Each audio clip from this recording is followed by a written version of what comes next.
Okay. Let's see here. Change the game capture. See if it captures. Yep, it's capturing.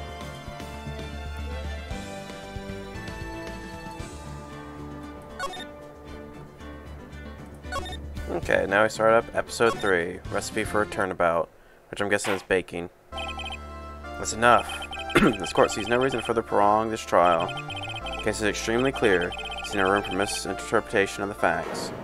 It wasn't me. I swear it wasn't me. The evidence testimony we have seen and heard are conclusive. The victim was alone at his table when he drank from the poisoned cup of coffee. No, you're wrong. I know what I saw. I saw...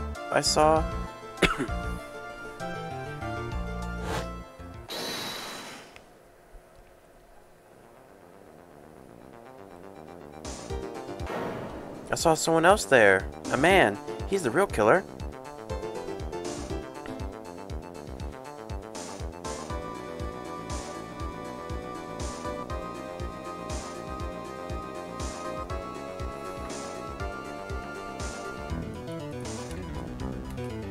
Why won't anyone believe me?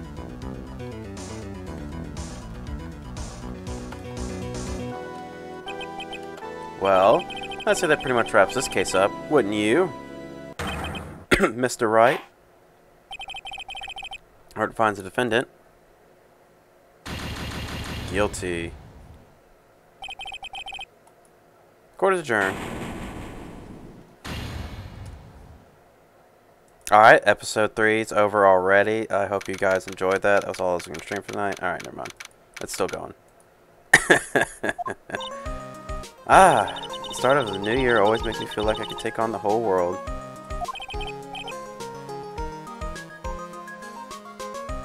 I bet it does, Maya. So, I've decided that our resolution should be... Zavari! Take on the world. What do you think? Sure, whatever, Maya. But I think maybe you've had more than enough mistletoe cake. Wait, mistletoe cake? I guess that's just the way it's designed, because you can't eat mistletoe. It's like poisonous. Never, you never... You gotta eat a lot of cake during New Year's. It's practically a tradition. Like watching the fireworks on TV or playing a board game. Hey, pal. Detective Gumshoe? Happy New Year, Detective. Likewise. Now listen up, right? I wanna... Here's to another fruitful year of lawyer-police cooperation. Yeah, me too. Alright, pal, you got some explaining to. Have you got a holiday present for me, Detective?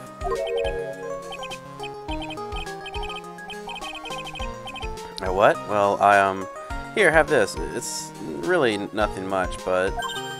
Yay, thanks. Look, pal, we need to have a talk. Take a seat. Hey, what about Pearly? You haven't forgotten her present, have you?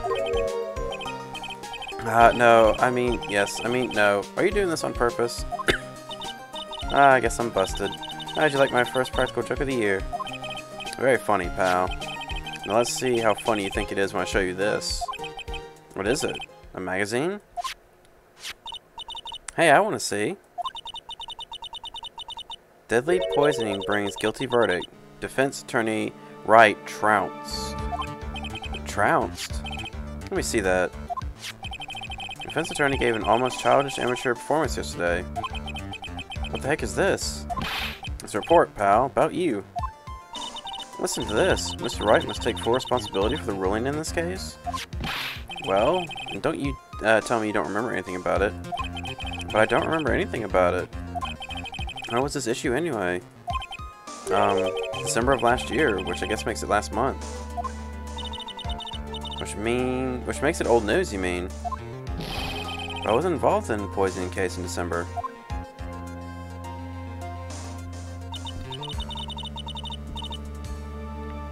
So what do you think this is all about, Nick? It wasn't you, pal, and that leaves only one possibility. No way. You don't mean... A phony Nick? This must be Gumshoe's idea of a joke. Guess he's starting off the year with one too. So, what are you gonna do about it, pal? What do you mean, what am I going to do about it? Well, it's your fault the judge found the defendant guilty in this case. My fault? How do you figure that? Because the Phoenix Wright is super famous now. Well, maybe only sort of. Yeah, see what happens when you hotshots start getting too full of yourselves? But I didn't do anything wrong. At least, not that I can remember. You better make this right, pal. Now. That means taking the case back to court. Got it? Sounds like we've got our first case of the new year. Let's tackle it with gusto. I don't know. The judge already issued a guilty verdict once in this case. It's not going to be easy to get overturned. Guess that New Year's resolution is going to have to wait until next year. So you're taking the case, right? Good. I'm going to head over to the courthouse then. After that, I'll go back to the precinct. Drop by if you need something, okay, pal?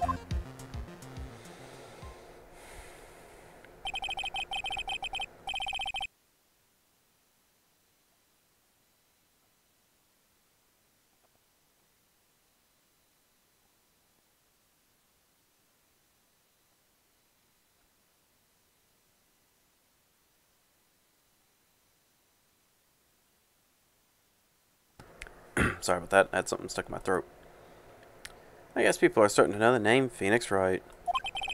If a client entrusted a case to me based on my reputation, I guess I am kind of responsible.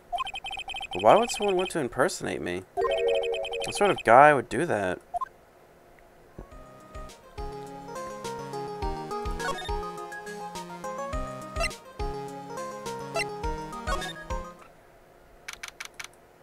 Oh hey, look! The dude's got a girlfriend now. Girlfriend mascot. It's been ages since we came down the precinct, huh, Nick? Looks like Gumshoe isn't around. He's got it so easy, leaving everyone else to do the work. No, he's out there somewhere. I bet it's in the courthouse. He's probably trying to arrange the retrial of this case. Guess what that means we should go to the detention center and chat with our killer, huh? After being convicted without a fair trial, I'm not sure killer is the right label.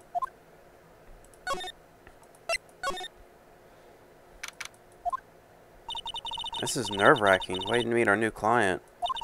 I wonder just what kind of person you tricked and got found guilty. Let's see. It's a recipe thing. And of course it's a chef stuff. Or, well, a bakery is what it looked like. At least, maybe a tea shop. But it's definitely seemed more like a bakery. From, like, how everything was presented. So I'd say the dude is a chef. Possibly a really good chef, so he's fat.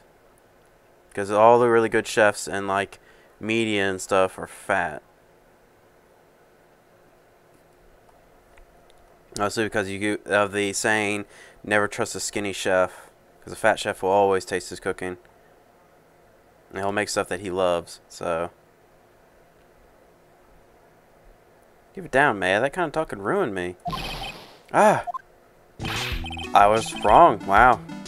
I guess it was more of a maid cafe. Oh, wait, of course, I saw Maya in the maid cafe outfit. How could you, Mr. Wright? How could you do this to me? They put me in solitary. I haven't been able to stop crying. Aren't you? Yes, I am. I am totally, utterly let down.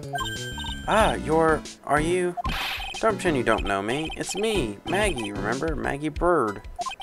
Maggie Bird. Ah. Maggie Bird. She's the policewoman I'd been at that one time when I got knocked out and lost all my memory. She was accused of murdering her lover. He was a cop, too.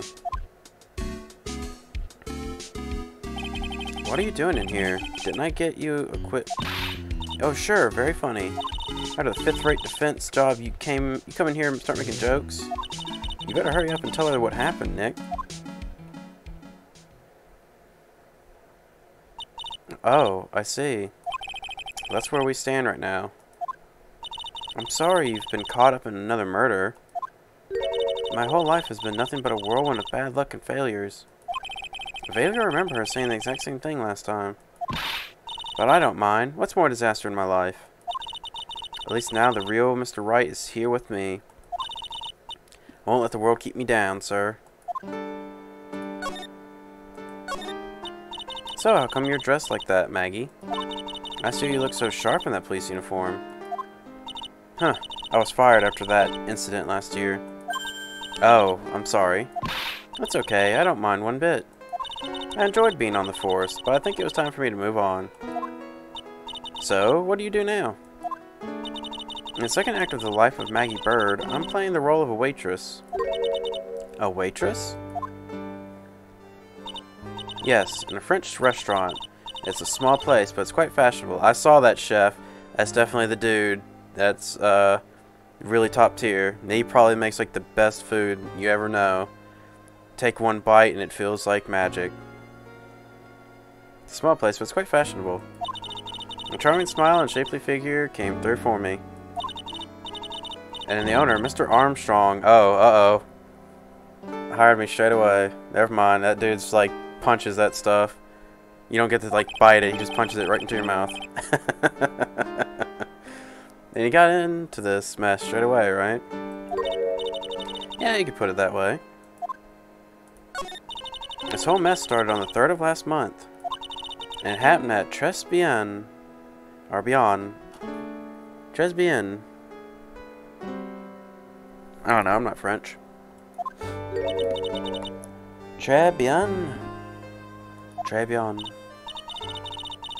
Yes, it's a restaurant where good service and a friendly smile are always included. Oh. There were 2 men at the table, both drinking coffee. And then, oh shit, Vegeta, hey, what's up?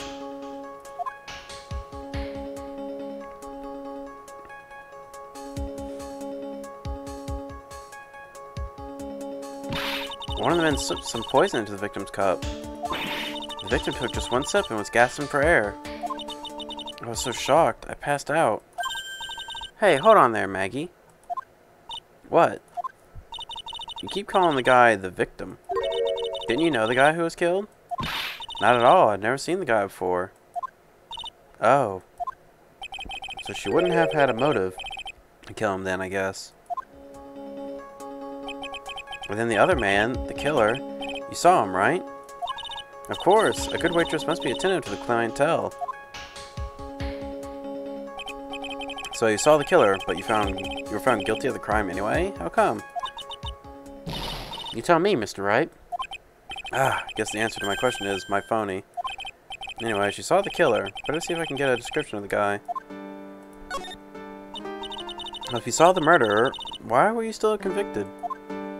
Because no one else saw.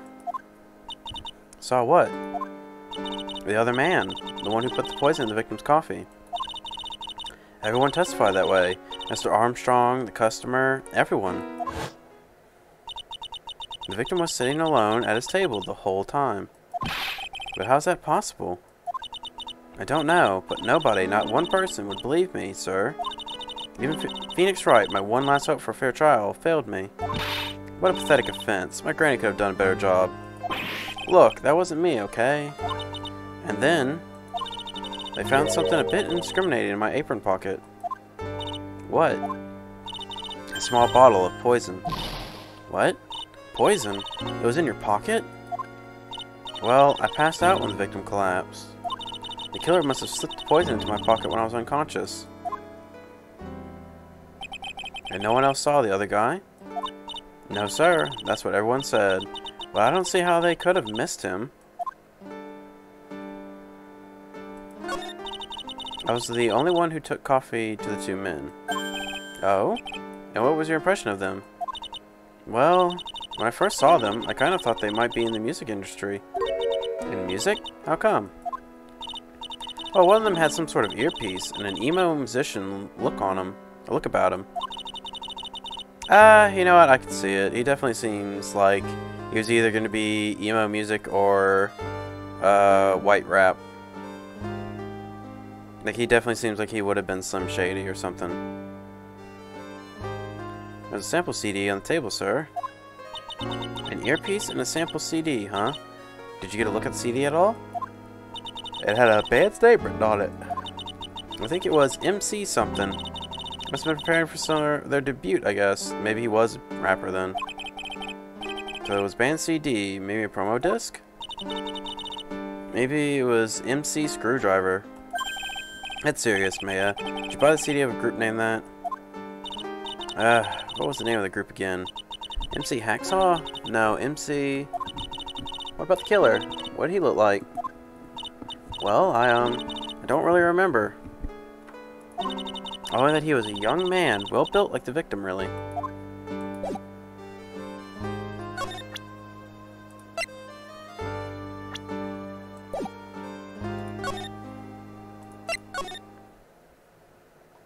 Oh, well, I guess I was sometimes supposed to show her.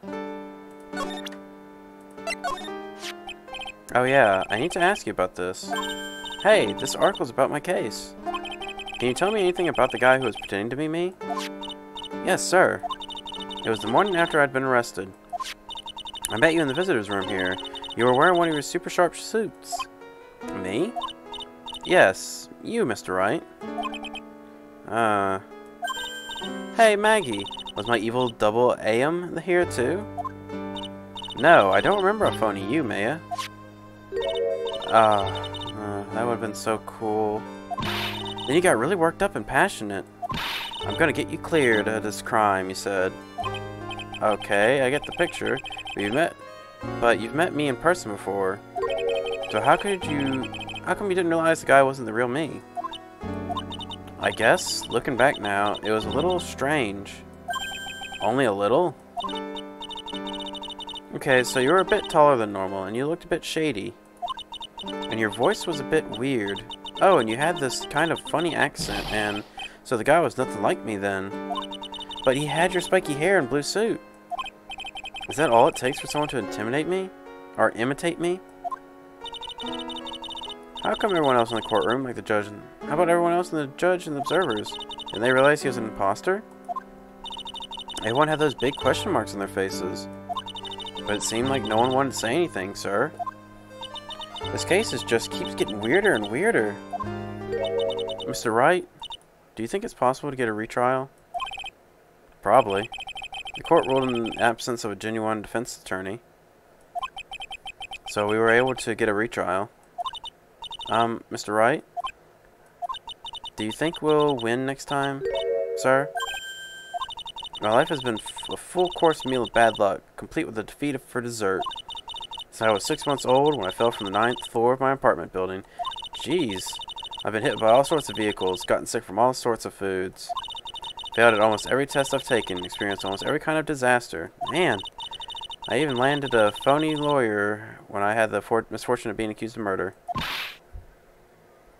But I will survive, because Maggie Bird always lives to fight another day. Yeah, if you survive all this, no one will mess with you. And one day I'll find it. Just you wait and see, sir. I'll find that one single moment of good luck. Zen Fe is really going to pay for this. I get it. Phoenix, backwards. But what are you staring at me like that for? Maya's right. Whoever it is thought it was a good idea to use my name. Get an innocent girl convicted of murder. Had better watch out. We'll find him, don't you worry. We'll get Zenzafe. Thank you. I'll tell you where Tribulations is then. I'm not French again, so if anyone hates me for mispronouncing it, I don't care. Alright, the restaurant where the place took murder. Or the murder took place. I don't have dyslexia, but I swear visual novels get me on that. Yes, sir. When you go, please tell Mr. Armstrong I said hi. Sure, alright, Nick. Let's go check this restaurant out and its food.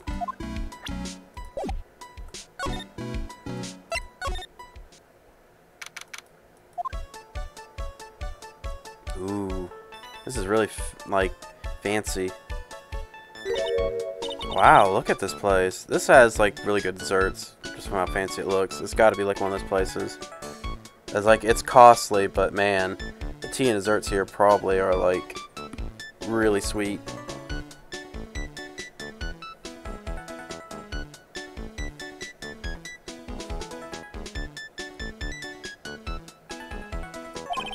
Look, more like smell. What is with that suffocating scent of flowers in here?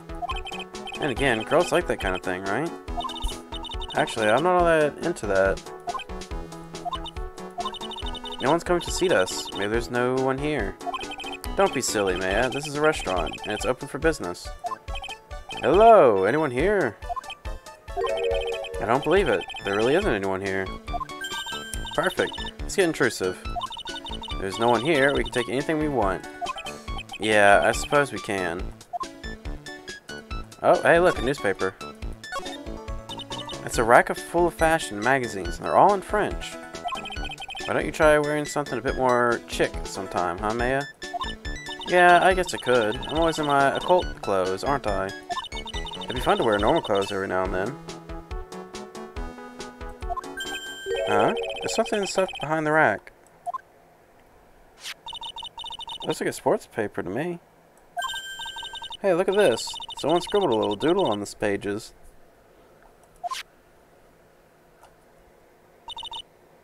MC Bomber. 1, 2, 3, 4, 5 zeros. 1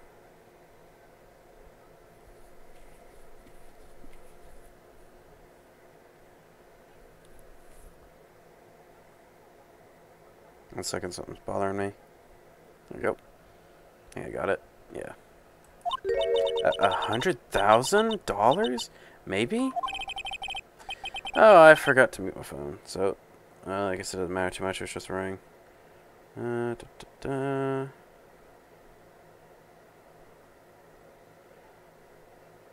Second, someone, as course, texted me.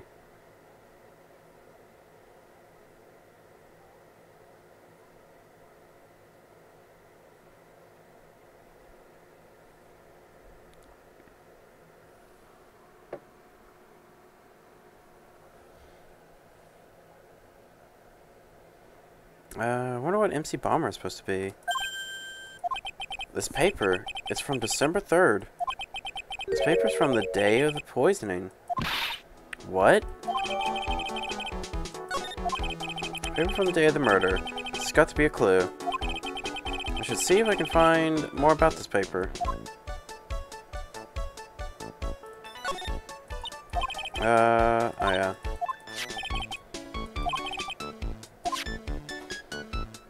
Let's...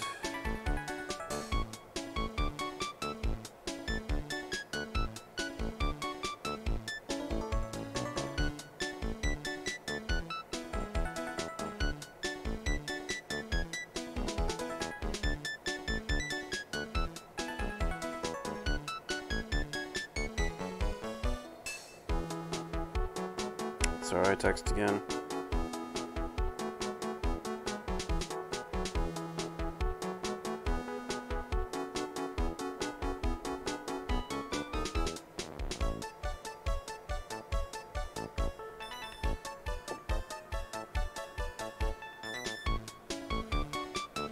Let's see.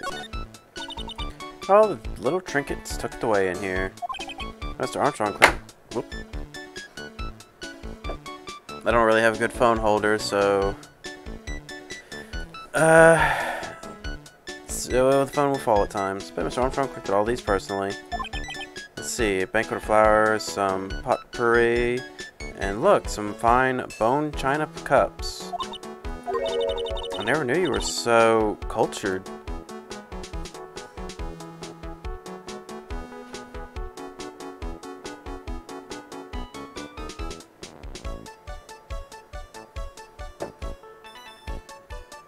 Okay, there we go. Come on, Maya, this is common knowledge. Any Joe Schmo knows this much. Damn it.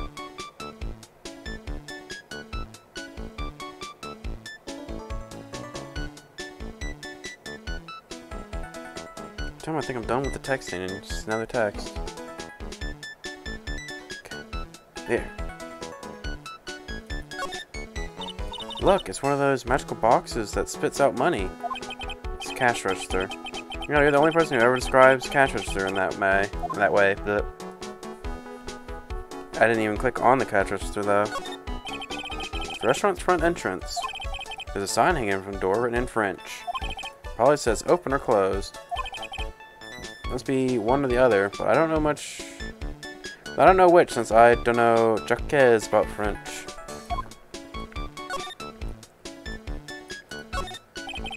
This table will set nicely. It just needs a customer. What do you think this flower is, Nick? Let's see. Well, it doesn't look like a tulip. And it's not a sunflower, I don't think. Duh, even I could have told you that. Well, those are the only kinds of flowers I know. Dag nabbit, I'm a lawyer, not a botanist.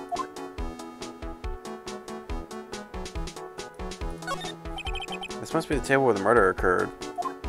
I guess so, with all this police tape around it. That stain must be from the poisoned coffee. Don't go licking the tablecloth, okay, Maya?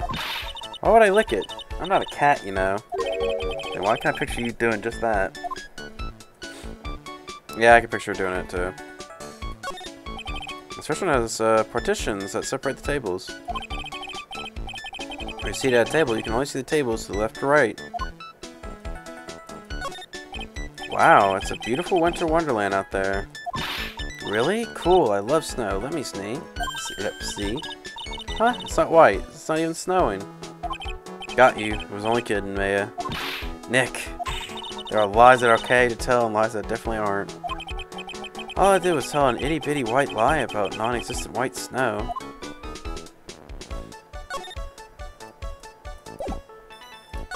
Let's see, I guess that's all I can show off. Oh, a sports paper. Let's see. Did Gustin Braun manage to defend his heavyweight title? Sorry, Maggie. That paper is actually a month old. It's from the day of the murder.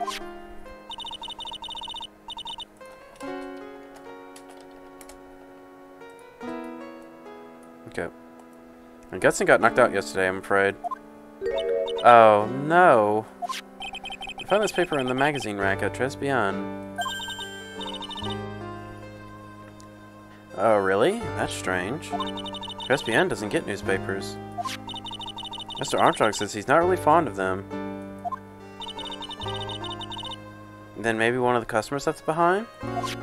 Anyway, what I want you to take a look at is the scribble here. Aha, that's it, sir. MC Bomber.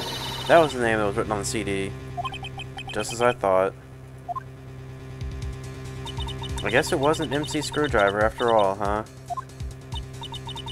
So that $100,000 must be a down payment for a record deal, right? If someone gave me $100,000, I'd sing for sure.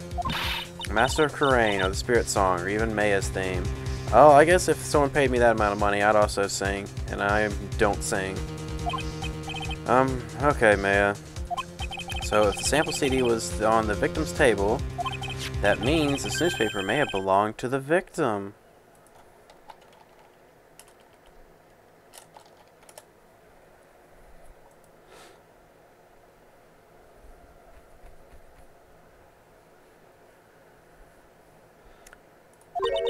You're right. So the victim left this behind on the day of the murder, huh? I think we better step up the investigation, don't you, Nick?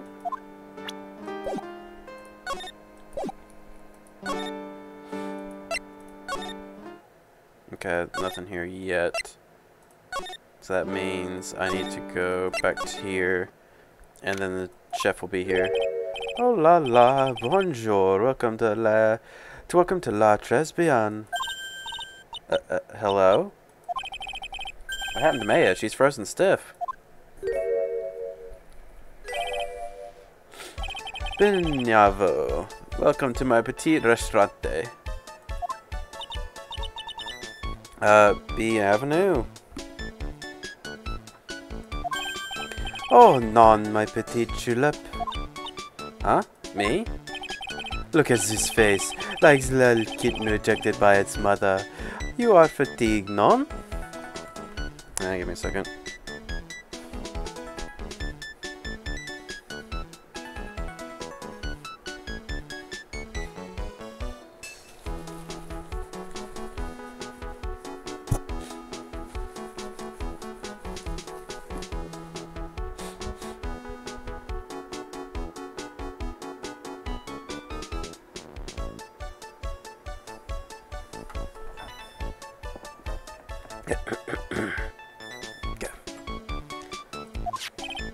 Alors, you need this. An aromatic bath oil melange of La Neroli and La Rose, my personal recommendation. You think I need what? Oi, oui. Just a couple drops of this mixture to la bath water and voila. It will soothe your body and mind. Simply fantastico. Really? And for la moisture, or monsieur, I don't know why I said moisture. Look at that face, like a puppy rejected by life itself. You're fatigued, non? For your monsieur, I recommend this. Oil of bergamot, and then maybe hint of wee. I will add the peppermint and la caricide for fragrance exponal. Such an invigorating recipe will bring out your delicious beauty, Monsieur. Or Monsieur. My beauty. Alors, if you will be seated, I will bring you last special menu of the day. Actually, we're not here to eat. We're lawyers. Mas bien, sir. I know this already, Monsieur. You're La Phoenix, right? Non? Yes. You know me. Mas, oui. I never forget the man who flirts with me, especially in court. I guess he was cross-examined by a mysterious ex-foe. Looks like everyone to do with this case knows who I am already.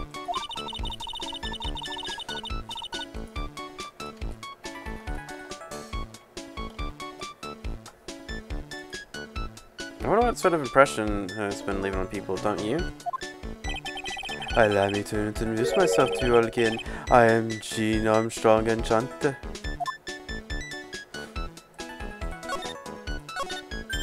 So what does tres bien mean? I know tres, that means 3, right? No. Tres bien is Francis. In English you would say, very good. Oh, very good. Oui, exactamente. La atmosphere is tres bien, and la cuisine is tres bien. The food's so good, why aren't there any customers in here?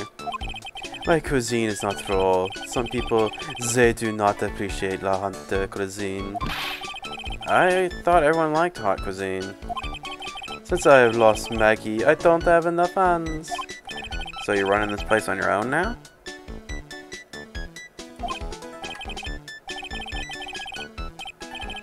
Oui, voilà moment. No one has answered my advertisement. Oh, poor moi. Please don't eyeball me with while you say that.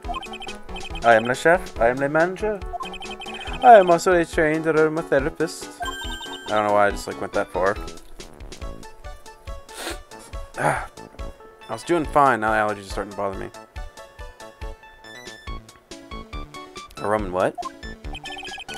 A practitioner in aromatherapy, la art of soothing the soul with the delicate floral aromas. Delicate? The smell coming from that bottle earlier was anything but.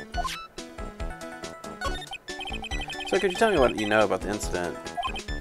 Bien really makes me sad to hear it, yet I remember it so well. More than a month has passed since it happened. Yeah, I guess it's been about a month since Maggie's sentencing. So it was the 3rd of last month, just after 1 in the afternoon. A man who was here for coffee suddenly became ill.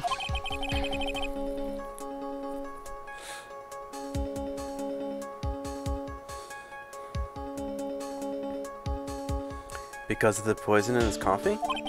That is la truth as I know it. It was Maggie who took his drink to him. I was in the kitchen. I heard the sound of someone collapsing. When I came to see what it was already slumped in his chair. He was dead? Mon Dieu. Oi, he was dead. Maggie passed out also. This man who died, was he alone? Oui, monsieur. Oui, monsieur. Oui, monsieur. All alone.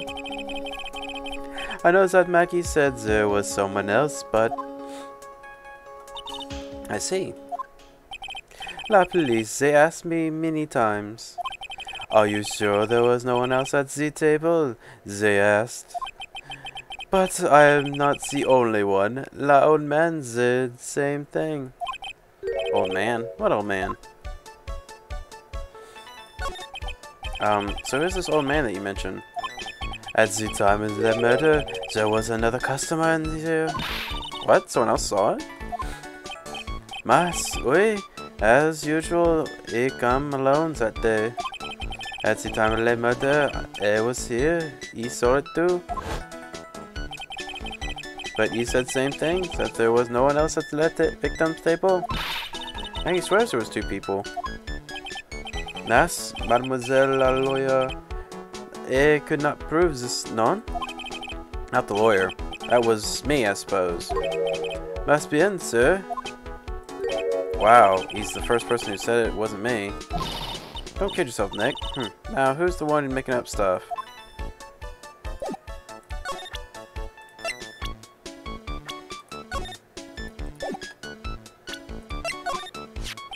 I am not a lawyer myself. I do not wish to speak out of turn.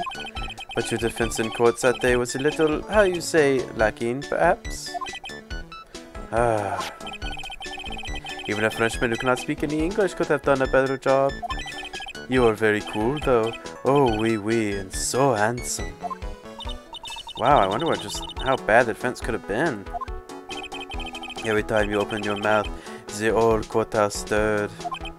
Oh man, that is something I don't want to imagine. You found the sports paper in the magazine rack here. One of my customers must have left it behind.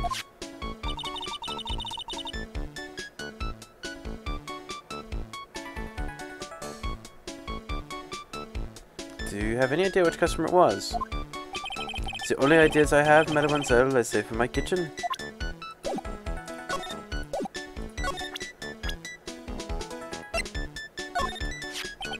Maggie was a policewoman once, n'est-ce pas? Yes, but she quit for reasons beyond her control. Oui, oui, she was last suspect in La Medica investigation, no? Oh, you know about that? This is why I gave her la perfume for la happiness. Happiness perfume? Oui, blended from bergamot like I have given you before. But she's been arrested again, and found guilty this time. This is true. Her natural aroma of unhappiness must have been very strong. Just admit it, your perfume doesn't work. I'm not surprised she was the prime suspect. After something like that took place before my very eyes. Something like what? What's this guy talking about? Does this mean Maggie did have a motive? We got to ask this guy for more info. Stat.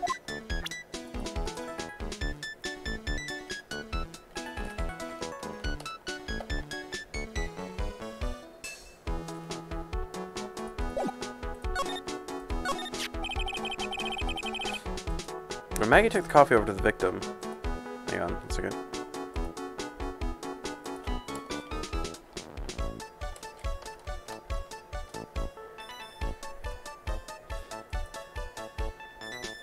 When Maggie took the coffee over to the victim, did anything happen? Oui, I suppose you could say so. So what happened? None, it was nothing. Look, Maggie said she didn't even know the guy. But she's still been indicted for murder. The prosecution must have come up with some kind of motive. Oui, it is true. If there was anything at all between Maggie and the victim, it could be relevant. So please, tell us anything you know.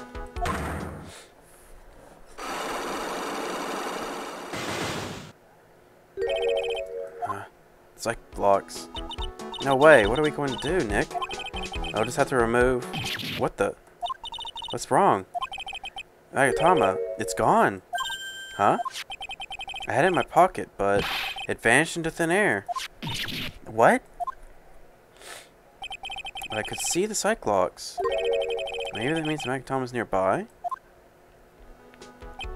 Mr. Armstrong, can I just confirm something with you again?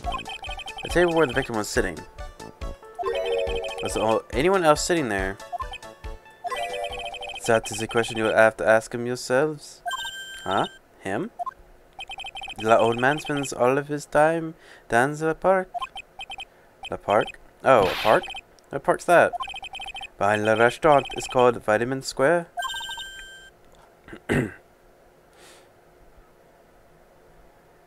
Thank you. Javon and Pierre, my dear. Let's go check out this Vitamin Square right now, Nick.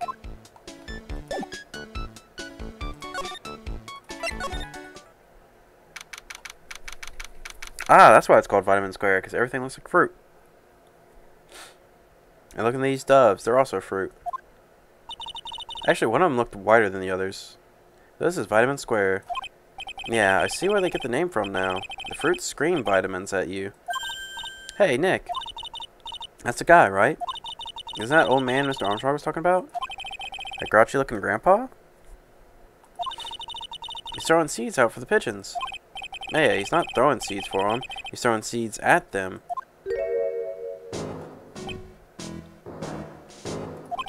My grumpiness threat level has been raised to red.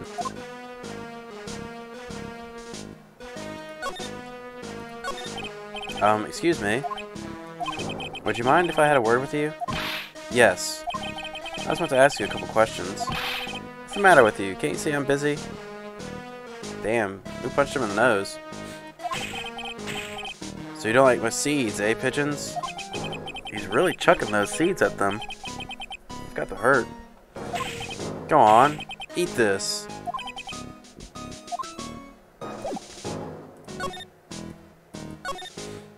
Hey, look, pigeons. Yeah, and heaps of them, too. Did you know that pigeons are a symbol of peace? That's a dove, not a pigeon. Poor things. So they can't be symbols of peace and harmony just because they're gray. Is that it? You're overthinking this one just by a smidge, Maya. But that one's white, like pure white. Oh, there's a magazine here. It's a magazine full of job listings. You disgusting rogue, picking up someone else's throwaway. Threw away? Did you throw this away? Are you looking for a job? That's none of your business. Sorry, I guess I'll just have to take this magazine with me then. I don't want anyone else having it. Give it back. Too bad. Now that you want it so bad, I don't want to give it up. Hey, that's mine.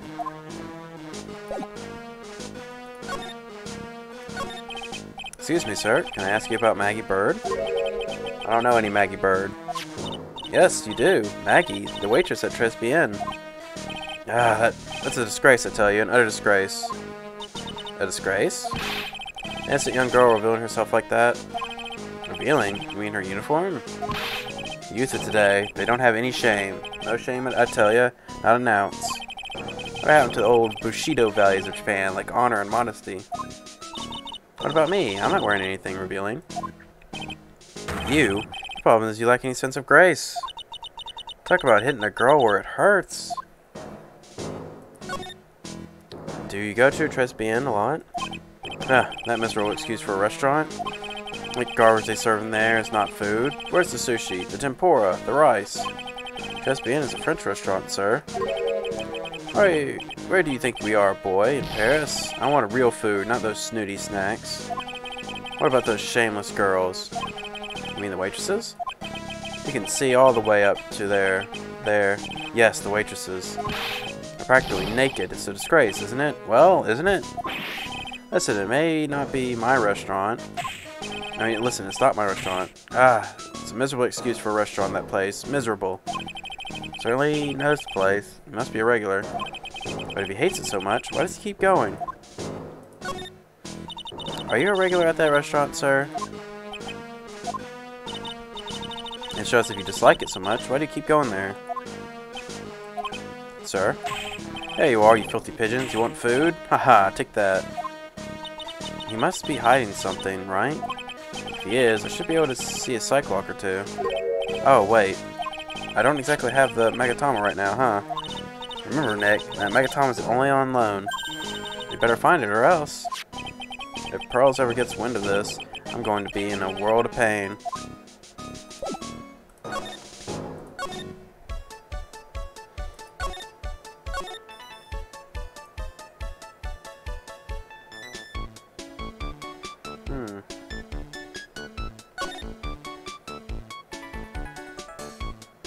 Oh, nothing looks different. Wait, here we go. It's a rack full of magazines. They're all in French. Hey, Mr. Armstrong doesn't get any newspapers. Well, it wouldn't exactly suit the feel of the place, would it? Why don't you try wearing something a bit more chic, like in the magazines?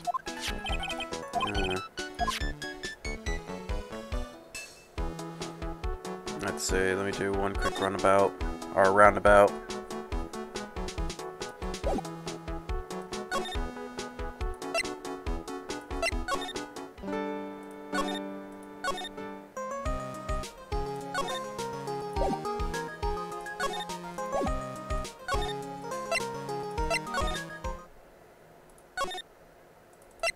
Yes, I can't.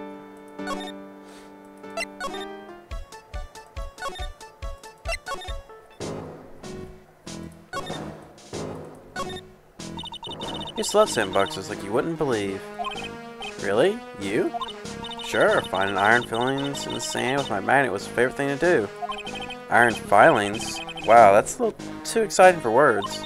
It's my ambition to collect every single shred of iron in the sandbox. I was such a kid back then. So did you manage to get all the iron? No, I never did. I think I came close though. I came to think of it, I still have all the iron filings I found way back then. You want them? No. This place is so fruity. It's not a bad thing. Besides, I love apples. They're among my favorites. Then the apple side is perfect for you. And what is so perfect about it? Oh, come on. Don't be a stick in the mud. Slide down it a few times. Go on. Woo! No way. I'd get covered in sand if I slid down on that slide. Anyone can see that. Yeah, you're right. Otherwise, I'd give it a try, too.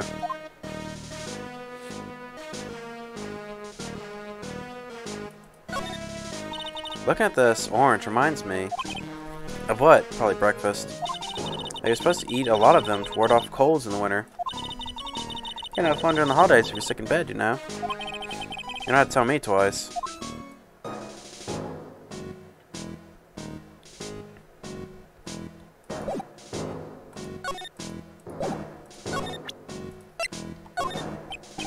Excuse me, sir. Could I just ask you about this? Sir? There you go, boy. How does some pigeon feed sound to you? Wasn't exactly what I was hoping to get out of this guy.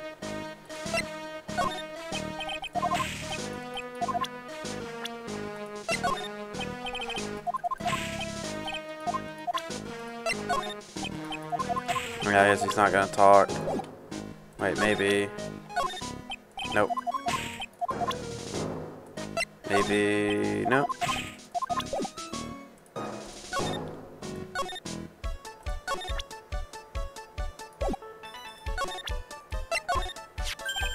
Mademoiselle? Yes? Are you looking for a job? What?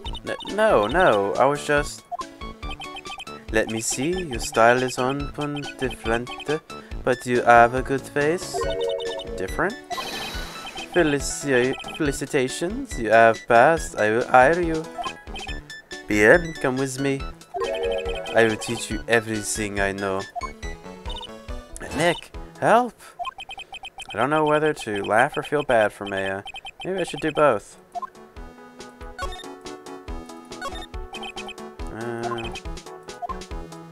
I guess it's just going to be different dialogue because Maya's not with me.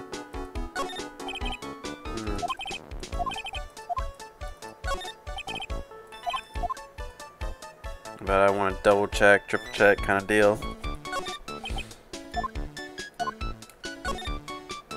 Because if it is there, then... Huh? It's really tight behind the cash register. Could Mr. Armstrong even get in there? And if he could he get out again?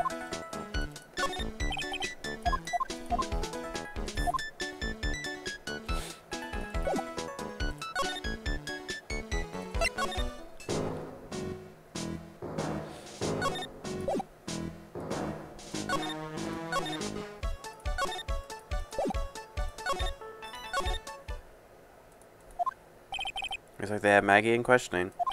So I have to ask her... I guess I've asked her pretty much everything. Come back if there's something else I need to ask her later.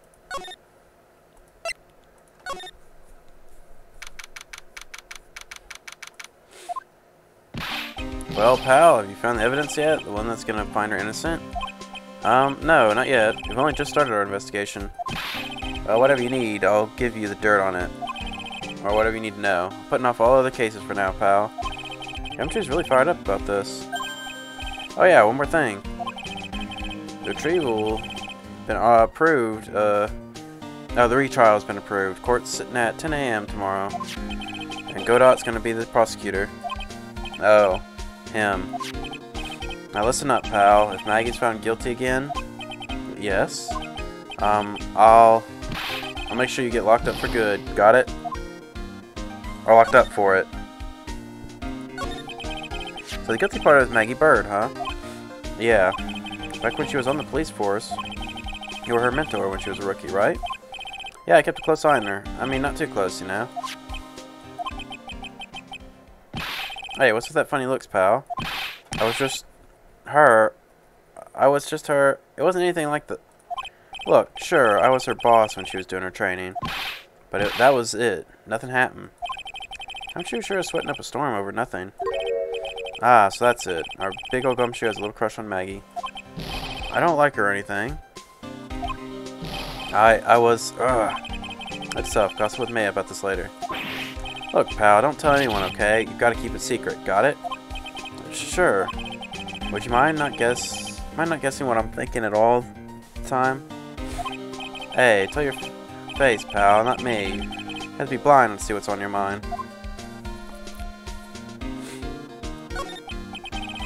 So I was wondering, could you fill me in on the victim? Glenn Elg. He was a computer programmer. I see. Programmer. He was just a regular Joe working on a small-town computer firm. Maggie never had any contact with the guy before that day. And then all she did was take him his coffee on the day of the murder, pal. Yeah, Maggie also claimed to have never seen the guy before. Did the victim go to the restaurant often? Not according to the chef. Said it was the first time he'd seen the guy. Programmer, and a first-time customer at that. What possible reason could Maggie have to kill a guy like that? That's what I thought. And the motive was still somehow established in her trial. You're kidding! What was her supposed motive? Sorry, pal, I'm real busy. I haven't even got enough time to sift through these papers. Look into it yourself, okay? What could this motive have been? This isn't a real proper investigation. I'm kind of working on it by myself. Oh, that's right. The judge already ruled on the case, and all the evidence is in already. The only problem is with Maggie's testimony. Yeah, doesn't sound very good with us. Very good for us. Huh. Look, pal, I've got a mountain of papers on the case to look over before tomorrow. So I'm gonna say this. Maggie Bird's no liar. Okay, she's a bit out there, and a bit off base sometimes. But she was a good cop. It's not exactly complimentary, you know. So what do you think really happened? And just how contradictory is her testimony? The biggest problem with Maggie's testimony is the number of people at the table. Yeah, my thoughts exactly. Maggie still insists there was another guy sitting with the victim. Right, but get this. Everyone else in the place says the guy was alone, even the chef. Then there was that CD. CD? Oh yeah, she did mention something about a CD. There was a sample CD on the table, sir.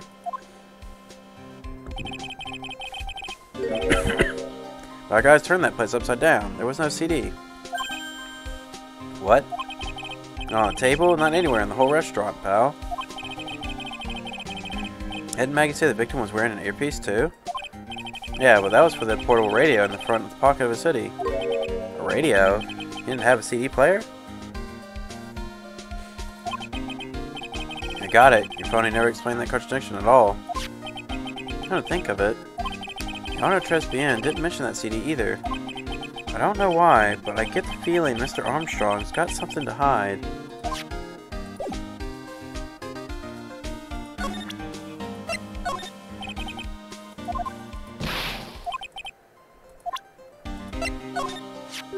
What's that, a sports paper?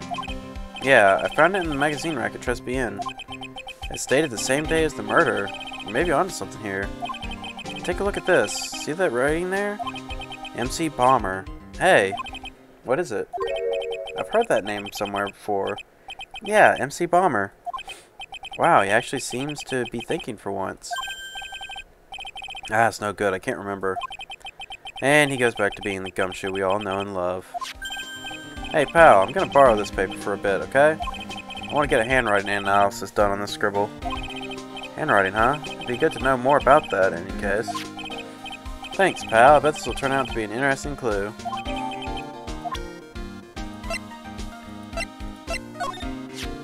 I wasn't on the trial myself, but I asked this one detective know how your defense was. And what'd he say? He started off by saying, I'm at a complete loss for words. But he must have found some quick, because he went on for how bad you were for an hour. But he said you sucked so much it seemed like you were trying to get Maggie found guilty. So it looked like I was trying to get Maggie found guilty.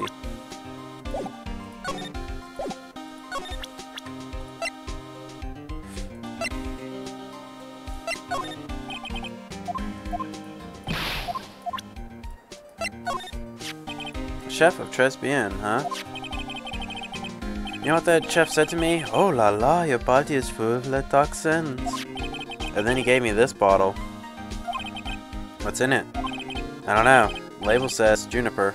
I'm under orders to put a few drops of it in my bath every day. Under orders? Yeah, you know. There's something about that lady. I mean, guy.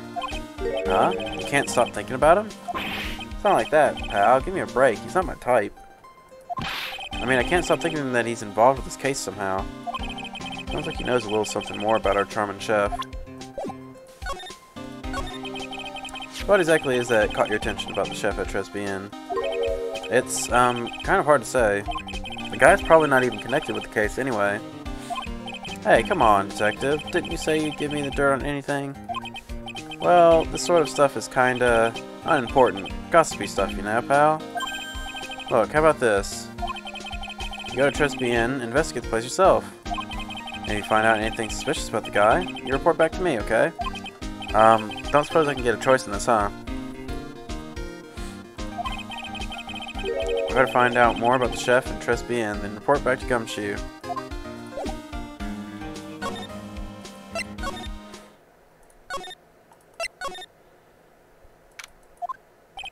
Scent of flower sure is strong. It's almost making me dizzy. Whoa. Oh, hello. Who was that just now? A customer? She had a sort of dark aura about her. Ah, welcome, bienvenue. Wow, what a cute voice. Oh, it's her. Oh, it's just you, Nick. Maya. Well, how do I look? Maybe you should quit being a spirit medium. Maybe, but it's kind of boring being a waitress. I mean, you're my first ever customer. And who was that woman I just saw? Oh, since you're here, you might as well have something to eat. I am kind of hungry, actually. So, how do you like your new job, Maya? I never knew there was so much to a waitress to do. Hang on, give me a second.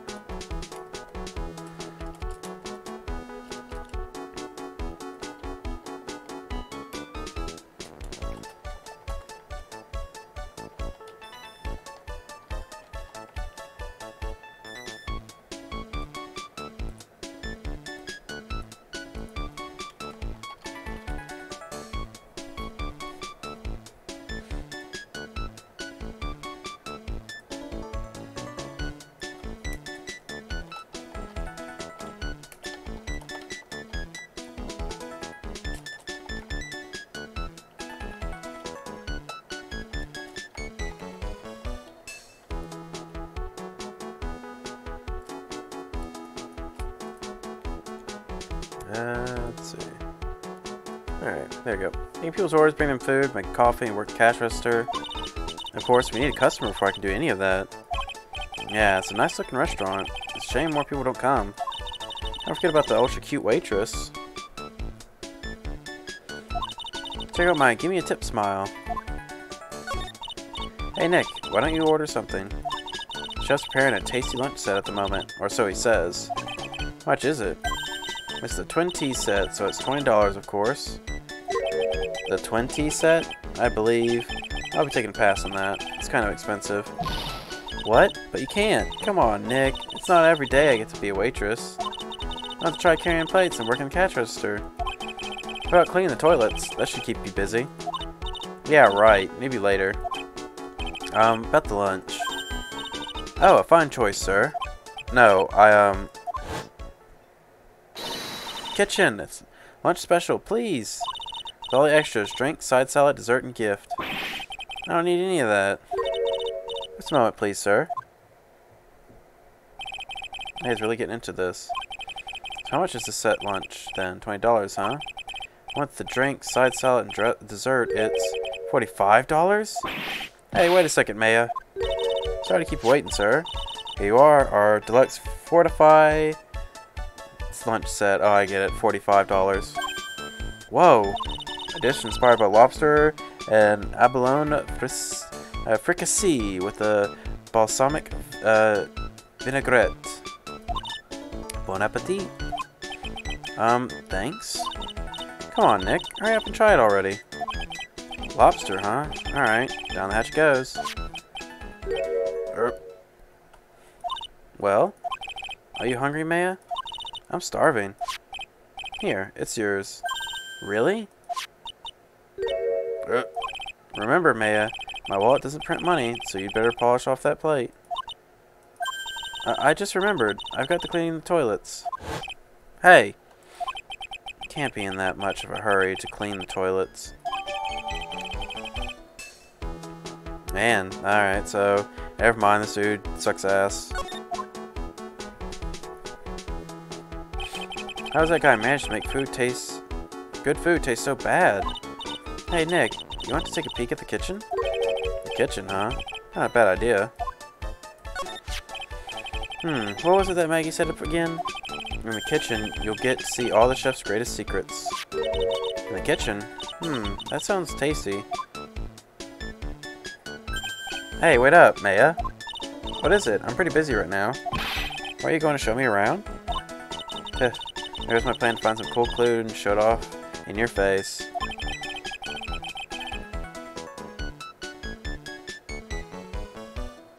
I better conduct a search in the kitchen myself.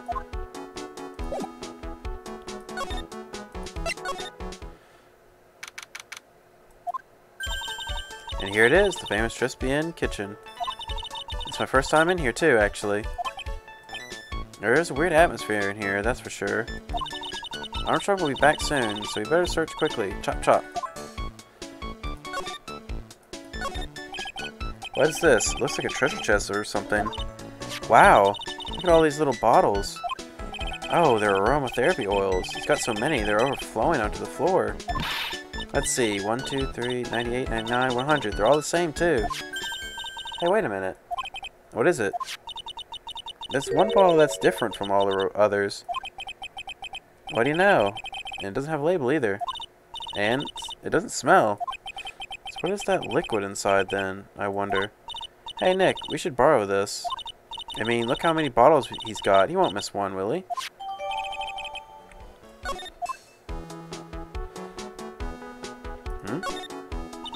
Now I know I'm in a French restaurant. I've never heard of most of these seasonings.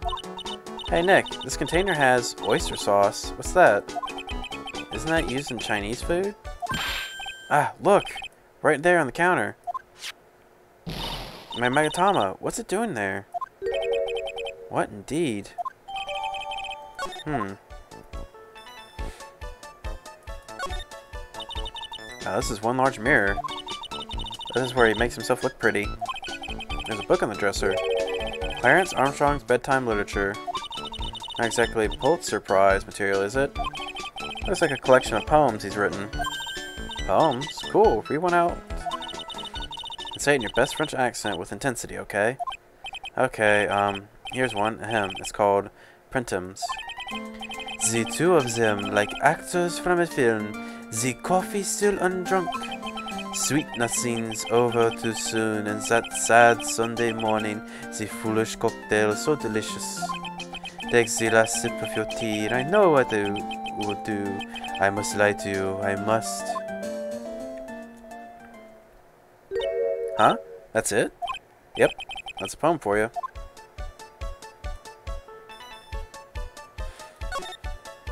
Ah, that smells good.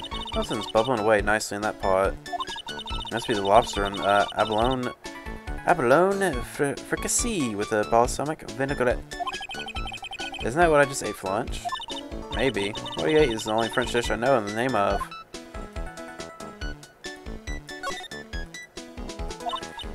Hey, Nick, this can see. Oh, look, these knives are really sharp. I'd like to see how one of them slices through a cheesecake. Cheesecake? You don't exactly need a sharp knife for one of those, Nick.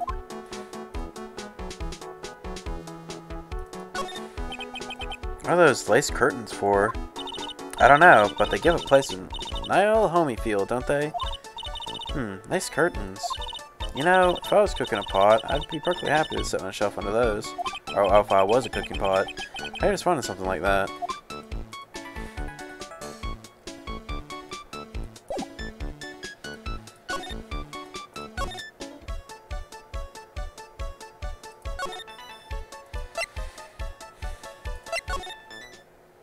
Not here, I need to go to Criminal Affairs.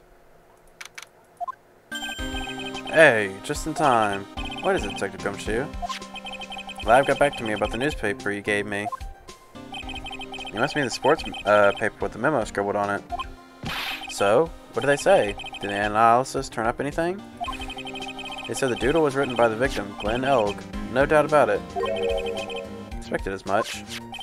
The victim took the paper with them to the restaurant on the day of the murder. That's their best interpretation of the facts at the moment. MC Bomber. I get the feeling I've heard that name somewhere before. Oh well, I guess it'll come back to me.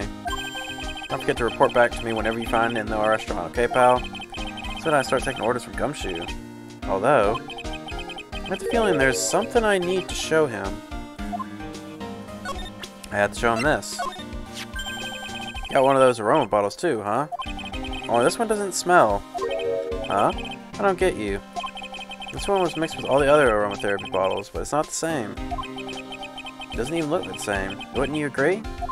A cologne bottle that doesn't smell, huh? It smells like a skunk to me, pal. Wanna let me borrow that bottle for a while? I want to send it to the lab for analysis. The victim was poisoned, so the contents of this bottle are pretty important. I had a hunch there was something funny about that chef. Inspect Gene Armstrong? I got the guy's number. Know what his secret is. Must be the same secret Gumshoe was talking about before. Guess I'd better fill you in on the details. Of this Armstrong's guy's secret, I mean. So what's Mr. Armstrong's secret? You ever had lunch at Tresbian, pal? Yes. So how was it? To put it nicely, it was inedible. Hey, don't worry about being nice around me, pal. You and I both know the reason that place is so empty is because of the food. I mean, the place is clean, and he's got a girl like Maggie as a waitress, so... Yeah, I guess it's probably the food. Real scoop on the guy is that he's up to his ears in debt. Really? How much does he owe? This is the copy of his loan contract. He's about $500,000 in the red. $500,000? Are we talking dollars? Yeah. Hey, if it was sterling, he'd be really in trouble. Sorry, that figure just took me by surprise. Yeah, this case is full of surprises. I'd be willing to bet that chef's got something to do with it. Or with most of them. That's my hunch.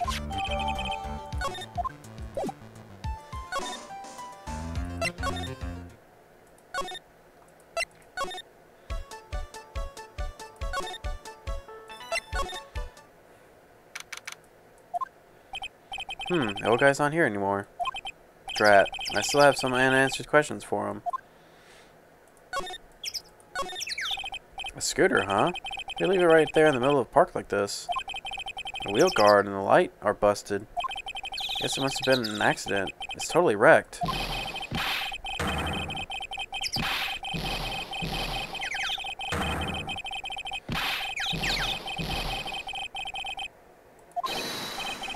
Hey, what did you think he's doing with my bike?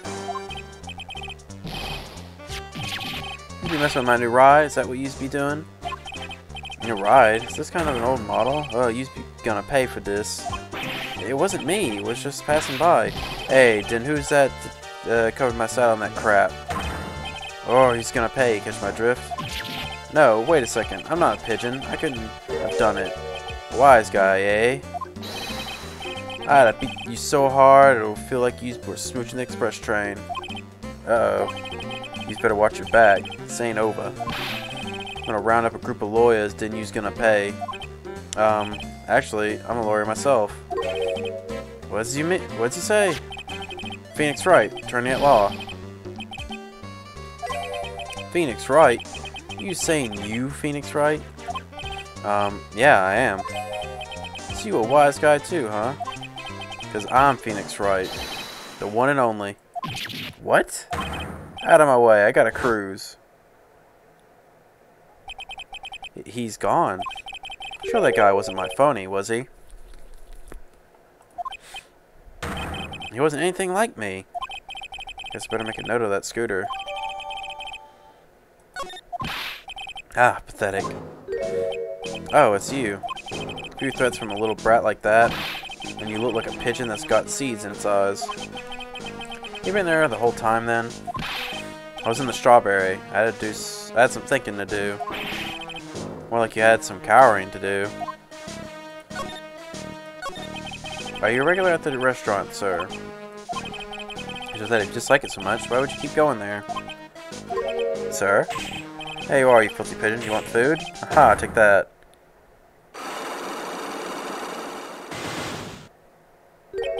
I knew it. This old guy has got something to hide. But what could it be?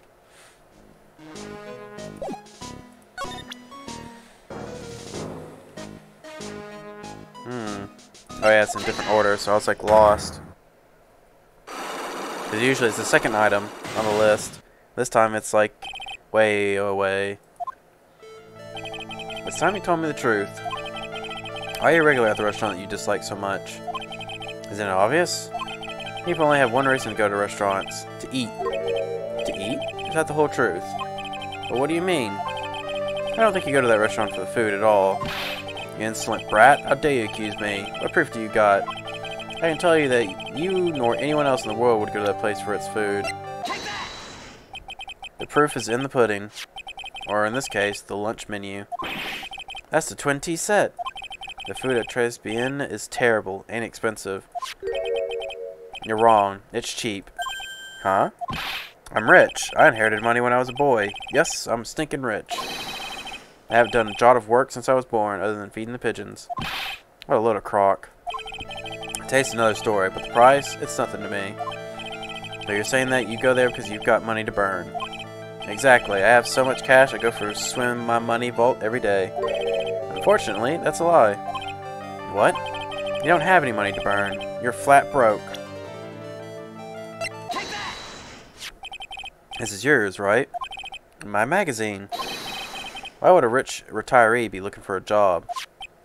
I was... so what? I was looking for a job to buy... I'm buying a lot at the moment. I need spending money. Oh? I don't go to that restaurant for the food. I can just go for the, Java Casino. Yeah, I think you mean cappuccino. Anyway, how much does a cappuccino cost there? $8. Those had better be some golden beans. What's your problem? You think a poor man would be better off drinking dishwater, do you? Is that it? No, I wasn't thinking that. I was wondering if the coffee there is really that great. No, it's not. But anyway, yes, that place has free newspaper to read every day. Newspapers? Exactly. They don't want me hanging around at home, so I go there. I'm sorry, sir, but there are no free papers at the Tribulations.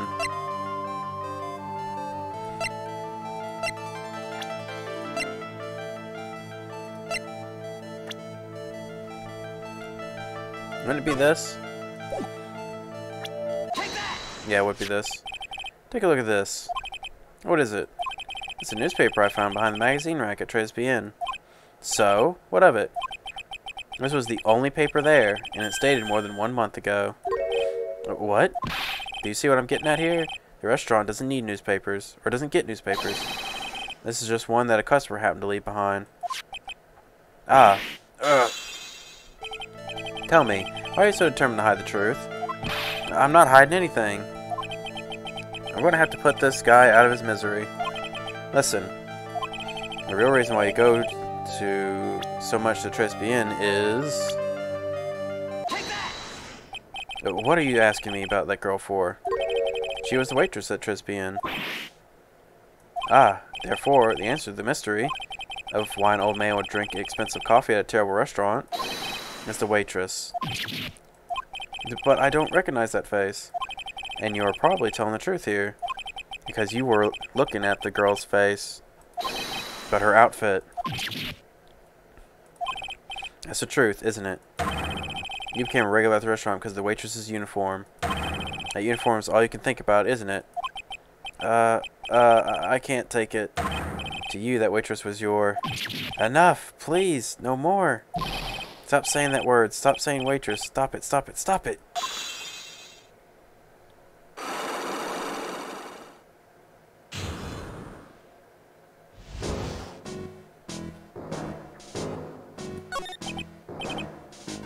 Sir? Yes, it's true. I was there for the young girl. Fine, so I'm a dirty, wicked, sinful old devil. No, I didn't mean it like that. I even get one of those lousy cups of Javasino every time for $8. All because of the serving girl. Punish me, lock me up. Really, that's not what I'm here for. It'll be the same. Another 20 years and you'll understand what it's like. You'll know how painful it is to be an old man like me. No, really. Listen, sir. Stop calling me that. I have a name, you know, boy. So show me some respect, I'm Victor Kudo. Sorry, Mr. Kudo. You young ones think you know it all, don't you? Well, I'm not saying another word. I won't tell you anything more. This guy was in the restaurant the other time of that incident. Which means I have to hear his testimony one way or another. I don't believe this. He even broke his cyclops and everything. So I'll have to try to get him when he's in a better mood.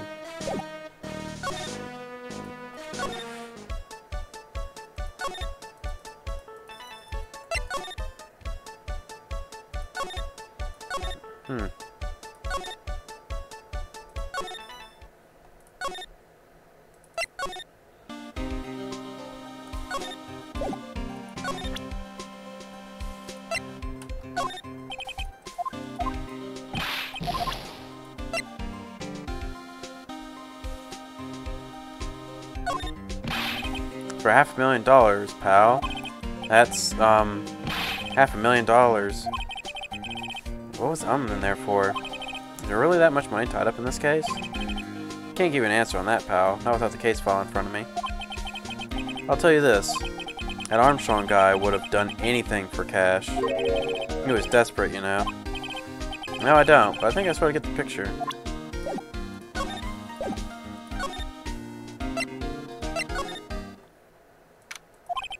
Poor Maya, it looks like the Armstrong really taking a shine to her. Suppose I'll just have to let her work at the restaurant for a while. I'll pick her up from Tribulations once things have cooled off.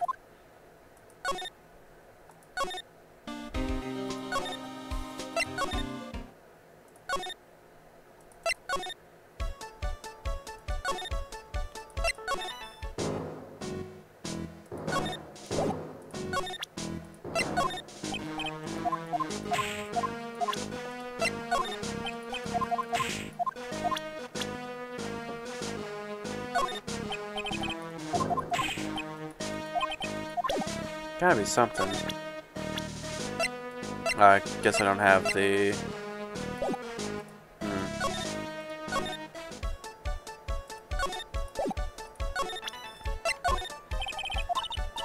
Sorry, Nick.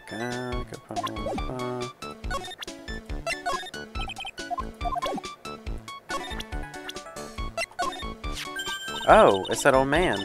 He's still feeding the pigeons? Yeah, he fed me as well. I got a bunch of those seeds in my eyes. Oh, ouch. Hey, Maya, would you mind coming with me for a while? Huh? Me? Why? That's something I really wanted to ask that old man. Sure, okay, I'll just get changed. No, hang on. Can you go like that? I guess. Sir? You again. Well, I see. Nick, his eyes are burning into me. It's okay. I think it's going to be pretty well. I think it's going pretty well. Ah. Huh? You're still just a little child. Run along and play on the slide, alright? Play on the slide? Ah, we were so close. Just a little more and he would have spilled. Pigeon. God. How can we crack this old guy? Excuse me, please, sir. Quiet. Can't you see I'm feeding the pig? Mia? Well. If you don't mind, sir. I really love to talk with you. Yes. Of course. Certainly. I'm Victor. Victor Kudo. Even from beyond the grave. Wow. About the incident. You mean the one man who died of drinking the Javasino? It's like he's a different person. It was quite a shock, even for me. He was a strange-looking boy. The girl took the Javasino over to him, you see. And? Was the customer alone? Definitely. He was the only one at the table. And he took one sip from his Javasino and then he said something like, "Ugh," and then collapsed, dead. Oh, how terrifying. You're so good at listening, aren't you? I'll tell you anything, whatever you want to know. Certainly seems to be telling the truth now. But it looks like Mr. Kudo doesn't see the other man either. Or didn't. Do you like the food at the Tribulations? Well, of course. I'm really quite a sophisticated man. I was a young businessman once, you know. I set up a casino in London. Really? How interesting. Eating the food at the restaurant really takes me back to my days in France. What a lively story. Or lovely.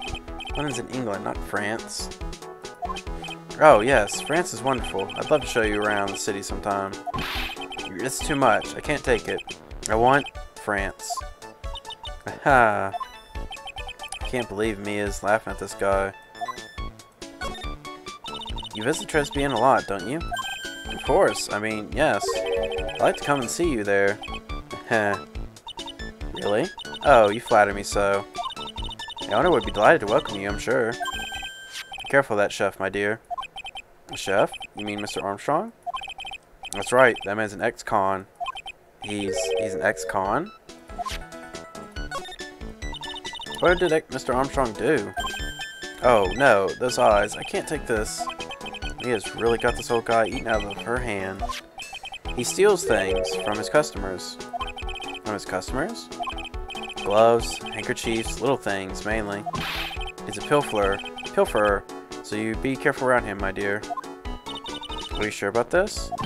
Of course, he was arrested for it once. It was there when it happened, having my Javasino. He really is a regular. I'm gonna write you a little haiku about it. Haiku? Japanese poem, it'll explain all you need to know about the chef. Convicted before, a wicked man or woman, repeated offender.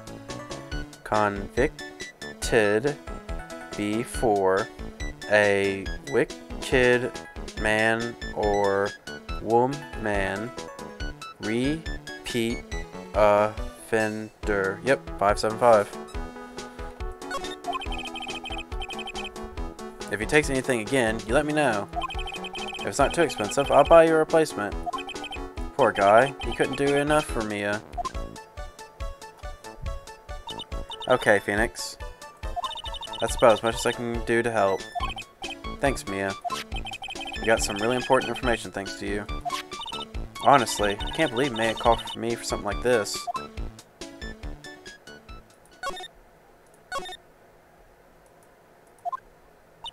I guess it's about time to wrap up today's investigation. Had enough of being a waitress? Yeah, plus no one came to the restaurant. Oh la la, Mademoiselle Maya. Non, how can you leave me like this?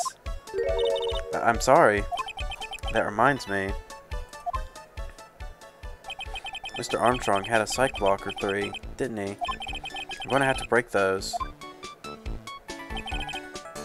Mr. Armstrong, I hope you won't mind, but I'd like to have another word with you.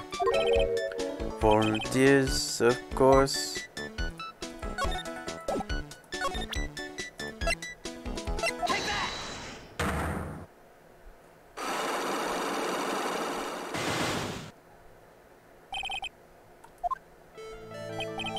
What is happening? I do not like this horrible feeling. I have to know the truth. What happened that day? Alois, I will confess everything. Just don't hurt me. Huh? That was a new record. It was a lottery ticket. Lottery ticket. The man who died here had a lottery ticket for $500,000. $500,000? Oui, but after the incident, this ticket, it disappeared. The ticket disappeared. This was the motive that the prosecutor gave for Maggie. They said that she poisoned the man to get $500,000 lottery ticket. Why didn't you tell me about this sooner? Master Laws, you've been trying to hide this information about the lottery ticket from me. I want to know the reason why. Non, monsieur, you doubt me, but I have confessed to you everything I know. Mr. Armstrong, $500,000 lottery ticket. I think I know who took it. I think the winning lottery ticket was stolen by this person. Mr. Armstrong, I believe there is a very high probability that it was you. Ah! Wow, that is one piercing scream, even for a man like him. Mas porque moi? Why, you have no evidence. I am not Master Masque. I am not the kind of person who steals the properties of others. Sorry to disappoint you, Mr. Armstrong, but I have evidence to the contrary. Is it to you proof that you have stolen from others in the past? What is this, a poem? Oh, monsieur, you know me so well. I adore poems. Please read it and put some feeling into it. Convicted before, a wicked man or woman. Repeat offender. I'm sorry to have to bring it up, Mr. Armstrong, but you have been arrested for stealing from your customers before, haven't you? Mon Dieu, le monsieur, you're the liar. You deny it? Do not make la false accusations, for parte. So you have any proof? I want to see incontestable proof that I have ever stolen from my customers. Seems old habits die hard, Mr. Armstrong. What is that? This is my magatama. And I found it in your kitchen. Non! Wow, that scream just about broke some windows. Oui. I have weakness for the trinkets and the figurines. In my hand, it just slips out. I cannot stop it. You have stolen handkerchiefs, gloves, and other things from your customers, right? Oui, it is la truth. I am just a timid little girl inside, monsieur. A timid little girl. Besides, this time it was not a small trinket, oui? It was $500,000. Mas, non, why would I steal it? I have no need for such money. Really now? Oui? Oh, monsieur, what is it? Isn't it true that you're in some pretty serious trouble? And that you're in desperate need of a large sum of cash? This restaurant is deep in the red, isn't it? Ah. You have a loan to the tune of $500,000. That lottery ticket would have wiped out your debts. Well, Mr. Armstrong, what do you have to say for yourself now?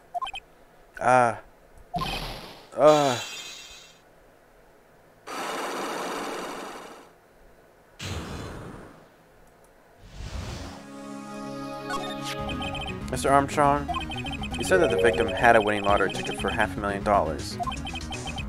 How did you know he had something like that in the first place? The man, he was listening to the radio with the earpiece. Maggie said something about that too. A winning number was announced on the news, I think. All of a sudden, he exploded. Yes, $500,000, he shouted. And the ticket? Oui, he had all of his tickets spread out on the table. I was so desperately in need of money, so I put the poison in his coffee.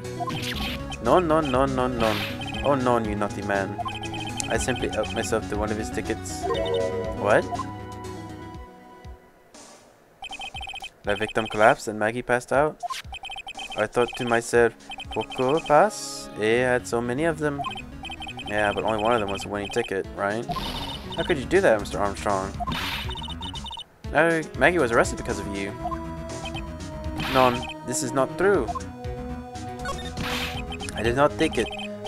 The ticket for $500,000, I mean. You just told us you did. You said you took a ticket. Mas non manfile. It was not. That's enough. Huh? Ah! Mr. Godot! What the heck are you doing here? This is without a doubt the worst coffee I ever tasted, Mr. Armstrong. You came in for coffee? Does this craze him for coffee know no bounds? As Mr. Armstrong stole one of the victim's tickets on the day of the question.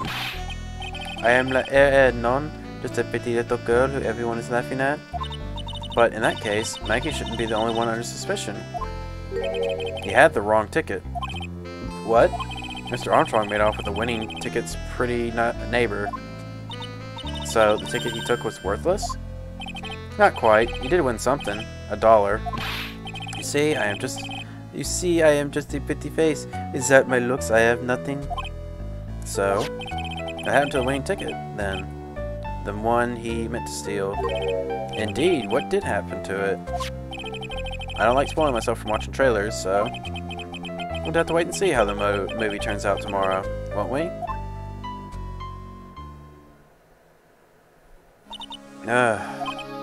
Voila, you two. Time to laugh at the pretty little airhead. Looks like I won't be needing this note anymore. Looks like we've got a new mystery now, namely, where did the winning ticket go? Got a bad feeling about this. Well, anyway. Can't let Maggie suffer any longer for this, and certainly not again.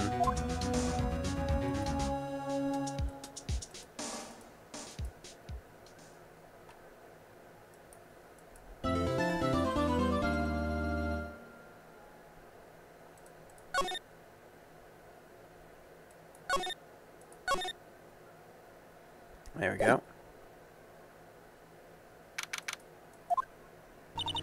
Oh, I see. I guess I should have expected this.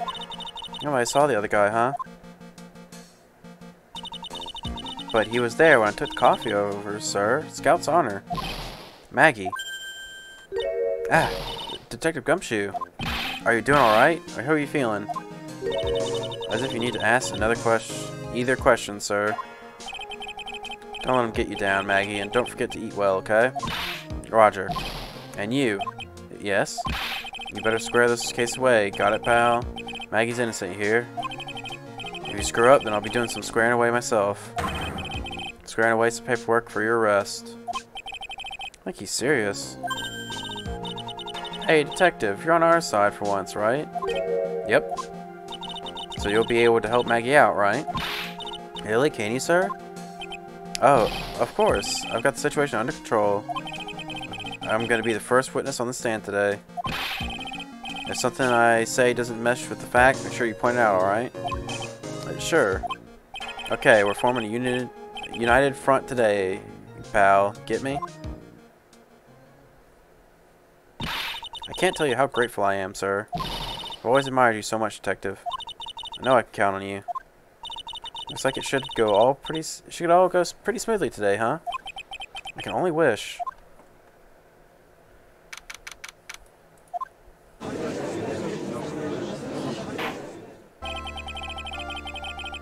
Court is now in session for the trial of Maggie Bird.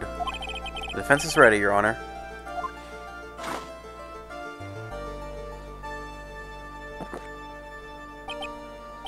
Ah, bitter. Mr. Wright. Yes, Your Honor?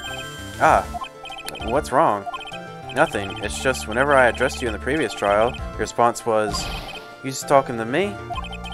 It was a little, well, intimidating. But no, that wasn't me. That was the phony Phoenix. I see. So our trusty Phoenix Wright is back with us now, is he? Our trusty? So, Mr. Godot, your opening statement, please. Mr. Trite, whether you're a faker or the real deal, we will find out soon enough through this trial today. But I can already tell you, I'm the real Phoenix Wright. I wasn't questioning whether you are a Phoenix Wright or not.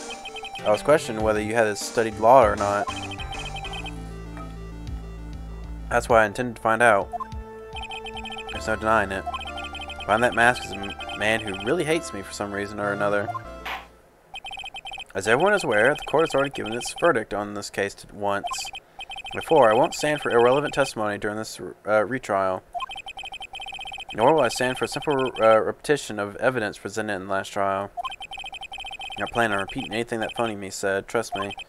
Now then, Mr. Godot, please summon your first witness.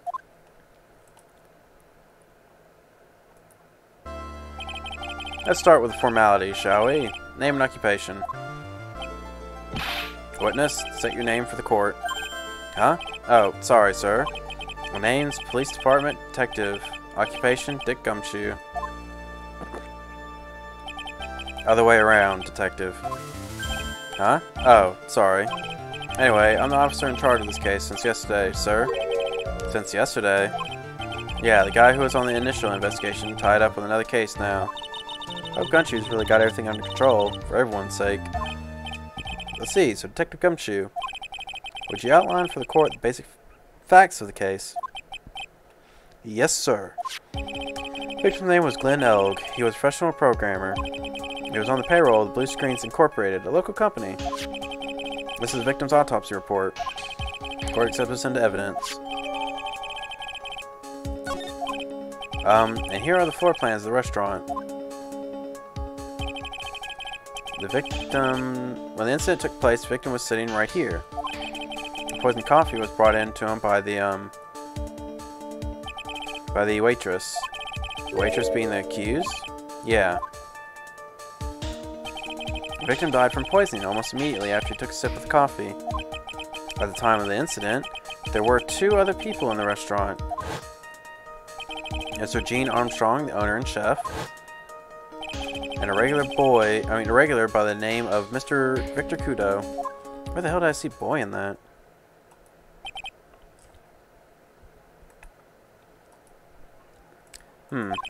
Still seems to be a very straightforward case to me.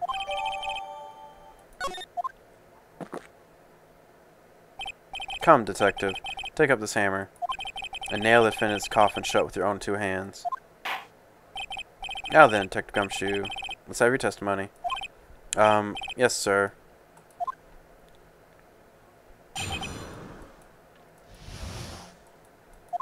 The incident took place. The victim was alone at his table, sir. I understand that the guy, Glenn Elk, was listening to the radio at the time. Traces of poison were found in this coffee cup. And what we found was potassium cyanide, the stuff that really packs a punch. And, it looks like Miss Bird might have had well, some kind of motive.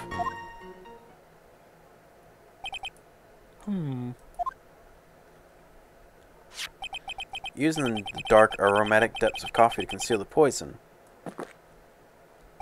Classy lady. Facts of this case seem to be ironclad. Well, Mr. Wright, I would ask you to begin your cross-examination, but... Yes? Please, no intimidating tricks this time around. Is that understood? I already told you, that wasn't me.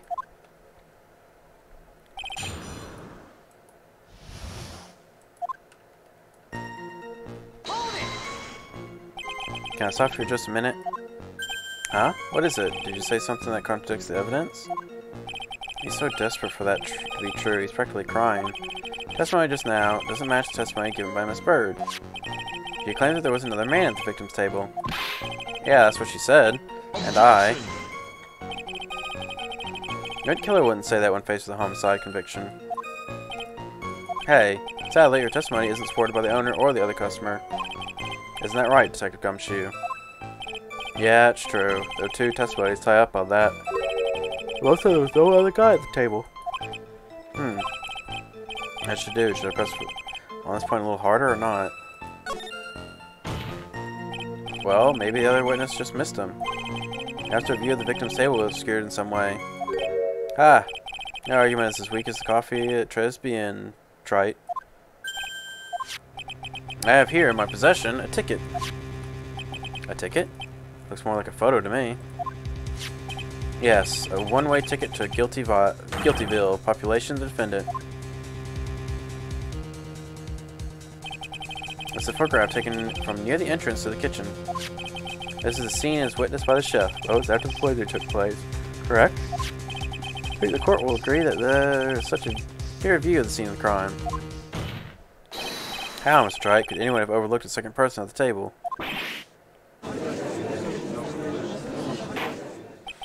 And certainly seems to show the victim's table extremely clearly.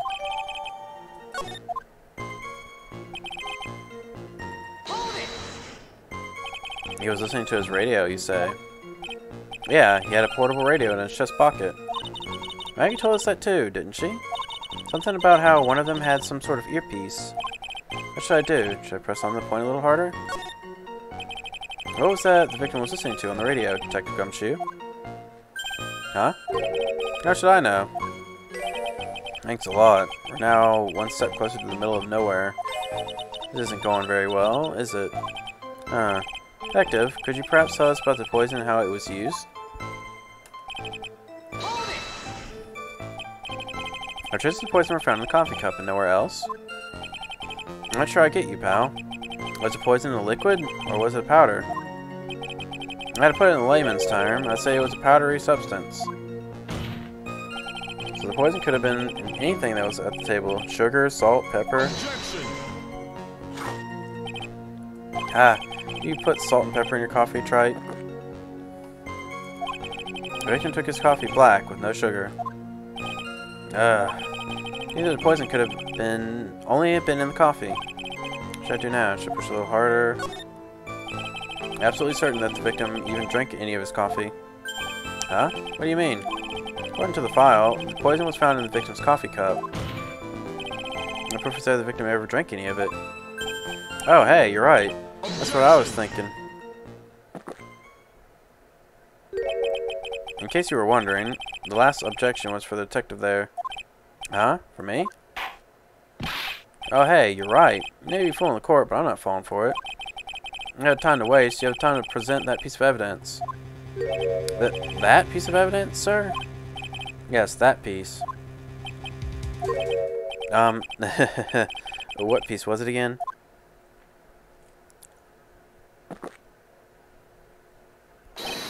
This. Should I be grateful this coffee's only hot enough to give me first-degree burns? Oh, now I remember. This is the, victim's cup. Yes, the victim's cup. Take a good look at the rim. Oh, yes, it's unmistakable. There's a clearly coffee stain on it. Clearly a coffee stain on it. Conclusive proof that the victim did drink the poisoned coffee when it was in the cup. The victim... Oh, I read it. For the record, the only prints on the cup were the victims and defendants. Upon further investigation of this cup, we found a certain chemical substance. What was in the potassium cyanide? It was really packed punch. Potassium cyanide? I've heard of that chemical before. Okay, how strong is that poison, Detective Gumshoe? Well, that stuff's lethal. Eat too much, and your history. How much is too much? Lethal dose is 2 grams, and that's enough to finish anyone off. 0.2 grams? How much is that? You know when you swab your ears for earwax? Yeah, about that much. Earwax, huh? Sounds like something Gumshoe's got an abundance of. Such a small quantity of poison could have been concealed anywhere. Some kind of motive? Yeah, but if you ask me, it's been blown way out of proportion. You know what my golden rule is, Detective? Check out a bad cup of coffee. You can always get another. Huh? I don't get it.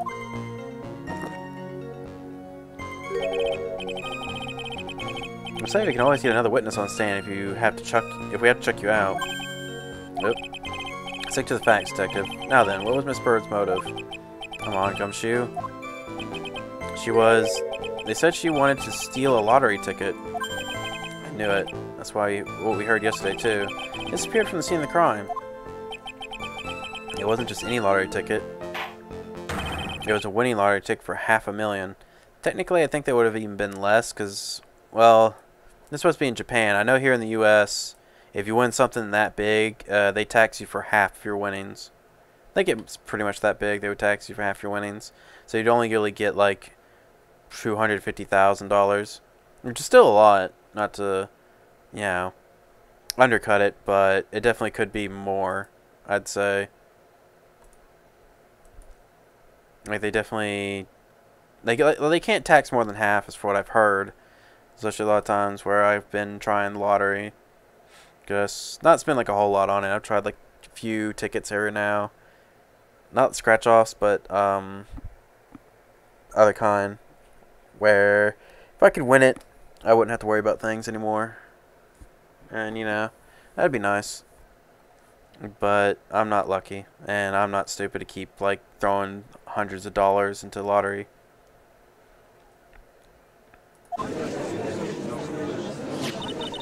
Mr. Armstrong knew about the ticket too, didn't he? But he stole the wrong one. Then, is it possible Maggie stole the winning one? What should I do? Should I press on this point a little harder or not? Wait a minute. In fact, the lottery ticket disappeared in no way implicates my client. Ha! I have here in my hand the very ticket in question. That's the $500,000 lottery ticket? One of the female police officers found it when she was conducting a search of the defendant. What? Order, order. Ha! She's quite a lucky bird, our little waitress. We will submit that ticket as evidence to the court, immediately. I better keep an eye on that ticket. The way the judge's voice is quivering. The ticket was presented to the court in the previous trial, too. But it feels heavier now somehow. $500,000, you say? It's just a scrap of paper. What matters is where it was found, Your Honor. That's on Maggie's person, unfortunately. That's enough. Facts of this case seem overwhelmingly clear to me. The defendant had ample opportunity to commit the crime of which she is charged. Furthermore, it seems beyond unreasonable doubt that she did indeed commit this crime. Like an old man who knows the score. There's also the matter of the $500,000 lottery ticket. That alone provides a very credible motive. I mean, for that sum of money, even I might be tempted to bend the rules. I don't mind an old man who is weak to the siren call of money. Not good, Nick. The evidence against Maggie is starting to pile up fast. Yeah, that's because the court has ruled guilty once already. Hey, it's about time to wrap up this repeat performance with one final decisive piece of evidence. He's got more evidence against Maggie? This is the apron the delightful Miss Bird was wearing at the time. Wow, that's not the cleanest apron I've seen. That stain looks like... It can't be blood, can it? Ha! It seems the star of our play was a little flustered. Somehow spilled coffee on herself. Coffee? It's not exactly the first thing that caught my eye. Of course, the coffee stain isn't the most interesting thing about this apron. No, there's something else that stands out even more. Something else? I presume you mean... Of course, I'm referring to the pocket. The pocket? A search carried out right after the incident uncovered this. Potassium cyanide. The very poison used by the killer was in her apron pocket. A bottle of poison in Maggie's pocket? Yeah, and Maggie's prints were the only ones on it. What? Order, order, order. The court will accept these items and evidence. There's something that's so bothering me. Mr. Godot, why have you not explained the bloodstain to the court? It's probably like jam or something. Bloodstain? What bloodstain would that be? I don't play games, prosecutor. The blood-colored stain that's smeared all over the apron. That's ridiculous. No one told me anything about bloodstain. You don't even have to be told. Just look at it. Well, detective, would this stain really be blood? No way, sir. It's just ketchup, sir. Ketchup? It seemed more like jam. I must have gotten some on her apron while taking someone their breakfast that day. You could have spoken up a little sooner, Detective Gumshoe. Oh, let's pull a stunt like that again, and I'll have you drink 17 cups of ketchup, witness. Ugh. I thought everyone knew what it was already. I mean, to be fair, it was a poison case, not a murder case. Well, that was murder. I don't know what I'm trying to say. It wasn't a stabbing case. There we go. So it couldn't be blood. You don't exactly, you know, poison someone then stab them. You just generally poison someone. I haven't seen anything yet to make the doubt last ruling I made on this case. The motive, the opportunity, and the supporting evidence. They've all been clearly established. Oh, trite? Means you really are a phony after all. Ah, you really know how to drive a man nuts. Witness, please continue with your testimony. Describe for the court the crime scene and the findings of your investigation there.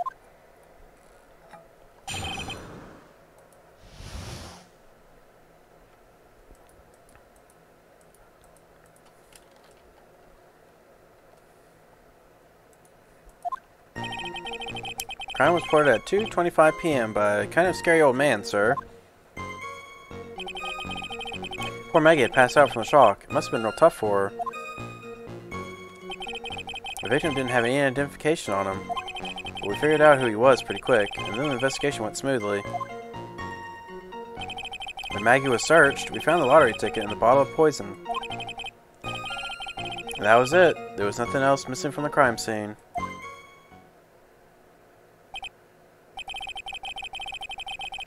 You identified the victim and secured your prime suspect. Very good. Last chance to convince the court you're a real lawyer, Trite. Don't count on any more cross-examinations after this one. So let the fun begin.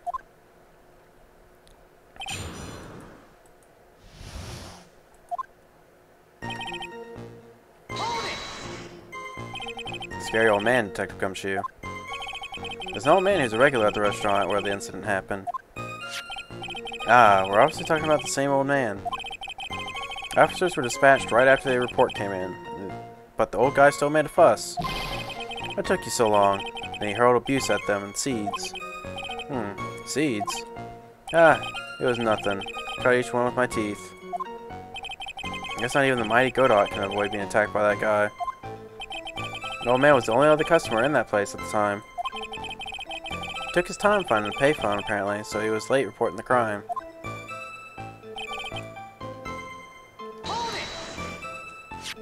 How long was the defendant unconscious for?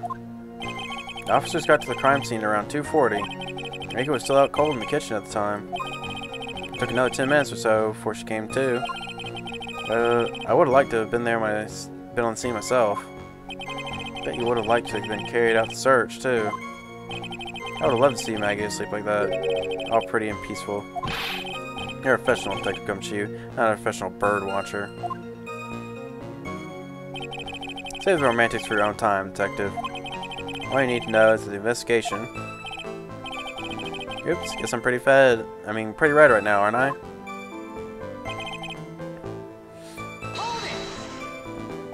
You didn't have any? Are you saying that it was stolen then? No, I don't think so. The victim didn't have any didn't have a driver's license or even a credit card on him, pal. All he had was 58 cents in his wallet. 58 cents? Yeah, I can't believe I found someone with less in their wallet than me, pal. The victim sounds like he was a thoroughly miserable young man. Or some kind of outlaw. And I give him a bit of an edge. I think I'm onto something here.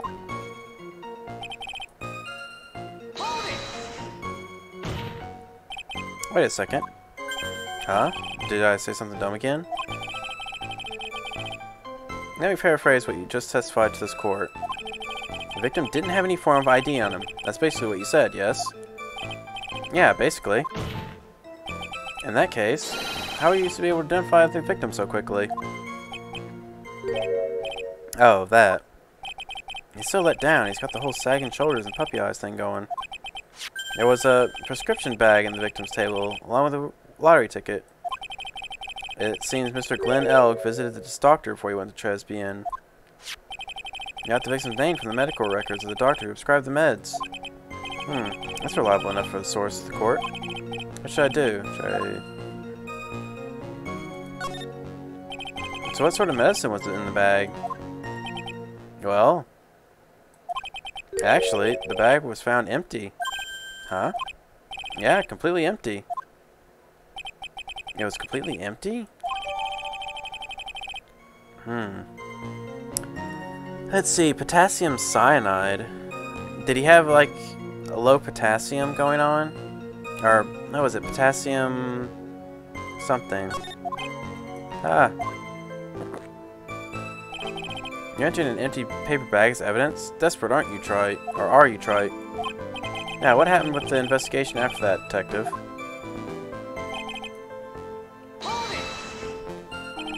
Well, the defendant had been passed out for a while, correct? In that case, isn't it possible for someone to plant the evidence in Maggie's pocket? Hey, yeah, you've nailed it, pal. Huh. Happens to me all the time. I had a department party the other day, and when I got home, I was wearing the boss's shoes. Objection! Keep this crazy testimony, detective, and those shoes will end up down your throat. Sorry. So, Trite, someone planted the evidence in Maggie's pocket. That's a pretty bold statement. Care to back it up with some evidence? Well, I'd love to if I had any. It appears you have no evidence to support your theory, Mr. Wright. Continue with the testimony, witness. It was there. There was nothing, and that was it. There was nothing else from the crime scene. So, $500,000 lottery ticket and the bottle of poison were accounted for. Yeah? Interesting. It's true that those two items were accounted for. Wasn't there another lottery ticket that was stolen that day? Oh yeah, the one the restaurant owner took. He won a whole dollar with it. What a lucky guy, huh? They're just going to let him get away with it? I suppose for $1, it's not worth it. It was just $1, detective. I guess no one cares when it's that little, except for Gumshoe. I didn't find a hole in this testimony. The judge is going to hand down his verdict. Gumshoe hasn't given us anything to work with. We can't find any contradictions if he doesn't give us something. Yeah, that's true. Maggie and Gumshoe are like Dumb and Dumber. My only hope is that they were so dumb they missed out something obvious. Come on, Gumshoe, be the dumbest you've ever been.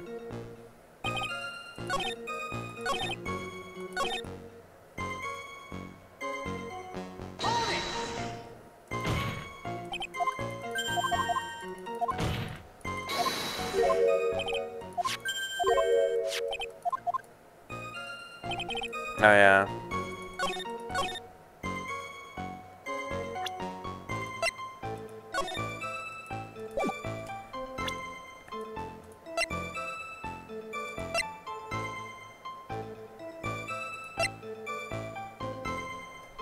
I guess it would have his... No, it was...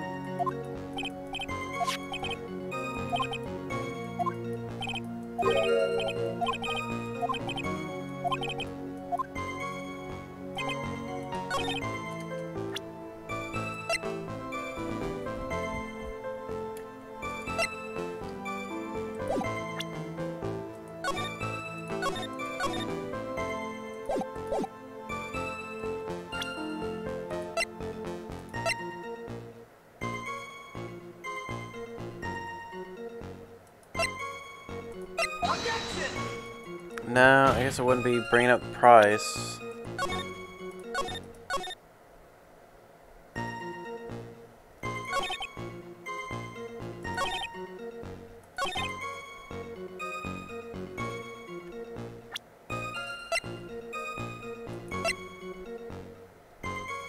I mean, I guess we could bring this up.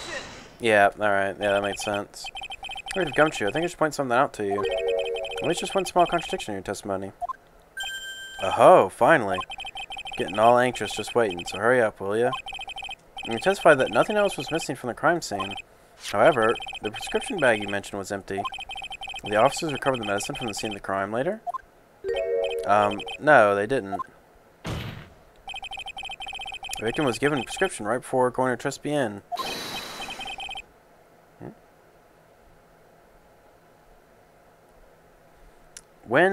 Where, then, did the medicine disappear to? You are too cool, pal. Indeed. Due consideration wasn't given to the victim's prescription in the previous trial. Witness, why do you always overlook such vital pieces of evidence? I guess that's the most careless thing I've done so far, huh? The victim was killed by poison. The victim's medicine mysteriously disappeared. The victim's own prescription could have been the lethal poison itself. Oh, order! Well, Mr. Cadet, what do you have to say to that? Ah, that's all. What? Made for the court name of this clinic on the prescription bag, if you will. What's the clinic's name got to do with anything? New Ear Orthoology Clinic. I don't know how to say that. What kind of illness is the victim suffering from, Mr. Godot? Hardly any illness, Your Honor. More like a bitter war wound, you could say. A war wound? Hey, for the incident, Mr. Elg himself found himself in a fight. He took a blow to the side of the head, and he ruptured his eardrum. He ruptured his eardrum? But what on earth was the prescription he was given? It was a cream that was to be applied topically inside of his ear canal, not to be ingested. Okay, so he didn't have a potassium deficiency. It's mentioned in their autopsy report if you read the fine print. Now, traces of the medication in the victim's left ear. Yes, here it is, in the very, very fine print. It seems Mr. L correctly applied some of this medication while he was at Tribulations. Therefore, it would be absurd to believe that he would have eaten his medication. This medication is irrelevant to the case after all. No. Nick, if you don't think of something quick, it'll all be over. She's right. But I can't get away with any old weak objection. What should I do?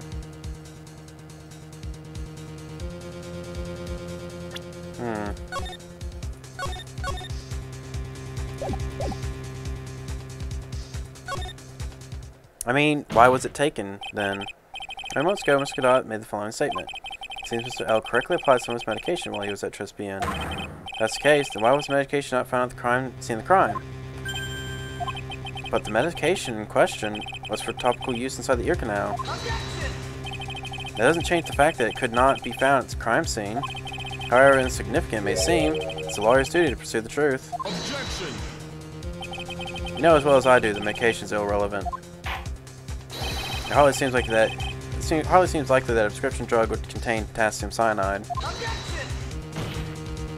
It hardly seems likely that coffee wagers served would contain it either. But it did. The possibility is undeniable.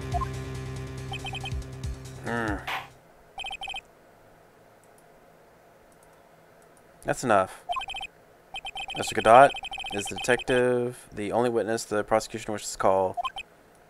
Mr. Godot? I've got my own witness I'd like to call, sir. That's the old man who was there in the restaurant on the day of the murder. Victor Kudo, pigeon hater. Very well. As a disappearing medication seems a little more than trivial at best.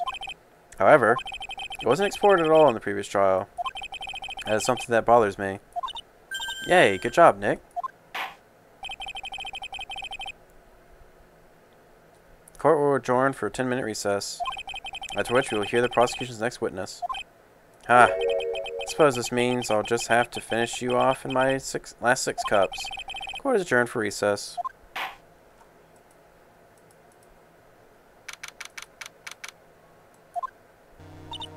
Phew, that was close.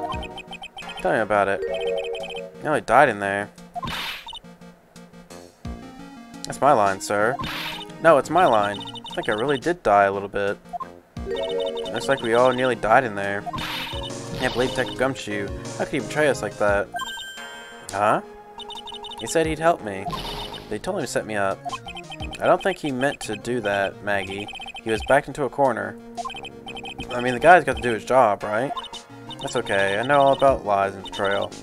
I've had them all my whole life. It really did hurt me this time. Felt like someone punched me hard in the stomach. Hate that guy. Don't ever want to see him again. Poor Gumshoe. So the next witness is going to be that old guy from the park, right? Yeah, Mr. Kudo, lover of waitress outfits and projectile seeds. But he's going to be really stubborn. I mean, he's pretty set in his ways, you know. Yeah, he's a big old grouch. Are you going to be able to handle him, Nick? Yeah, I can take whatever he throws at me, even those never-ending bird seeds.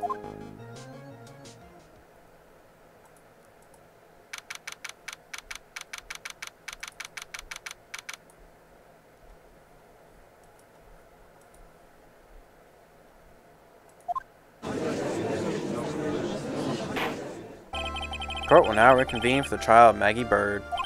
Mr. Godot, your next witness, please. Prosecution calls the lucky old-timer and caught the show over a cup of coffee. Will the witness please take the stand?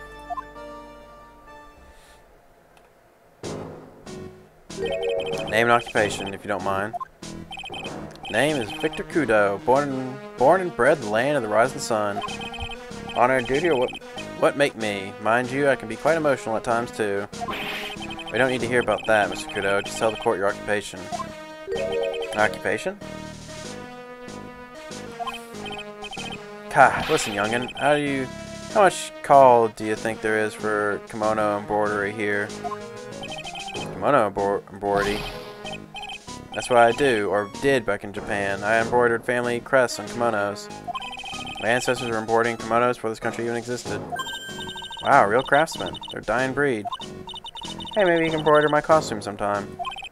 Anyway, like I said, there's not much demand for that kind of thing here. So I had to take a job working the cash register at a burger joint, printing a smile. That burger joint would have been better off putting him in the kitchen. Now then, witness, were you in the restaurant at the time of the incident? Oh yes, I was eating some seeds over a cup of Javasino.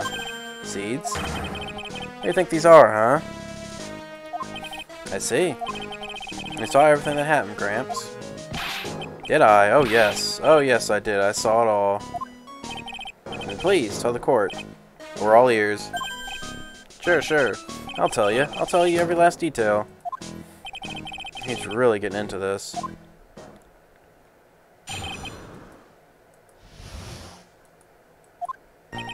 The young man was reading the new sports paper. The serving girl brought him a Javasino, but she put something in it. The man took one sip of it, looked like he was in terrible pain, and then collapsed. And that servant girl, right there in the defendant's chair. I remember her well. Mr. Kudo, she is not a serving girl. Please refer to her as a waitress. Ah, you're just as bad as the rest of them. All the newfangled words. What's wrong with old-fashioned ones, Newfangled? All this talk of radios and glasses. It's wireless and spectacles, I tell you. Excuse me? Listen to me, everyone. Don't forget the old values. Don't let the good old days slip away. Well, I think it's time to begin the cross-examination, Mr. Wright. Yes, Your Honor. Oh, the old judge is feeling even older than the old man.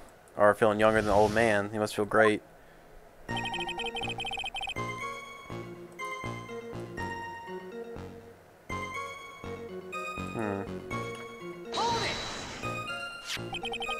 So you saw the victim then? You saw Mr. Glenn Elg?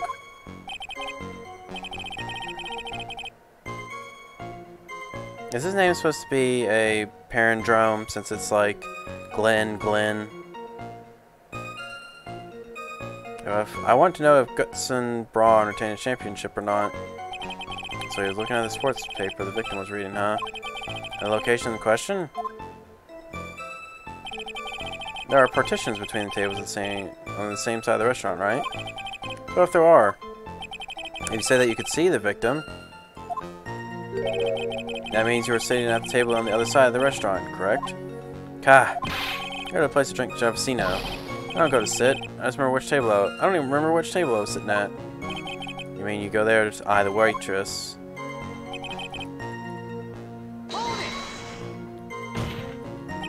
Mr. Kudo, that is a very grave accusation. Are you sure about what you saw? Mr. Kudo never makes mistakes. I dot every T and cross every I. I see. The eyesight's fine. The doctor said I only need spectacles for reading and driving. I bet his eyes are only really fine when he's scoping out waitress. So the servant girl put in her Javasino as well. I know what's coming up. Something tells me I'm not going to like it. Your Honor, I need more clarification on what was put into the victim's coffee. I'd like to ask what the witness add. Ask that the witness add what he knows about this to the testimony. Huh. I agree. Witness, will you enlighten us, please? Sure. He was very consistently putting some white powder in there. Did she really put that into the coffee? You doubt me, boy? She really took some out of that small brown bottle and sprinkled it in. Couldn't she have been adding sugar? Sugar? In a small brown bottle like that? Like that? Witness, could you please describe the bottle in more concrete terms? A bottle like this, perhaps? Oh, there it is. That's the one. That's a bottle of potassium cyanide, I presume. So what did the accused put into the coffee? I think it's clear, don't you?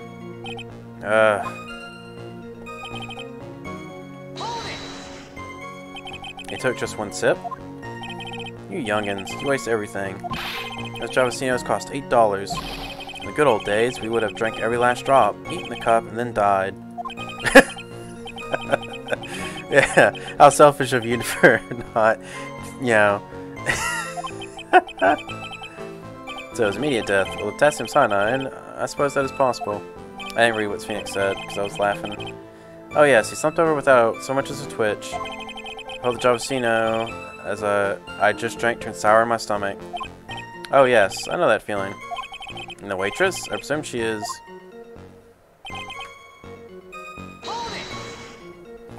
You said, I remember her well in reference to the waitress. Did you have any particular features that you could identify her by? Particular features? This is disgrace, that's what it is. Sorry. You can see all the way up to her, you know, perfectly naked in that uniform. So, a particular feature you recognize about the waitress is her outfit. But anyone could wear such an outfit, even me, or such a uniform, even me. Mr. Wright, please spare the court any further mental anguish from that image. Don't get all excited, Nick. You've got to keep yourself together. I guess I got a bit carried away. Gah, there are other things I recognize about her, too. Seems pretty sure of himself. What should I do? Sure, you saw a waitress take his coffee over to the victim. But what matters is whether or not the waitress is Maggie Bird or not. Quite right. Mr. Kudo, these other features that you recognize about the defendant. I would ask you to add them to your testimony. Sure, sure.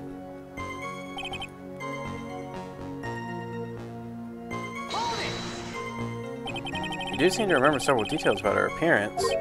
But what about the most crucial detail of all, her face? Ah, as if I would remember that. Objection.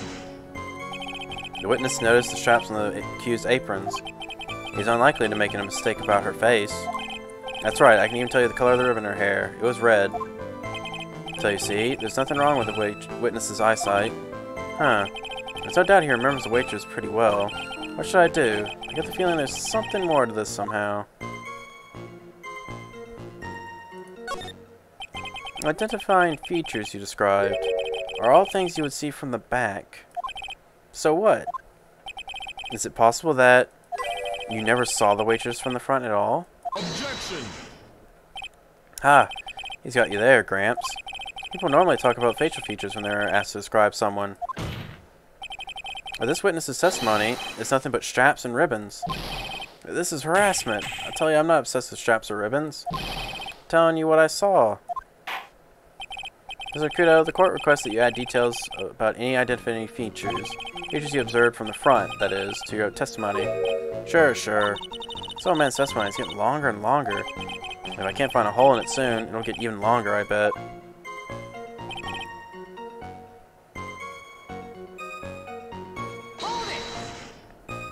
You didn't find anything to be distinct, but you clearly did see the witness's face, yes?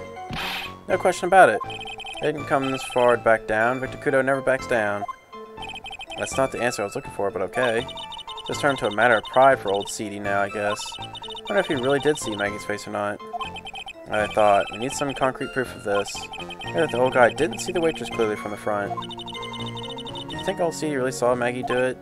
Well, he probably had his eye on the waitress the whole time. That's why he was there. And he was there for the cute outfits, right? Not the waitress. I guess. She makes a good point, though. Hey, did I just say something clever? I wonder if the waitress Miss Kudo saw really was Maggie. That's what we have to figure out, Nick.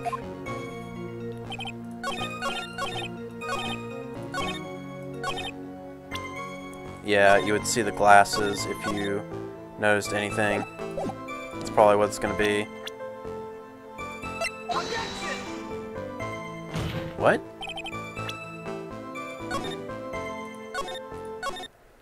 It wasn't the glasses?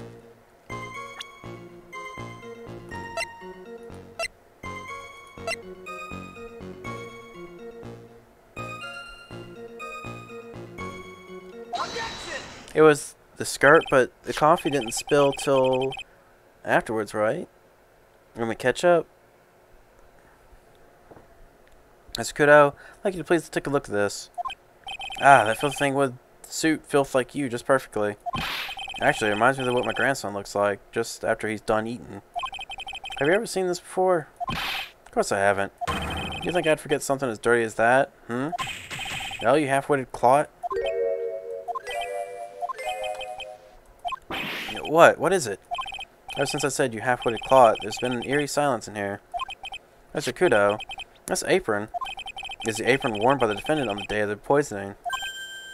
Huh? And as you said yourself, you wouldn't forget something like this. Which means, if you had really seen this apron before, yes, you know what I'm getting at. You couldn't have possibly seen the waitress from the front. Oops. Witness. You can't just oops your way out of this. Ah, oh well. Looks like we finally have a genuine trial on our hands.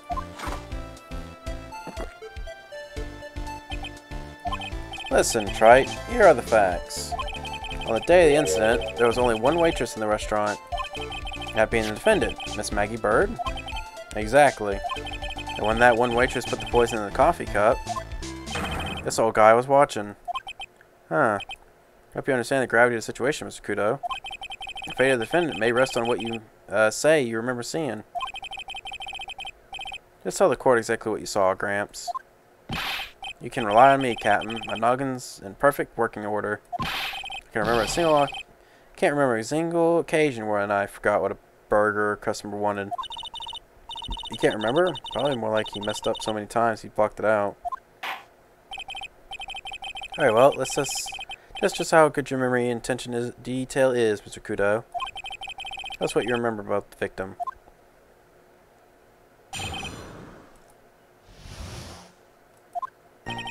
It was another one of those pesky young types wearing a broken pair of spectacles. He had a newspaper in his right hand, and the noisy brat kept rustling its pages. Oh, they're talking about Glenn. The young man was listening to the wireless. I remember that well. And the servant girl in question brought over the Javasino. Little Fidget picked up the cup with his free hand and took a sip. The testimony we have just heard was to test how credible the witness's memory is. It seems to me that he remembers the victim in great deal of detail. Yeah, I hate those you-know-what types who are so vague about everything. How are we going to handle this, Nick? You only need to do one thing. We just need to prove that the old man's memory is shot. Just trip him up, you mean? Isn't that kind of cruel? I suppose, but it's what I do best.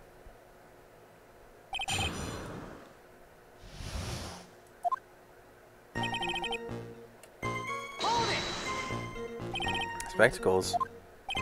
Dark glasses to see. One of the lenses was green, and the other one was broken. Newfangled rubbish. That's what I remember him so well. He does have some lens over his left eye, but I wouldn't have called it a pair of glasses. Huh. He seems to have been wearing some rather modern-looking shades. Perhaps I should take to wearing some, and rival Godot's sharp appearance. Ah, we better come up with something sharp and quick. Guess I'll wait and see if I can challenge him about the spectacles.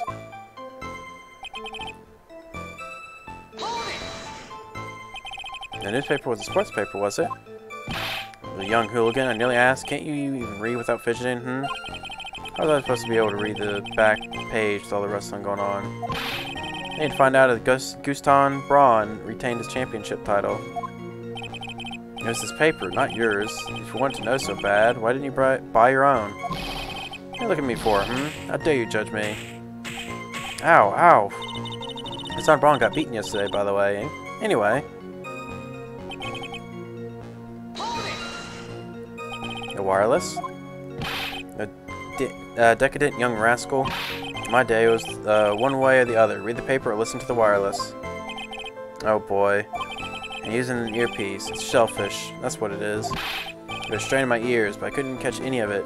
Or straining my ears, I couldn't catch any of it. Is he that desperate to listen to the radio? What are you looking at me like that for? How dare you feel sorry for me?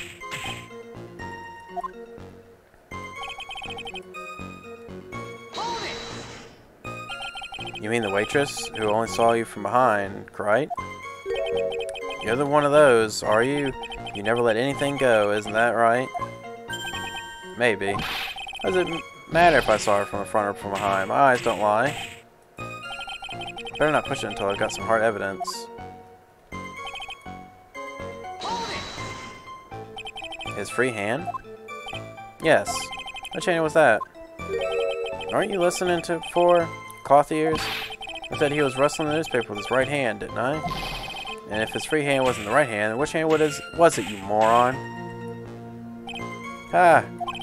Perhaps the great Mr. Trite has 3 hands. Yeesh, I was only asking. No need to gang up on me and treat me like a freak. The whole point of this cross-examination is to establish one thing. This old guy's memory has more holes than a slice of Swiss. Guess we need to find a contradiction in his testimony somewhere, huh? Anything will do, even the smallest detail. Yes, need one mistake and he's ours. Well, he wasn't wearing a pair. He only had, like, one.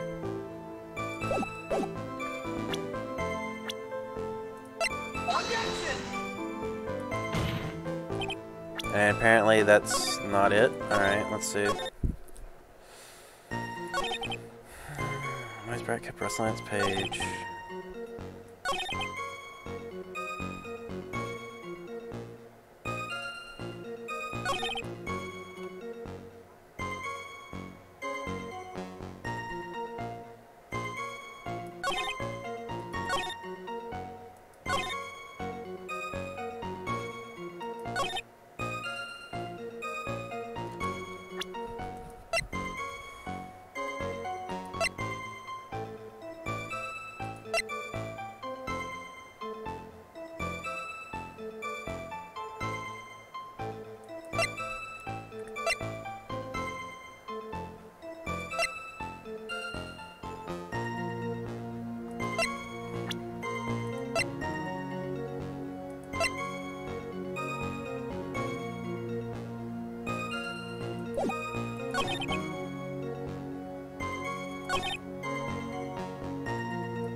It wouldn't be this, would it? Okay.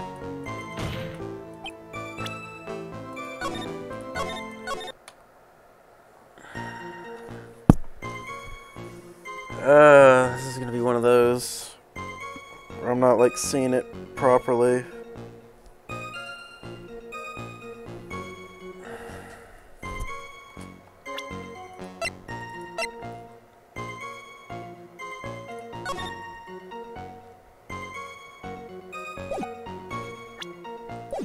Oh yeah, he drew on it.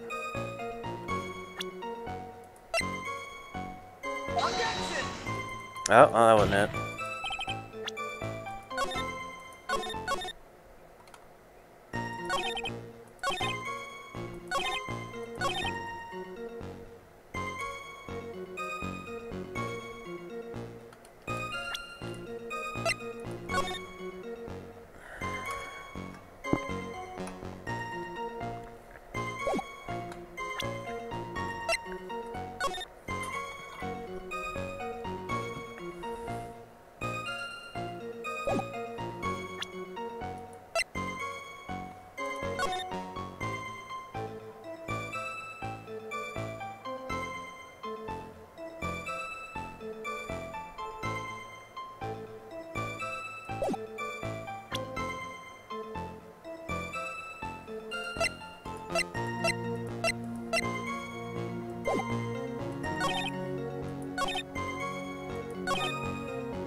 Threw his free hand, took a sip.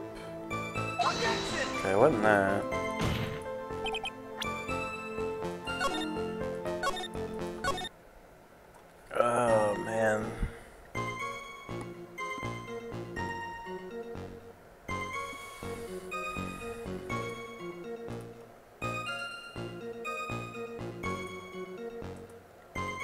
Let's see.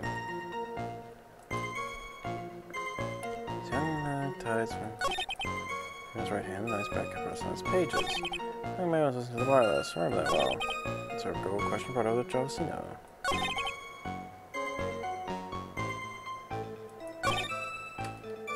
I mean, wouldn't this be it? Because he didn't bring up the fact that the powder.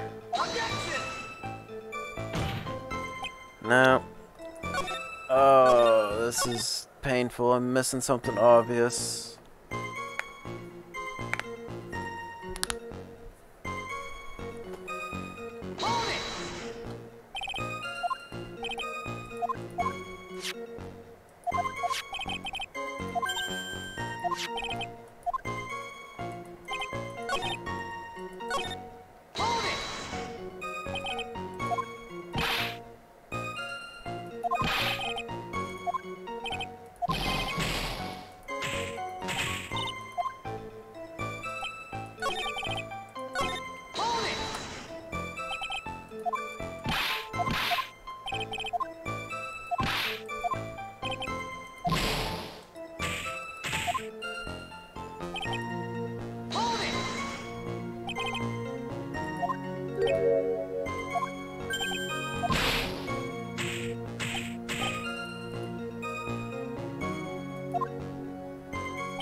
Now, let's see. Oops. It's not pressing through everything again, because sometimes it's like that. You're trying to look at the back of it. Is it just going to be the floor plans? No.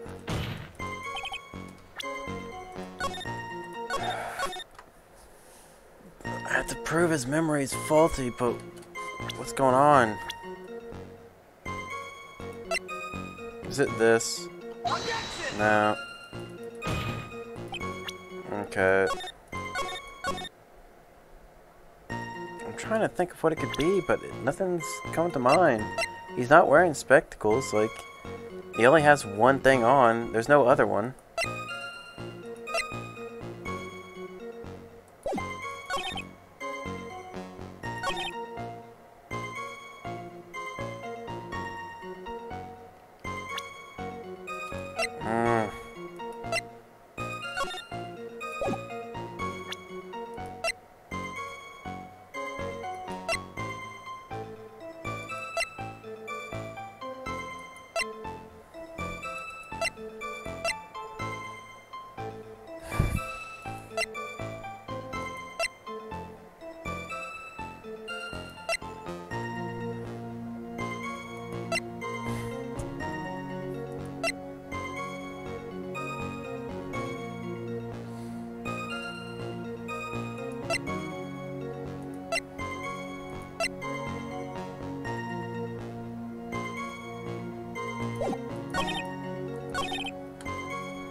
Okay, well, that's good. Do you remember what you were told at the start of this testimony? Yeah, this was a way of testing your credibility of your memory? I know. There's nothing wrong with my memory, I tell you. Nothing. If I got anything wrong, I'll eat the seeds and sing the pigeon song. Care to tell us where this is going, Trite? According to Mr. Kudo, the victim was holding the paper in his right hand, while drinking the coffee with his free hand, which would make that his left. Ah, what is this? Kindergarten? But I would like the court to please take a look at this. The cup the victim used, correct? Yes, and on the rim you'll notice the mark left by the victim's lips. Yes, there is a stain left by the coffee. If you consider where that stain is, you'll clearly see there's The victim was holding the cup in his right hand. But how? Well, Mr. Kudo, Cora's waiting for your epic performance. He said you'd eat those seeds and sing the pigeon song. Ah. Mr. Kudo, I'm afraid this simply is not acceptable. I think the witness had better go back to the park where he came from. Wait! If you think I'm going to stand here and listen to you tell me I'm mad, you're wrong. I don't care about that dirty coffee cup. I know what I saw. Give me a second. It is 10 o'clock.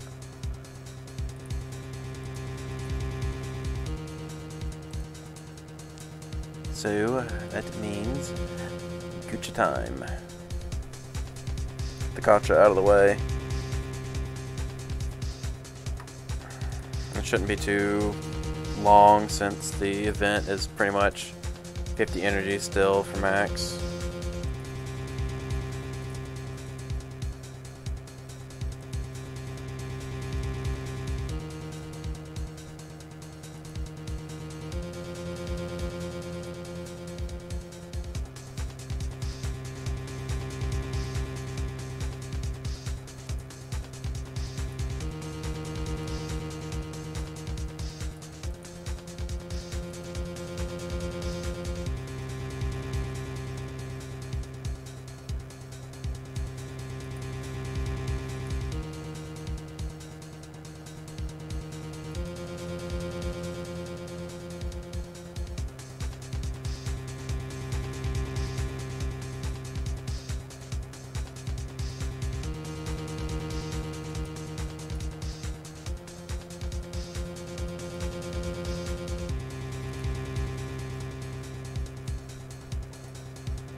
Alright, let's see. While that happens, I can do this. You know what I saw? Still insist on your testimony? The young bat was holding the cup in his left hand. Oh yes, no question. I'm good, law-abiding citizen I am. It's the dead young hotbot, you and the spiky hair Yahoo, who are at fault. Who, me? Thank you, old man. We've heard quite enough from you already. Don't call me old man, old man. Been around for 68 years, I have. You can't ignore me.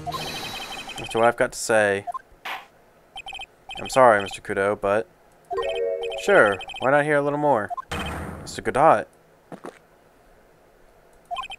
But this is my 16th cup of coffee. So this is your final stand. Thank you, Captain. You can rely on Victor.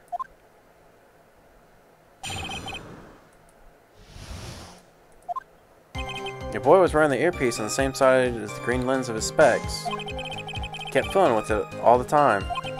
He was fiddling with it just because he picked up... That was before he picked up the cup, too. Then he used the same hand to pick up the cup. His left hand. I know the victim was wearing an unusual monocle over his left eye. Wouldn't that be his right?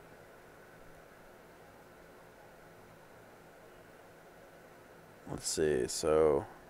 Alright, no, that would be his left. I think.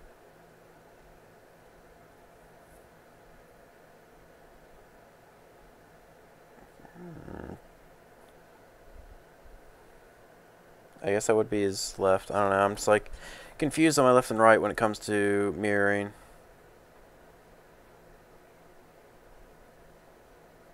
Because I don't look in a mirror very often.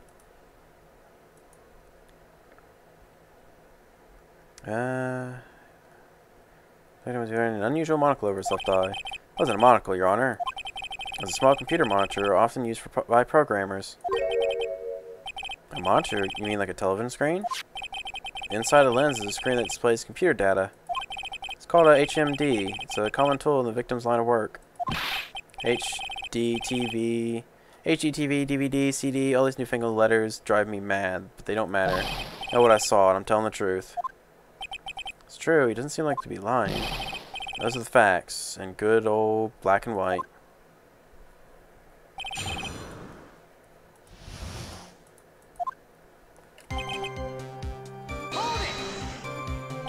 So the victim was wearing an HMD. HDT, what does it matter? None of them actually... It was none of them actually, but anyways. You're sure that he was wearing the earpiece on the same side? No question. I can only see that side of his head from where I was sitting. Yeah, this is pretty obvious if you look at the floor plans.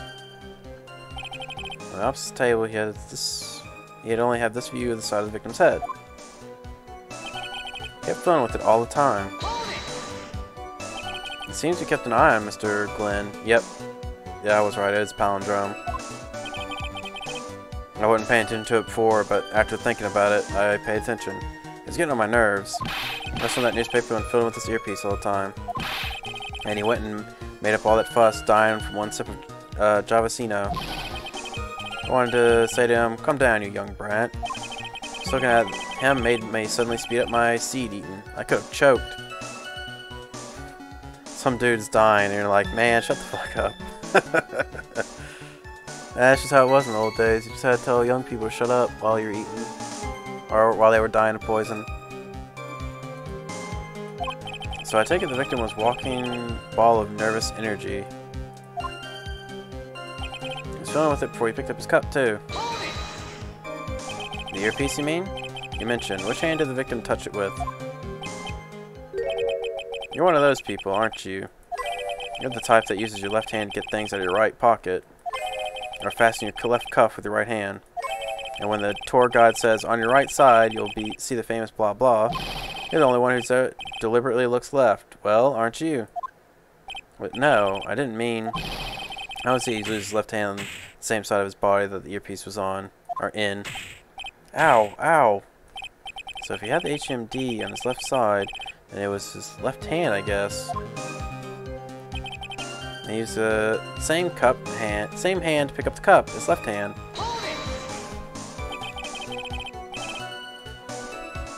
You seem very sure of yourself, Mr. Kudo. That's because I know what I saw, no matter what tricks you try to play on me. Looks like you really did see the guy picking up the cup with his left hand. It's a dead end. Well, Nick, what do you think? I think the guy's telling the truth, but even so, something's not quite right. And chuck evidence at him until he breaks.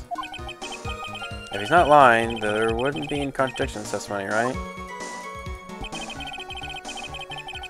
Well, the truth is what you perceive, so technically you can lie, but not really.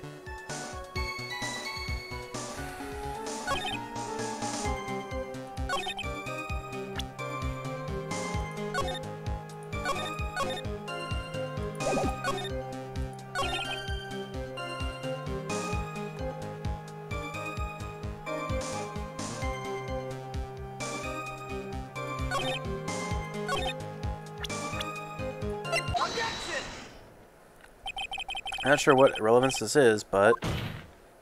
Mr. Kudo, there's something very strange about your observations of the victim. What? You say that he was wearing the earpiece on the same side as the HMD. No question, you can lock me up if I'm wrong. It was his left ear, without a doubt. I could see the side of his head from where I was sitting. I don't think so. What did you say? You're no doubt unaware of this fact, Mr. Kudo. But the victim couldn't hear with his left ear. His eardrum was ruptured. Eh? Traces of medication for his condition were found in his ear canal. That's right. It's impossible that the victim was wearing his earpiece on his left ear. Because he couldn't hear in that ear. Is that true, Captain? It is. Pigeon. Pretty pigeon.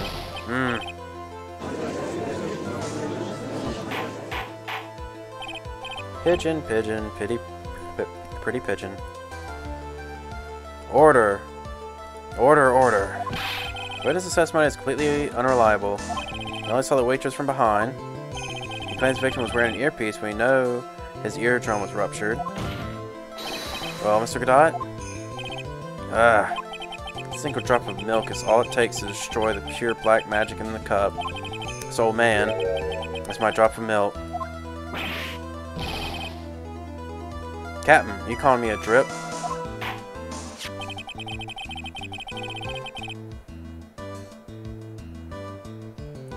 It's the victim's coffee cup in which the potassium cyanide was found. The mark on the rim clearly shows the victim picked it up with his right hand. I'll never back down. I know I'm right.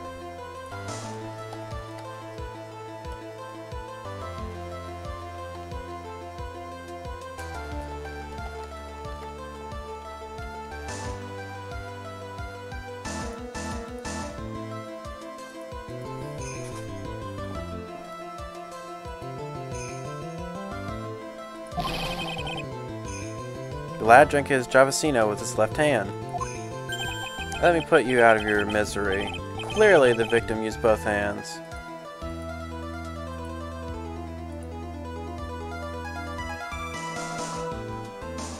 Yeah, 1 second. The gotcha is almost finished. I just need to do that and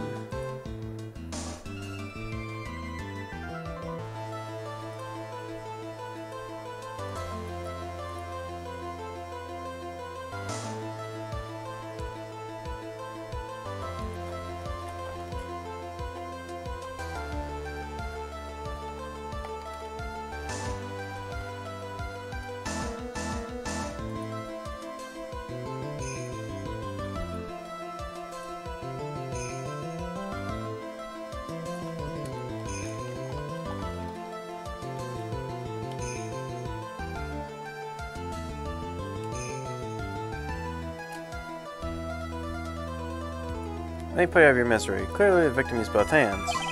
He took a sip with the cup in his right hand, and then switched to his left hand. That's what the old man saw. Impossible. The witness has already testified on numerous occasions that the victim died immediately after taking just 1 sip of the coffee. Objection! Which hand the victim used to pick up his cup is irrelevant, Your Honor. The facts still stand. With one hand or the other, Mr. Elg did drink the poisoned coffee. Like this. Sadly, Mr. Scott, that doesn't wash. The point of this testimony was to establish whether the witness's memory is credible. And the results are clear. The testimony given by this witness is useless.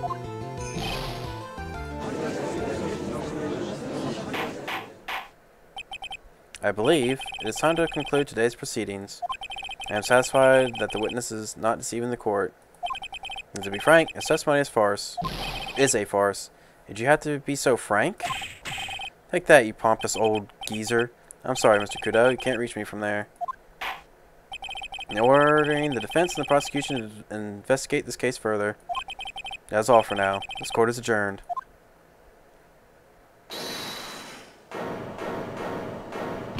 Wait! If we stop now, where does that leave me? A view, Mr. Kudo? Thanks to that blue-suited young upstart over there. I'm just a bumbling old man who can't even dot his T's or cross his I's now. How bad is your bad memory my fault? I'm sorry, Mr. Kudo, but there's nothing I can do. Kept my mouth shut until now. There's something else the court should know. What? There's more? To be perfectly honest, it might not be anything. But I want another chance. I want another crack at you, you young shark. Me? He's looking at me like I'm some sort of evil shogun. Well, everyone, what do you say? One final showdown? Final chapter in this eccentric old man's scrapbook? Sorry, Gramps. I've already had my 17th cup of coffee. What have you got to lose, Captain? I'll give you all the Javasino you want if you come to my house after the trial. I may be 68 years old, but Victor Kudo is still a man. That's enough, witness. I believe it will be quicker for the court to just hear your testimony. You bet. Much, much quicker. I can't believe this is happening. You better get ready, youngster. I get the picture. Just quit throwing those seeds at me, would you? It's gotta be using some sort of infinite ammo code with the box of seeds. Well, he has the bandana on. First of all, I want to stress that this might be nothing. I'm not too sure of myself. The young man slumped over the table as soon as he took 1 sip of his Javasino. Well, the clumsy idiot upset the vase. He knocked it right over. It broke, and the stir of the cloth colored the table got completely soaked. Covering the table. Well, how about that? Turned up things upside down, Is that all?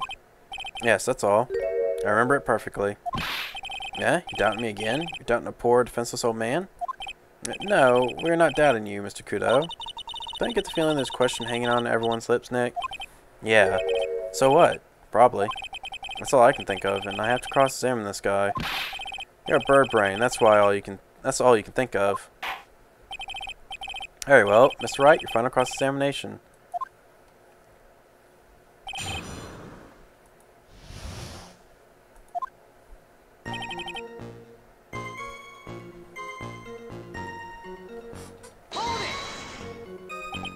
The court generally prefers it if witnesses are sure of themselves, Mr. Kudo. Noisy brat. I'm warning you, I'm more savage than a macho man right now. You won't beat me with this testimony. This is my final battle. He's checking those seeds harder than before. Better be careful. Come on, Nick. Nail him.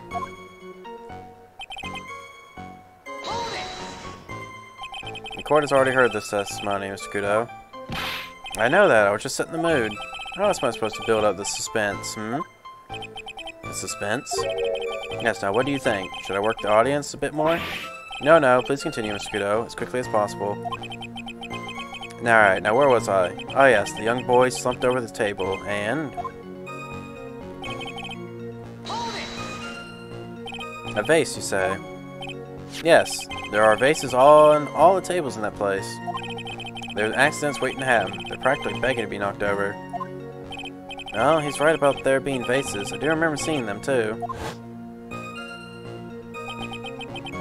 There was a vase on the table when I ate lunch there. And you saw the moment when the victim actually knocked over the vase? Well, it's hard to say. It's a bit unclear. How do you really define? Okay, I get it. I heard it break, and the sight of it is burned into my memory as clear as day.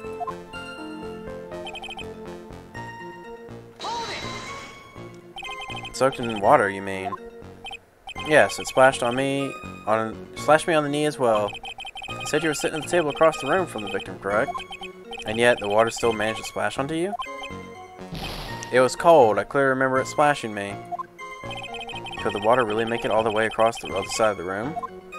It could, theoretically, but it's very unlikely.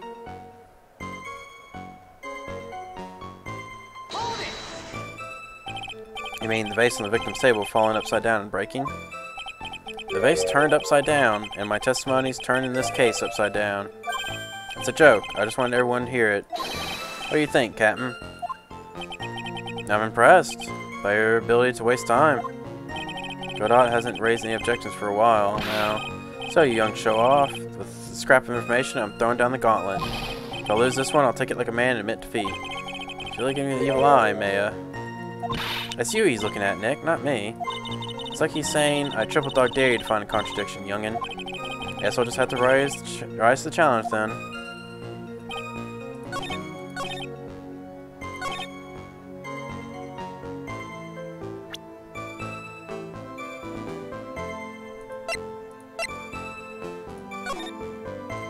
Oh, here we go. Mr. Kudo, this is a photograph of the crime scene. Huh. So what? Look carefully at the table. The vase is there, intact. Huh? Lost your tongue, Granddad? I'm no granddad of yours, hopscotch. Enough. If you throw any more seeds in this courtroom, the cleaners will be here all night. Ah! What is it now? I just remembered something. Yes? Go on. The broken vase. It was on my table. What? Well, you see... It startled me when that young lad collapsed. So I stood up. It must have been when it fell over. The vase on my table, I mean. The vase on your table? Yes. It was on my table. That's how my groin came to be completely soaked. You said knee.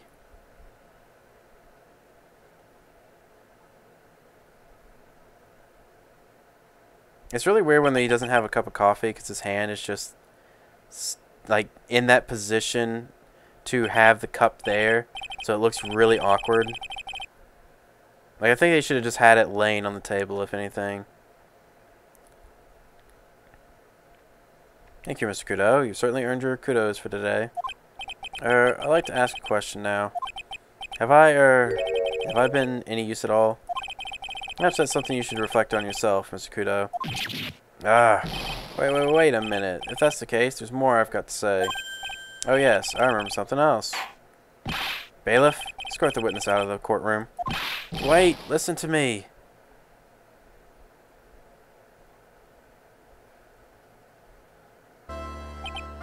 Well, we seem to have been considerably sidetracked. I'm still not in a position to deliver a verdict.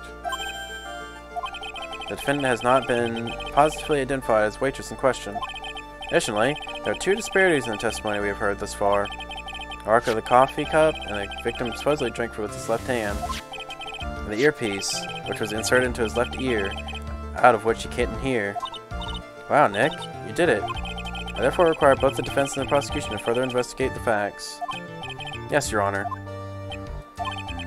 There's one more thing before I call today's session to an end. One more thing, Your Honor? The witness that we had just heard from. He is most insistent that his testimony should be of use. So he summarized it accordingly in this statement. Okay. You each have a copy of it if you wish. Whatever. Prosecution doesn't need any props like that. Godot's really mad, huh? Yeah, I would be too. Very well. Here you are then, Mr. Wright. There are 3 copies, my own, yours, and Mr. Godot's. Yes, Your Honor.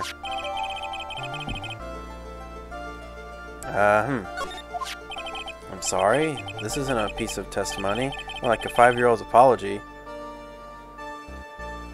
Wait. I'm sorry. That's 3. I guess you could say I am sorry, but that's 4. That's not a haiku. What the heck are we supposed to do with 3 copies? That is all. This court is adjourned.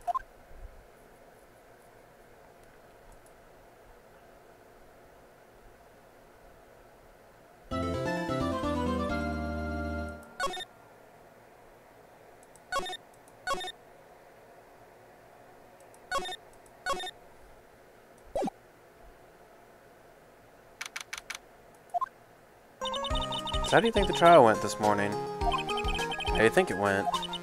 It got a bit crazy in there. I just wonder if that killed our chances. Yeah, I guess it did go out of hand, or did get out of hand. So Kudo's testimony did nothing to help us.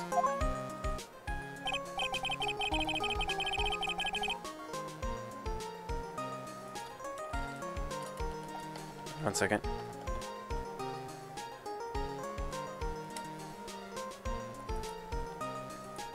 Plus, we don't even know the identity of the waitress who laced the coffee. All we know is that old Kudo saw the apron straps and the ribbon. That the victim was wearing an earpiece when his eardrum was ruptured.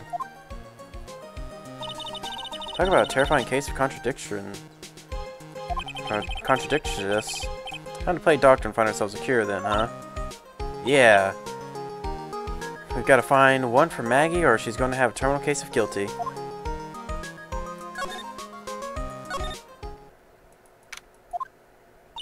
It's like Gumshoe's not here. Never mind that. What's going on? It somehow feels different somehow. Yeah, everyone seems to be on edge. What are you doing? Calling the officers for briefing, quick. Can't you shut down the station's server? Chief, quit playing on the internet. My email, pen pal.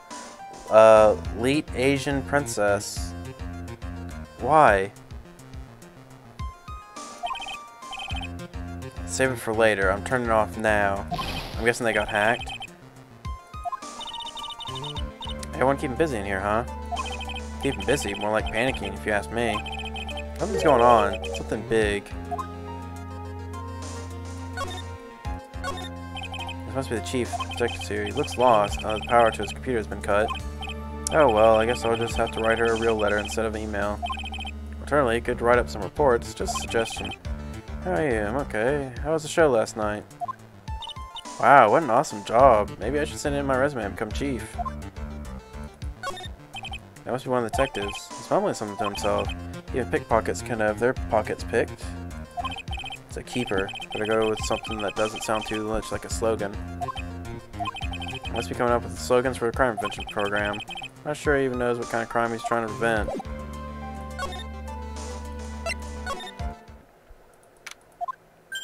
I guess Maggie's still in questioning. But we've got questions to ask her too. Maggie! Maggie! Keep it down, Maya. This isn't a playground, you know.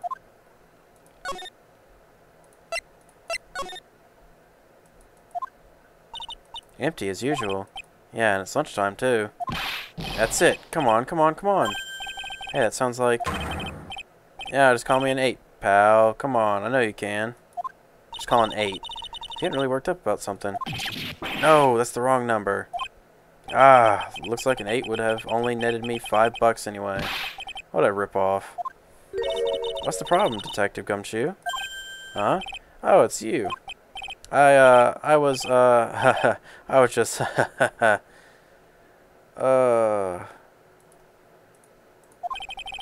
was just listening to the radio, pal. To the radio? Hey, Detective Gumshoe's having lunch. Here. He is, and he's having the 20 set. What can I say? This is a nightmare. How am I supposed to look at Maggie in the eye now, pal? You really drove her into a corner, you know. You always blow apart my testimony. Why of all days didn't you do it today? Sorry, there wasn't any holes in it for once. Yeah, what happened? Usually your testimonies are like Swiss cheese. Swiss cheese? What do you prefer, crumbled like aged Parmesan? Anyway, this case has already been ruled on. There shouldn't be any holes left to find. So, did Maggie say anything to you? About me, I mean? Well, how did she put it again? I can't believe I regret that. Something like that. What? Whoa. He just ran. Hey, Detective Gumshoe, I didn't mean... Why? Why is this happening? He's banging his head against the wall. Nick! Oh man, poor Gumshoe. So, did you like Twin Tea set? We never paid that much money for lunch before. I was so nervous, my hands were shaking. So, how did it taste? Well, for $20, I guess. I don't know how to describe it. Really, it was delicate. Delicate?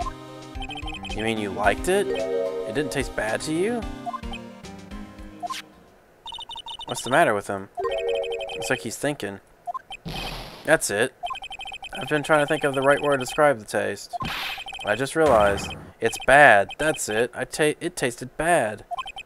It's just kind of hard to admit it to yourself when you pay $20 for it, you know?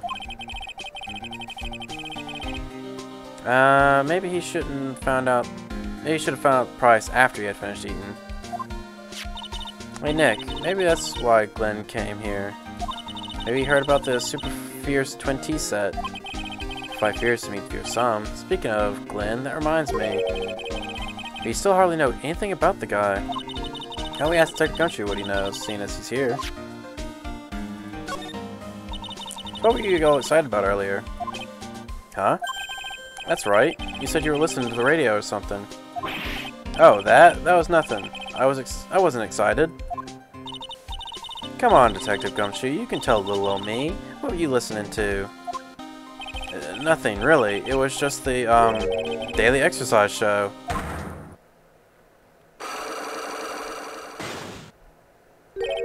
What the? Psych lock? This is Lunch Specials Lobster. Sure is great. And why are there tears in your eyes?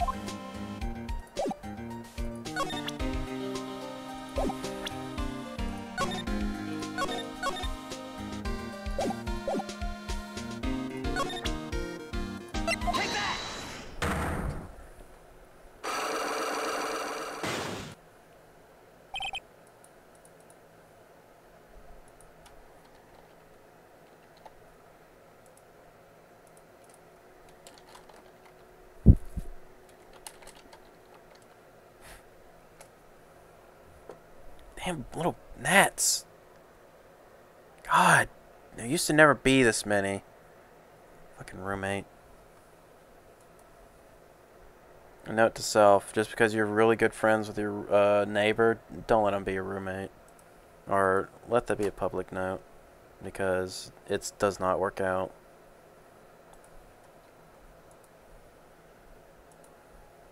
Because I had to like clean the stove earlier, not stove, no, stovetop earlier, because they left it a mess and I was getting tired of waiting. What really pushed me over the edge to finally clean it myself was there was some kind of small spider-like thing crawling around, and I was like, nope, I cannot let that happen. Cannot let that sort of thing get worse. Worst part is, over to the left of the stovetop, there is a whole bunch of like junk thrown there and just left there. There's like even a whole like pie just not a whole pie, but a piece of pie just left there right behind the air fryer. And it was there since yesterday, I'm positive. And it hadn't been cleaned up at all. And I definitely don't put that there because I don't eat pie.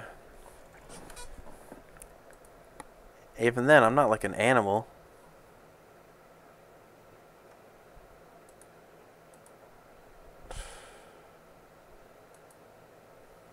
Damn. Either way, I'm getting annoyed by these gnats. Alright, Dr. Gumshoe, tell me the truth. What are you listening to? No way, pal. No, you've made a big deal out of it. I'm not going to tell you. We'll see about that, pal. Considering all the noise you were making while you were listening, it's pretty clear what kind of radio program it was. I'd say it was related to... Where's that ticket? I'm right, aren't I? You listened to the lottery results, weren't you? You thought you'd try to win big, just like Glenn did. It's just like you can see right through me. Huh? I've cracked them already. See, pal, that's why I said it was nothing.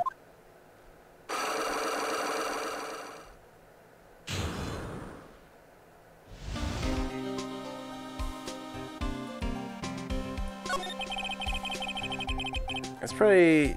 I'm usually pretty lucky, so I figured I'd try. This is everyone in the lottery. So, how did it go? I won 50 cents. Hey, you better win nothing at all than half a lousy buck. I was so mad.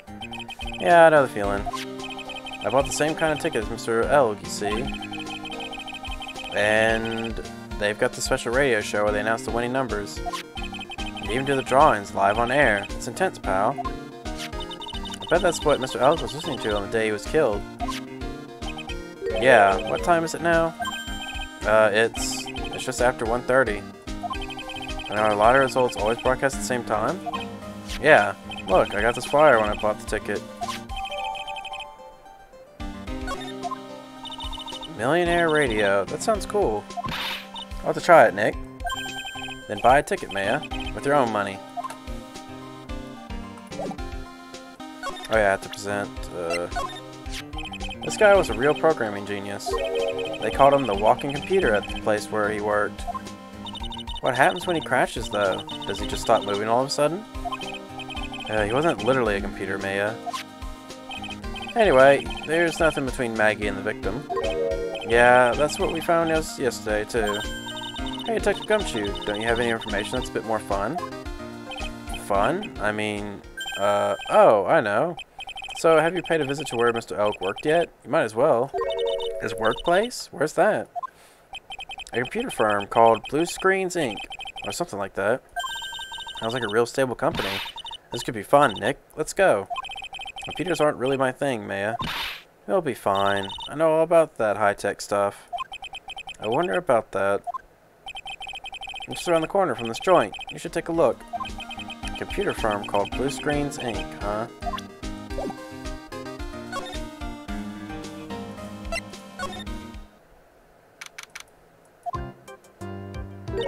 Wow, this place is so high-tech. You can almost smell the electricity in the air. This is a computer firm, Maya. They can't work without electricity, you know? Who are you? Oh, hello.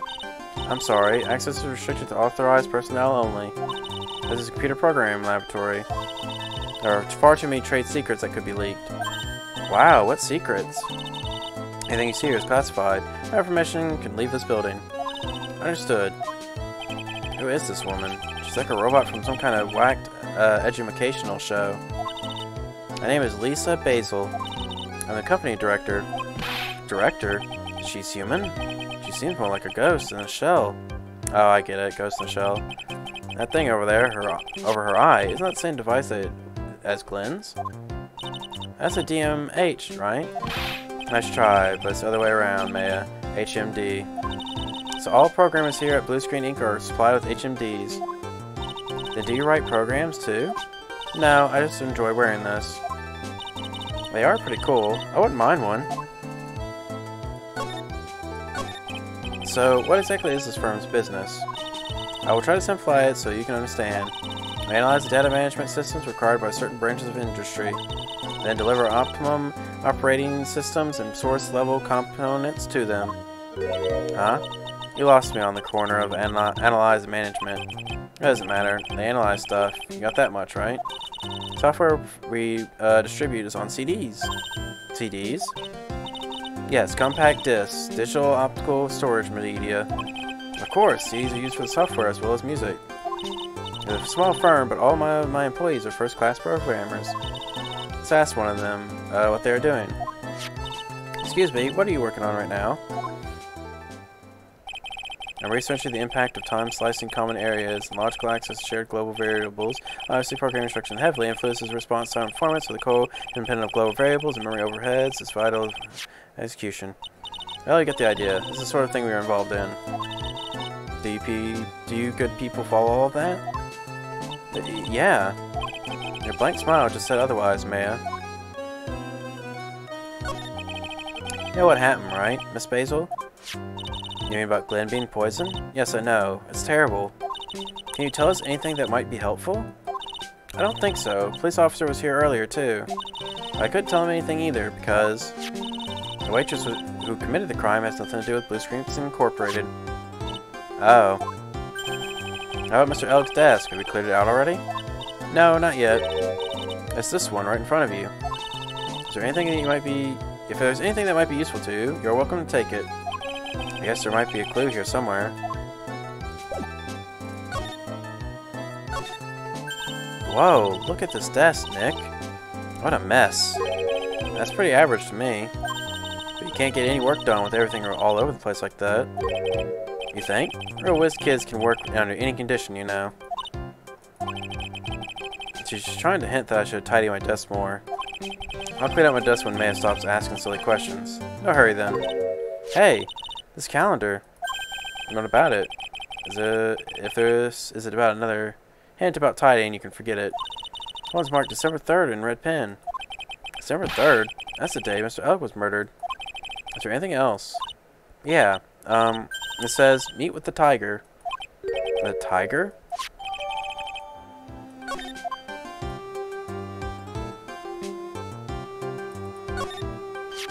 Wow, look at all of this mess. Looks like they're all betting tickets. What kind of betting tickets? We're betting on which horse will win any given race. They're horse racing tickets. Oh wow, his drawers are stuffed full of these. Looks like they're all losing tickets though. Okay, so you had a gambling problem. This many tickets would get you, what, $1 down at the recycling center? But I didn't know you were so hard up that you'd try to profit from the dead, Nick. I'm just taking them as evidence, Maya. He's really pounding that keyboard, isn't he? Wow. So that's where the pro and programmer comes from, huh? I guess I shouldn't be resting on my laurels. Gotta expand my skill set and all that. Yeah, that's a good idea. Yeah, I could become old CD's apprentice. What about your spirit medium trading? Hey, look, Nick, it's a supercomputer. Looks like you're really smart and wise. Looks like it's really smart and wise, doesn't it? Computers are only as smart as the humans who use them, Maya. That explains why you don't use the computer in our office. Work there too, Maya. Yeah, but at least I'm. Please, don't argue about something so trivial. Otherwise, the computer will laugh at you. She said she'd laugh at us, Nick. She's a human, Maya, not a computer. Those pillars all look they're moving. It's kind of unsettling. Nah, they just look a bit twisted or warped or whatever I'm looking for. This office was designed with a futuristic feel in mind. Futuristic? Yes, we tried to imagine what things would look like in the future when we designed it. It helps soothe and calm the soul. It looks all bleak and dull. On second thought, I'd agree with you, Nick. This place is really unsettling.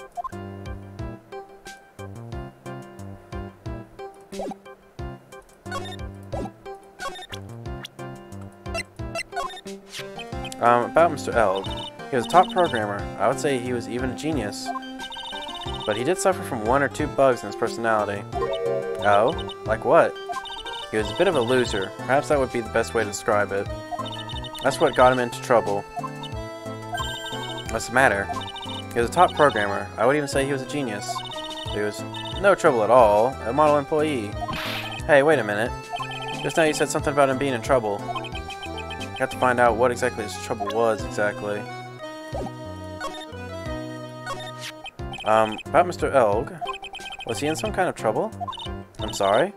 Why would you think that? I thought you said something about it just now. You said he got himself into trouble because he was a bit of a loser.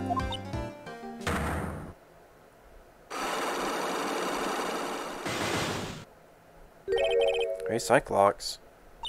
I guess Mr. Elk was like every other man with his own pile of secrets. I mean, it's obvious what it was. He probably had himself in debt a lot because he gambled away his money. He probably owed a lot of people money, but it could be something else. But I'm sure it's the gambling thing.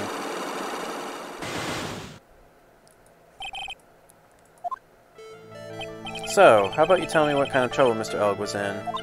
I'm sorry, sir. We don't deal with troubleshooting here. Perhaps you'd like to speak to someone in customer service? What's she talking about? I guess I'd better just take a shot and see where it gets me. Miss Basil, let me ask you something. Did Mr. Elg's trouble have something to do with this? What is that? A bunch of horse racing tickets. All losing ones. With that many tickets, you could get $1 at the recycling center. You good people are very, very bad. Cashing in on others' misfortunes is immoral. Is that a whiff of hypocrisy I smell? What is this relevance of these tickets? The victim, Mr. Glenn Elg, he had a gambling habit, didn't he? I don't think that's a logical conclusion based on the facts. Everyone likes to go to the races from time to time. Yeah, but not everyone buys this many tickets. Anyway, I don't believe that it proves anything on its own. You're right. I'm not through yet. Mr. Elg's gambling wasn't restricted to horse races, was it?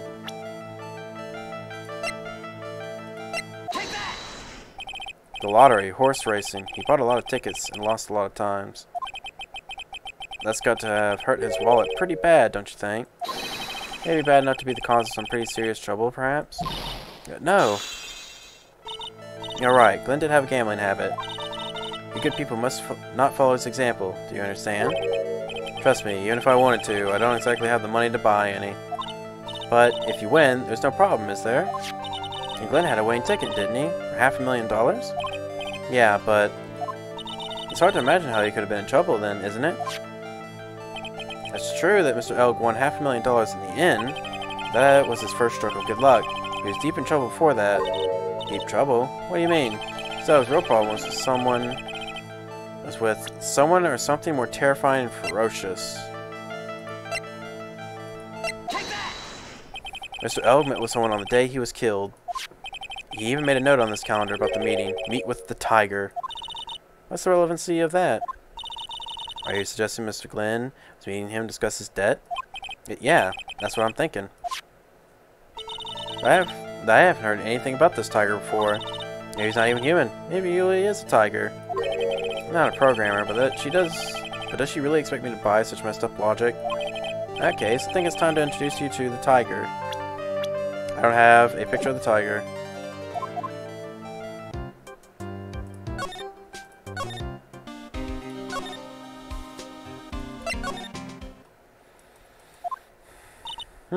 I don't see any sign of Mr. Kudo, do you?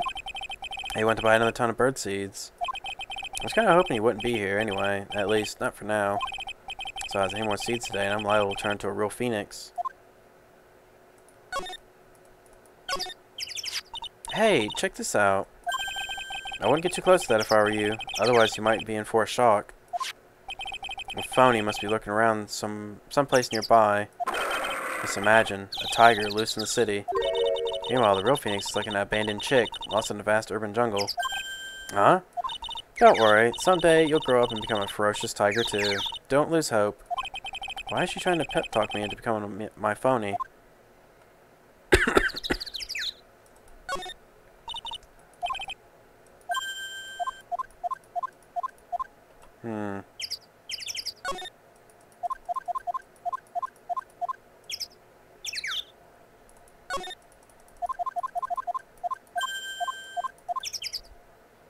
Alright, nothing I can do here then.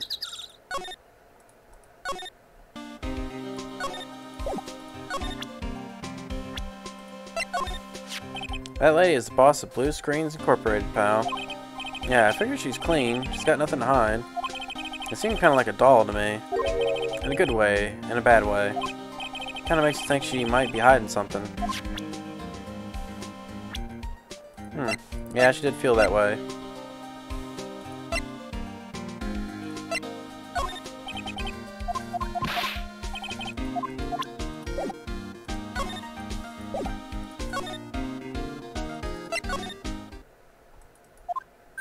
Huh?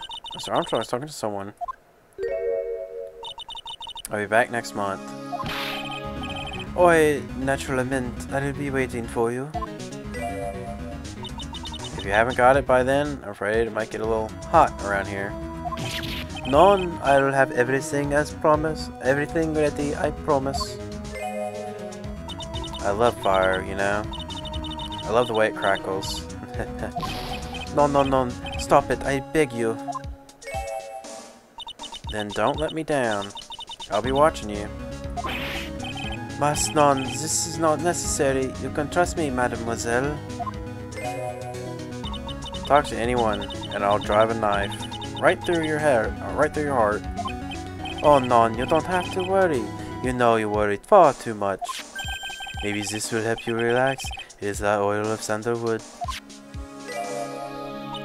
I do love raw meat from time to time. Ah. I'll be taking my leave. Goodbye for now. Ugh. I have less shivers. I must rub some of my oil all over my body before I become the nervous wreck. There. Oh, oui, that feels good.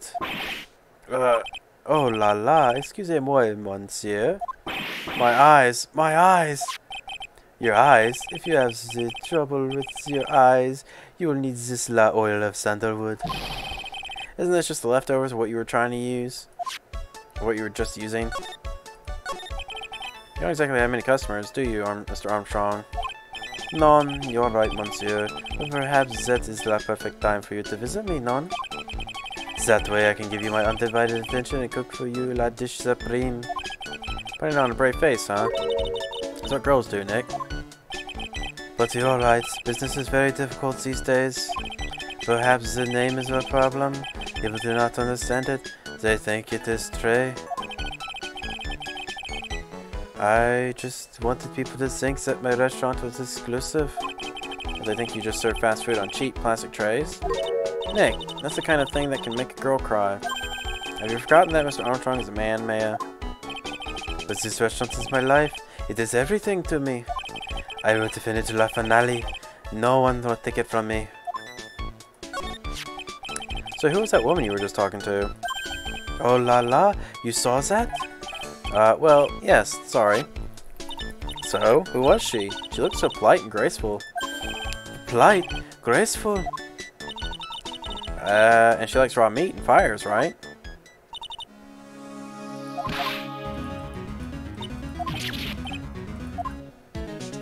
Now that I think about it. Hey, Maya, I think it's pretty clear what kind of conversation they were having. You think so? Well then, let's show them that piece of evidence and see what happens.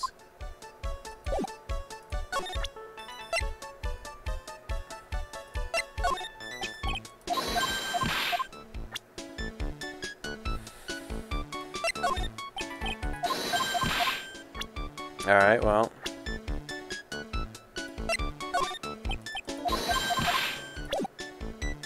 There was no piece of evidence to show, really.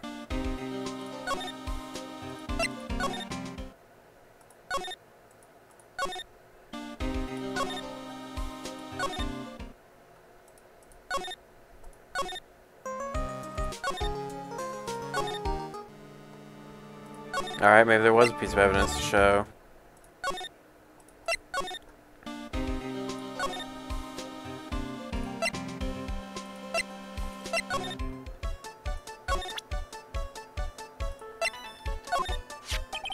So long as that paper exists, I am but a delightful angel with the broken wings. An angel, huh? Doesn't bode well when you think about it. Oi, they kept harassing me month after month. In the end, I had to give in. I agreed to help them. Help them with what? Must been, sir. If I did not owe them the money, I would have refused. But my hands are tied. Please, what did you agree to help them with? None? I cannot say. If I tell you is that woman, she will slice me up and eat me with less salad garnish. Ew, doesn't mean that he'll be literally sliced up and served with garnish. I'm going to guess that woman has something to do with your loan contract, am I right? Ah. Please, Mr. Armstrong, tell us about that woman. The woman who was here earlier, I take it that she's, why has it come to this? What a tragedy. Suddenly I find myself so deep in the debt, it is a sign of the bad world we live in, huh? No, I'd say it's more of a sign of the bad culinary skills. The woman who was there, the scary woman, she was from the loan office. Loan office? That where you borrowed $500,000 from? Oui, tender lender, it is called. Catchy name, just hearing it makes you want to borrow some money. Please, you must not borrow from them if you must no more than $10. $10? Sounds like your whole monthly stipend, Maya. Hey, I get a bit more than that. Thank you very much. So Tender Lender is the loan office you borrowed $500,000 from, huh? I wonder if they've got anything to do with this case. I am a weak woman. When I am upset, I have to buy something nice to cheer me up. Thanks to him loaning me that money, I have to pay back $500,000 now. I am like his slave. I have to do everything that he tells me. Who's this he? That Tigre. The Tigre? Oui, he is the manager of the Tender Lender, a terrifying man, big city mobster. When he shouts at me, my knees trembling and his weak ringing in my ears for 3 days. And as soon as I hear the noise of that battering old scooter he rides, I start to cry. Big city mobster rides a battered old scooter. Does this guy resemble me by any chance? Oh, no. This man is a pleasant, most formidable personality. Although, he does have a lot of spiky hair, just like you. Oi, so swims when it's there, I suppose. Sounds like the Sloan office is working. It's worth checking out after all. If you want to visit Tender Lender, it's just beyond Vitamin Square. Hey, Nick. If you need money, I can loan you some, as long as it's less than $3. Thanks for the offer. Just beyond Vitamin Square, huh? Well, I'm gonna head back to the precinct now. We've got a big meeting starting a bit. About Maggie's case, you mean? No, that's pretty much wrapped up now. There's another big case going down at the moment, so she's been pushed aside. Okay, well, see you later then. Bye.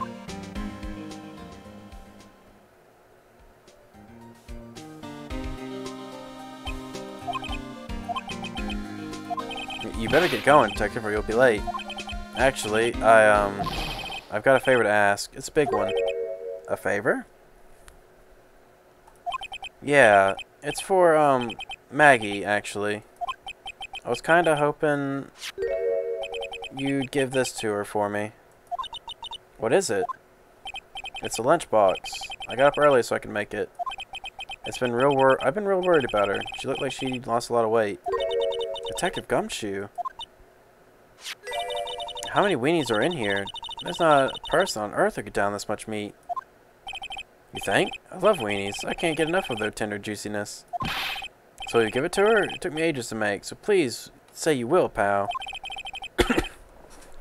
I used to eat a lot of the stuff like that. Like it was slow cooked in soy sauce, I believe it was. At least that's how I prepared it. It was pretty good. It's kind of thing you ate off little toothpicks. It was about the fanciest I ever felt eating those, but they needed something to pair with it, because just eating them on their own, like it got well, it kept tasting the same thing, and it kept covering your tongue. If I had something to pair with it, I probably would have eaten it more, but I didn't. Plus, also a slow cooker, it's a pain in the butt.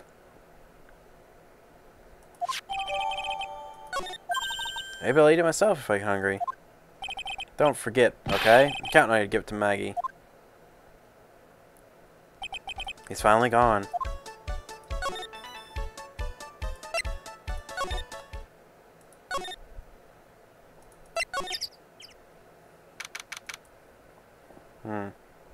Yeah, this definitely seems like a mobster kind of place.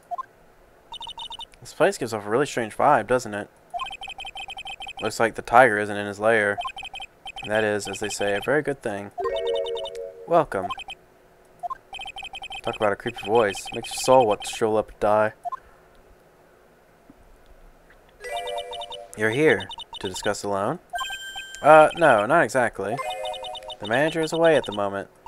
Wait quietly, please. She's gone, just like that. Guess we'll just have to come back another time. But this is the perfect opportunity, Nick. This place reeks of suspicion. Come on, Nick. Let's take a look around, okay? You think it'd be okay? Of course. No one will ever know. Coffee? Ah. I'll leave it here for you to enjoy, quietly. Yes, thank you. Do not touch the desk, please. Nick, let's get out of here. Now she wants to get out of here.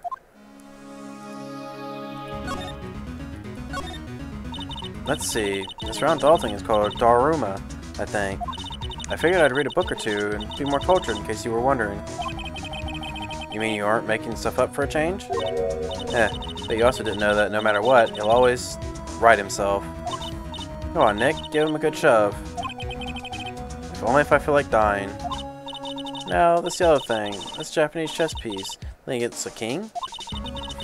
No, I'm not an expert. Not that I'm an expert or anything. I'm more of a versy person, you know. Don't you knows what that she's talking about? These aren't especially your typical mobster wannabe items. They're not trophies, are they? Oops. Hey, there's a piece of paper sticking out from under here. What is it? A repair bill? Looks like he did some repair work on his car. Does he even have one? 15,000 to replace a bumper on the light. That's insane. Car dude, Cavarini's? Huh? So it's not even the Tiger's car? How about someone else's repair bill in the Tiger's office? Oh no, someone's dropped the ashtray on the floor. That's going to be a nightmare to clean up. Yeah. Follow the rug and everything. I accidentally knocked over a really big space heater once. Cleaning up was such a pain. It was one of those super antiques where you have to burn a ton of coal. How did she manage to knock one of those over? Aren't they supposed to be super heavy? Oh hey, there's a book of matches here too. Matches, huh? Places don't give these out much nowadays. Hey, wait a second. What is it? Look what's printed on its cover. It says, "Dress bien." These matches could come in handy. You might be able to use them. Yeah, pilot light for the office boiler keeps going out. Swing and a miss, Maya. Swing and a miss. What's this? It's a punching bag. What? No way. You wouldn't catch me walking around with that bag like that. What do you mean, walking around? The design's gross to start with, and it's way too heavy to be practical. And why is it called a punching bag? People don't know messenger bags are in there. Don't people know messenger bags are in? I knew it. I was right before. Back at Tribulations, Paris fashion is more my thing. I really hope she's pulling my chain on this one. Went through compromise. I wonder what that's supposed to mean. Must mean something if they took the trouble to frame it like that. Yeah, well, it still doesn't make any sense to me. That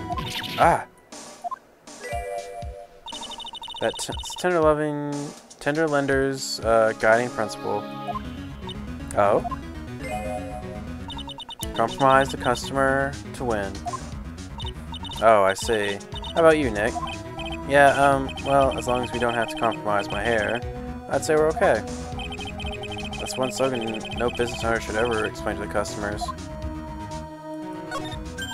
Hey, look at this Parisian-style coat. So, chick.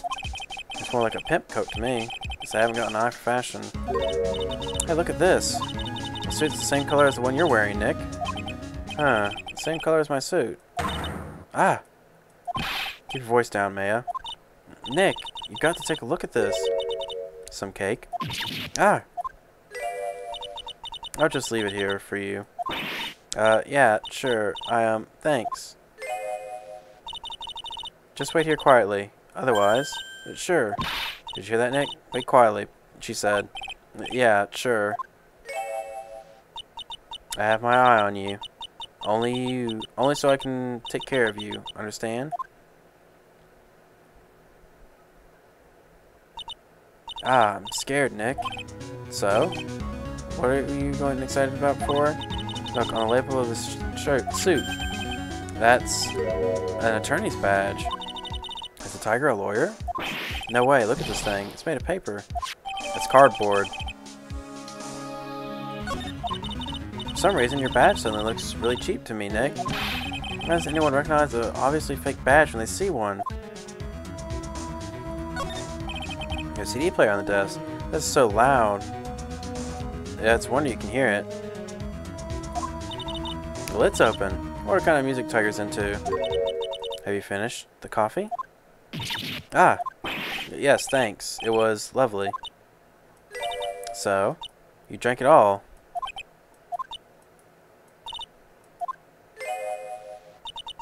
If you touch anything else that doesn't belong to you, there's always another cup. That coffee, it was laced with something. I'm almost sure of it. Nick, my stomach, it's killing me. Oh wait, maybe it was just the burger I ate for breakfast. I sure hope so. Better take a look at the CD while we're still alive and have the chance. What the? What? It's not the Rocco soundtrack, is it? Claw of the Tiger? It's a demo CD. The artist's name has been handwritten on the disc and pen. MC Bomber. What? This must be the CD Maggie told us about. Let's listen to it. I bet it's heavy metal. No way. That won't make us drink more coffee if we do.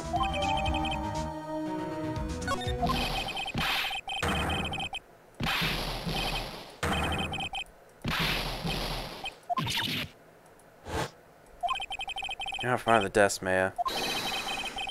What you two stupid around in my office for? Nothing. We were just... precious carpet. You got ash on my rug. You was gonna wish your ugly feet never came through my door. It wasn't us. It was already like... You just want to argue with me? Is that what you want to do? You think you can take me on? I'm gonna flatten you two into pancakes and turn you into my new rug. Oh. Don Tigre. Or Don Tigre. You're back. Ah, that voice. It's like evil seeping into your head through your ears. I'm sorry, Don Tigre. I knocked over that ashtray earlier. And? Has she got a death wish or what? Oh, right. Huh? Forgot about it, Violet. It's nuttin'. Wait, what? I ain't gonna get mad at you. You too cute, you hear? That's so unfair. Here, have some cookies. I just baked them. And you'll need some strong espresso while you're discussing your loan.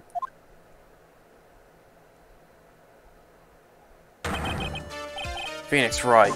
Yes? You's either crazy or just plain stupid to chase after me. I worked so hard, but now you's gotta come and mess up my plan. So it was him. It's my phony. Yeah, I don't care. No one gets in my way. What? I mean, excuse me? Hehehe. You should have left the little girl at home, right? I have a few things I want to ask. No questions. This is the last time we meet. Ah, wait. Please. That was pretty weak, Nick. You waited until he was out of earshot before you shouted after him. Like you're one to talk. I didn't hear you scream, hold it, either. The espresso. Ah. And cookies. This woman is definitely not good for my heart. Now, what was the tiger called her? Violet? So, I'm kind of curious about your company, Tender Lender. With the warm and friendly atmosphere you'd expect from a family-sized business, a consensuous rate of interest, and an attractive repayment policy. I get the feeling this sentence is not going to end well. We will tenderly lend you that little bit extra here at Tender Lender. Hey Nick, things are a little bit tight for Wright & Co. at the moment, aren't they? I mean, there's that $500 you owe me from our card game, for starters. Why don't you take out a loan? Would I like to take out a loan from a place like this? Not so much. Tender Lender is on your side. So you say that I'm late with my repayment. What happens then? We give you more coffee. Strong coffee. Right. I think I'd rather skip town. Hey, just remember I can make strong coffee too, Nick. Strong tea as well. So, do you know about the incident we're investigating? What incident? No, a man was poisoned in a restaurant just near here. That incident. Let me see. I was here at that day with the manager. I mean, clearly they did it. Or at least he did it.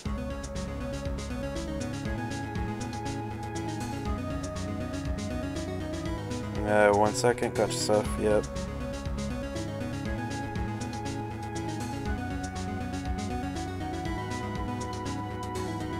I gotta hurry because I'm pretty sure that there might be maintenance and I'll lose a lot of energy if that happens.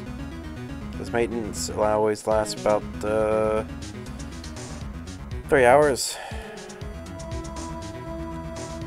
So I don't want to lose all that.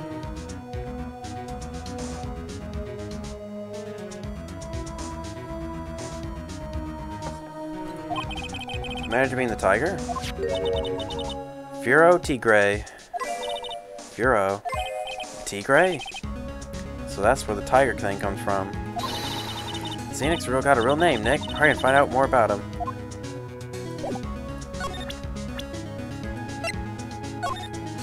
Can I ask about the Tigre? I mean, Mr. Tigre.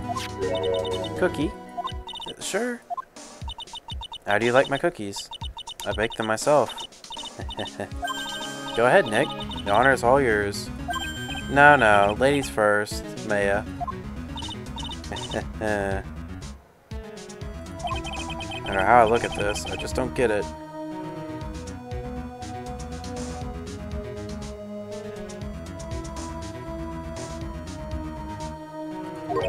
What are the Tigre and the Scary Girl doing working together?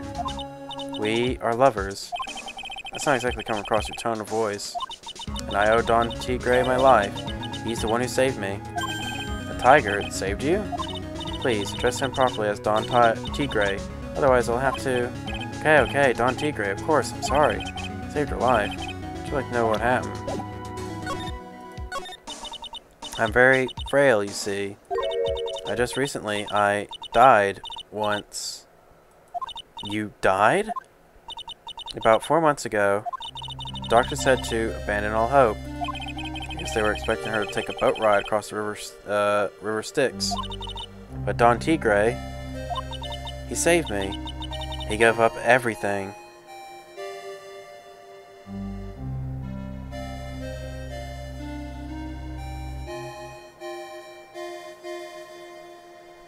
Come on, I gotta be able to get better than 29%.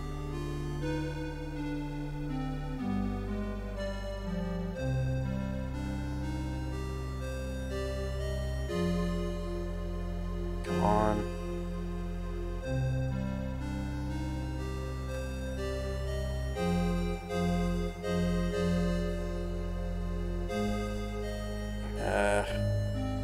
Well, that wasn't even the right one, dang it. Oh well. Saved me, gave up everything. Everything. When I found out what he had done for me, I was happy. No offense, but I'm finding that a little hard to believe. I decided I'd pay him back with my life by serving him coffee, espresso. So I wonder what's in her coffee. So, is that why you've got the bandage around your head? This? So what's the story with the bandage? They put it on after the operation. Operation?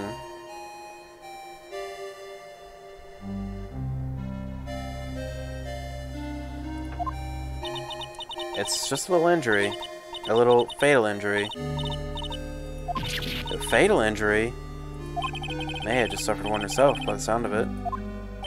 So, that's the injury you were talking about before when you said you died once.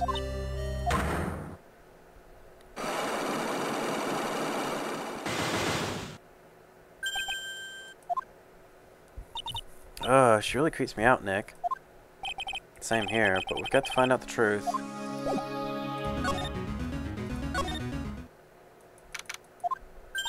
There he is! Old Seedy's back, feeding the pigeons again. There, take this, and get out of my park. Like I thought, he's really mad.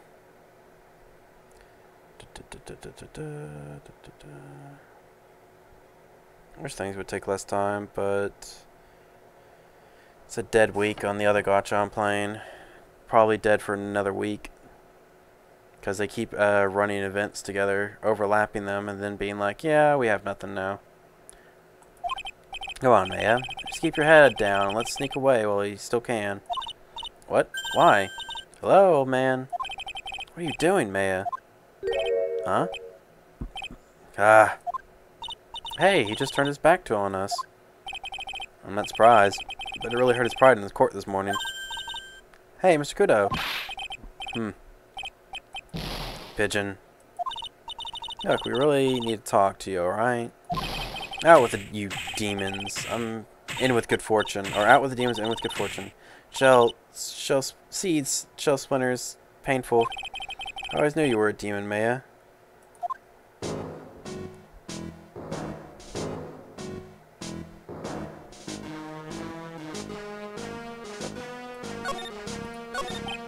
I'm sorry about what happened in court earlier today. Everyone will be talking about me behind my back now. The old man who was so busy looking at the servant girl's backside that he can't remember her face, a filthy, depraved animal. But not at all. Hey, listen to me, boy. I don't care what you say. Saw that the waitress put it in. She put in some white powder on the young lad's Javasino. We hear you. And another thing, young layabout was wearing an earpiece with the same size lens of his broken spectacles. We're really... Alright, give me a second. Getting a phone call now.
Okay.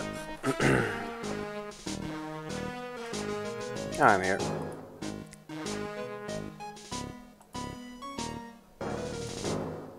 I'm really sorry. So I made a little mistake about the face. So what? I know what I saw. I tell you, I tell you, I tell you. Okay, okay, take it easy, please, Mr. Kudo. Don't tell me to take it easy, you spiky-haired brat. Take this. You said you were a craftsman, right? The modern world casts honest craftsmen like me aside in droves. Surely it's not that. I'm from a long line of craftsmen, right back at the time of shoguns. You hear me? I didn't come in a border, I was born one. Actually, I'm kinda in the same situation myself. I wanted to stick my fingers up that dribbling old judge's nose and scream right down its ear hole. Objection. Oh, so, did you want to become a lawyer when you were young? I think that's quite it, Maya. I think he's just in a bad mood, that's all. Got a tsunami of frustration inside and out. Inside and it's ready to burst out. If we don't start rambling now, we might never shut him up. What should I do? Guess I better let him talk. Is that much to call for craftsmen these days, then? Of course not, you idiot. All I'm good for nowadays is running errands. Errands? No one takes advantage of the elderly. Buy some bread, Gramps. Take the dog for a walk, Granddad. Feed the pigeons, old man. What am I, some sort of 2-bit community handyman? Well... Buy some bread. Now that I can understand. What's the point of feeding some seedy pigeons? Why don't people say what they mean? Get lost, that's what they're trying to say. Oh yes, just an inconvenience, you see. At home, at the restaurant, I just get in the way, don't I? I'm sure you don't. Wait a minute, what did he just say? At home and at the restaurant? Hold up, by restaurant, are you talking about the Tribulations? Did you get asked to run an errand there too? Yes, I did, the very day that young brat was poisoned. What? So the day of the incident, what were you asked to do? Glad you asked, boy, but cause I'll tell you what I was asked to do. All of a sudden, that young lass slumped over the table. The servant girl collapsed. I broke that vase, and it all happened so fast I was in a bit of a daze, you see. And the owner shouted over to me. Excusez-moi, you call the police? Call them yourself, I said back, but I didn't have time to think of that. And so you did end up calling the police? Like I said, I was in a bit of a daze. You call them on your cell phone? God, Joe, look, I have one of those newfangled thingamajigs. Went out looking for a payphone, of course. You went out looking for one? I couldn't find one right away, you know. I wandered around for 5 minutes or so. 5 minutes? So for 5 minutes after the incident happened, yes sirree, the owner was at the Tribulations on his own. Why didn't you mention this in court this morning? Well, I would have if you'd give me the chance. You all bullied me out of the courtroom. Thank you, Mr. Kudo. You've certainly earned your kudos for today. I gotta make sure you will not be in here again. Bailiff, whack his pee-pee. Sorry. It's like a new meme thing, apparently, and, well, sometimes they're funny. Sometimes I'll, you know, get a good laugh out of them, and other times they're just the same jokes that I don't find funny. It's not my fault. You're the ones to blame. You could have at least told us before we got to court. Is it really that important that Mr. Kudo was the one who called the police? What's important is the uncounted time before the police arrived. The victim was dead, and Maggie was unconscious. Which leaves that woman, I mean the man, alone in the restaurant. Mr. Kudo might have been chased out of the place on purpose. What do you mean? Maybe a certain someone didn't want him in the restaurant. Ah. Oh, sure, you go ahead and say I was in the way as usual. I suppose I should have been getting myself covered in pigeon poop instead, huh? I need to get more details about what exactly happened. Oh, Maggie, I'm from Armstrong.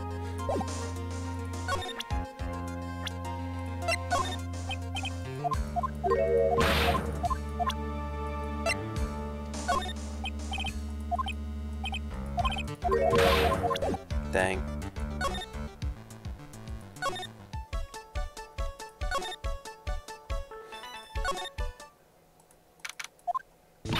Oh, Mr. Wright.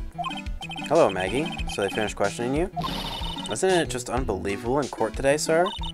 You want to stay up all night and blog about everything that happened. Weren't you scared? It was pretty touch and go in there. Yeah, but you totally nailed that old man. Well, he was all over the place with his testimony. You're not the only one. Huh? What do you mean? Everyone else's testimonies don't match up either. Not with what I remember of the incident, anyway. Is it possible that she is just misremembering things?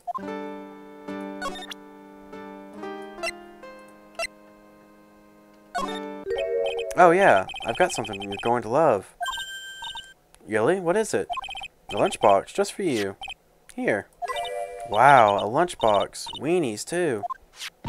Can't believe it. Thank you, sir. Did you make this just for me, Mr. Wright? Nah, it was Detective Gumshoe.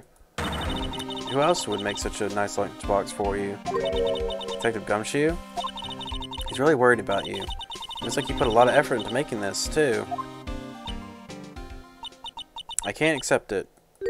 Detention center rules. No gifts allowed, sir. Hey, come on, Maggie. Don't be like that. The rules are rules. They'll lock you up if you break them.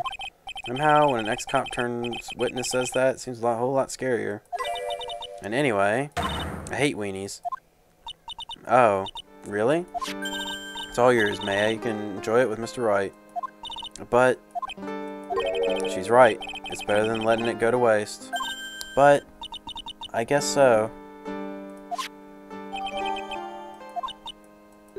Well, how was it?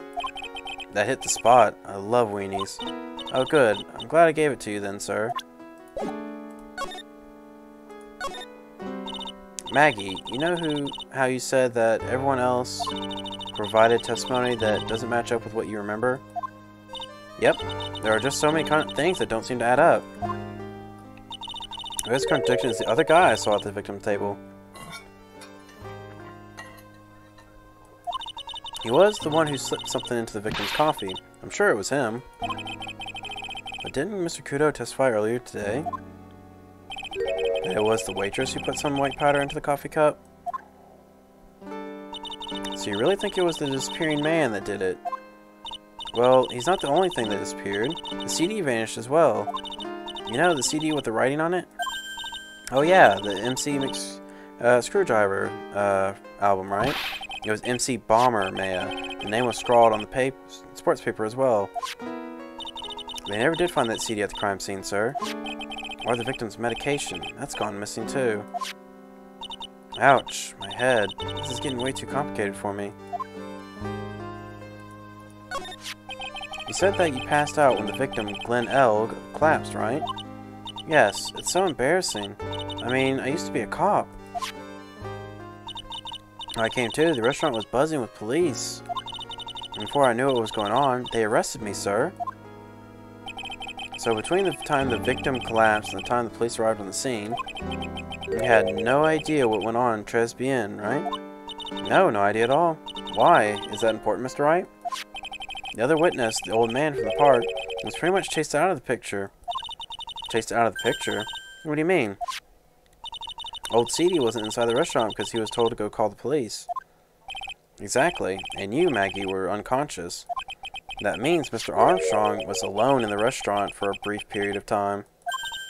No. You don't think Mr. Armstrong set me up, do you? When you consider the facts, it's hard to imagine that Mr. Armstrong isn't involved in this at all. It's like the master biting the paw of the dog that it feeds. Are you sure about this, Mr. Wright? Well, the old man said as much as when we spoke with him earlier. I don't know. Things that man says don't add up for some reason, sir. I mean, it looks like she's trying to figure something out. Maybe we should go ask Maggie. Ask Maggie exactly what she knows about old CD.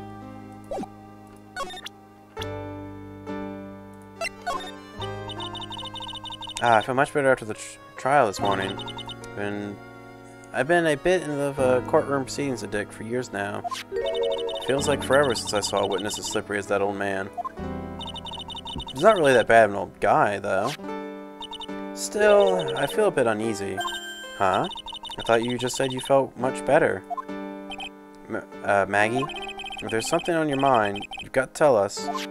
Especially if it has anything to do with Mr. Kudo or his testimony. Roger, I'll spill it all and see what you're made of. See what you make of it.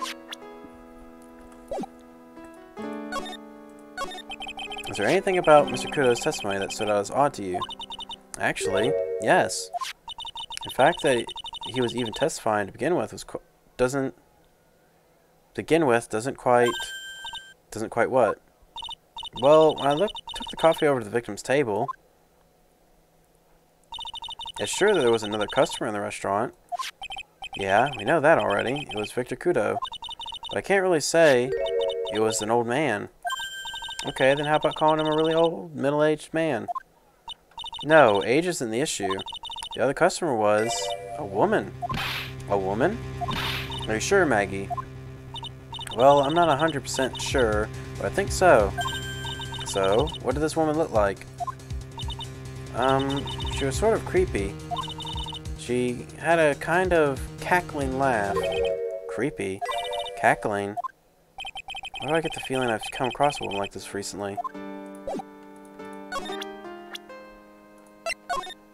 I know I used to be on the police force.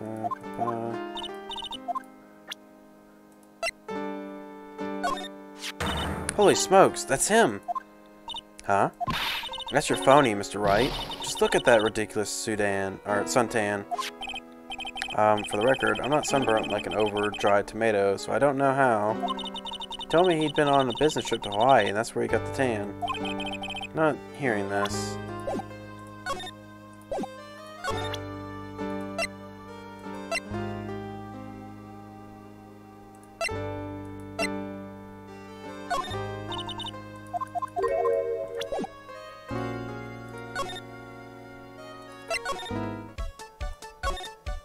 So let's go back real quick, check the detention center. Not detention center here. The main server just went up in smoke. Why the heck isn't the press conference set up yet? The superintendent's here already. Yeah, and there's a problem with the internet too. I already told you to stop using computer, Chief. But I'm watching videos online. I'm catching up on my Asian soap operas. It's gonna have to wait, Chief. I'm throwing the switch. No! Just when some you guy was about to confess to his son's hot-to-trot girlfriend. Oh, I get it. Some young guy. Wow, this place is really buzzing. Something must be going down. Something really big. Huh? What are you doing here, pal? Dr. Gumshoe. You can't be here right now. You'll be roped into briefing if you stay.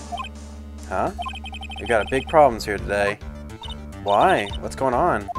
It's a virus. A virus. A virus? There's a virus ripping through the precinct's computer system. I really need to ask you some questions. Okay, I'm only gonna say this once, so listen up. Yes? No matter how poor you get, never borrow money from a place like this. You hear? Okay. If you got money trouble, just go on a diet of instant noodles and hang in there. Actually, a diet of instant noodles will be bad for you because ramen has no nutritional value. But there are apparently cheap dishes out there. I remember seeing a video of it, and I was wanting to try one, but I can't find one of the ingredients for it. I guess my place is where I'm at isn't cheap enough. But I've heard there's another thing I can try that's a little bit more expensive, but not a whole lot. But I have never been down there, so I've been kind of out on that. We're not thinking about borrowing money, Detective. We want information. Oh, is that all? Well, let's see. Interlender is considered to be even fishier than the average illegal loan shark. And it seems it ran into trouble just recently. Those guys have been pretty heavy-handed calling in all their debts. Really? Don't go poking your nose in around their business, pal. You'll really regret it if you upset that lady. Alright, I get the picture. Hey, wait a minute. What did he just say? That lady? Who's this lady he's talking about, Nick? Better find out what the story with this lady is. What exactly is computer virus, Detective Gumshoe? I don't know. What? Look, I just go with the flow, alright, pal? Here I thought detectives were supposed to be somewhat knowledgeable. What's that face, pal? Think you know what a virus is? Oh, Nick, do you? A computer virus? Sure. I mean, only in simple terms, of course. Really? Wow, you know something, you know everything, Professor Nick. Yeah, I'm gonna call you Dr. Wright from now on. Hey, that sounds pretty cool. Don't you agree, Dr. Wright? Why do I get the feeling they're making fun of me? Okay, fine. I'm no expert, but I can at least explain the basics to two of you. A virus is a program that gets inside a computer and causes damage. Damage? You mean it makes the machine go boom and explode? No, the damage is, well, it's all eternal. So the inside goes boom, right? Imagine all the case data you've got stored on your PC here in the station. A virus could wipe out all of that, and that's the kind of damage I'm talking about. Whoa, that's scary. Yeah, and what's even more scary is that viruses are infectious. Infectious? Most computers are connected together on a network, right? The virus can move from one machine to another over the network. So the virus just keeps spreading faster and faster. Huh, just like a real virus, huh? But Nick, why would anyone want to make a program like that? Yeah, it takes ages to type in all that data. Why would you destroy it, pal? No, people don't infect their own machines. They send viruses to someone else's. What? That's horrible. Oh, I get it. It's like you sneeze on Mr. Godot so he catches a cold. Right. Then he wouldn't be able to turn up in court because he'd be too sick. You really shouldn't do stuff like that, Nick. It's wrong. Who? What? Where? When and why did this conversation jump talking about me? Anyway, that's what a computer virus is. A bad program that causes damage. And all the different viruses have names, right? I kind of feel like I've heard the name of the virus we caught somewhere before. Name of the virus, huh? I feel like I've heard it too. But you didn't say the name. No one did. I mean, I know what it's probably going to be, but...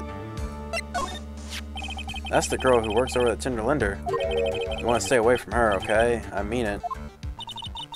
She does look kind of unforgiving, doesn't she? That should be the least of your worries, pal. What's that supposed to mean? What could be worse? Her name's Viola Cadaverini. She's the granddaughter of Bruto Cadaverini. Bruto Cadaverini? Do you know who that is, Nick? Never heard of him. Bruto's the boss of the Cadaverini family. Cadaverinis? That's one scary sounding name. You can't touch them. They're way too powerful for the police. So you're thinking of taking them on, aren't you? No, I don't remember ever saying I was going to. Better get some more info on Gumshoe about this family.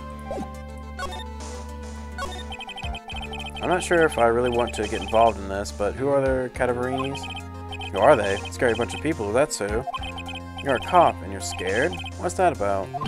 Trust me, it doesn't matter if you're a kid or a cop, these guys are scary. They got some serious clout in the criminal underworld. But you can't touch them. They got too much moolah. Moolah, as in, they pretty much control all the cash in the city's black market. The black market, huh? And that includes Tinder Linder, I take it. Sure, no one stands up to Bruto Cadaverini, and I mean no one. Interesting. So Viola's the granddaughter of some mafia boss then.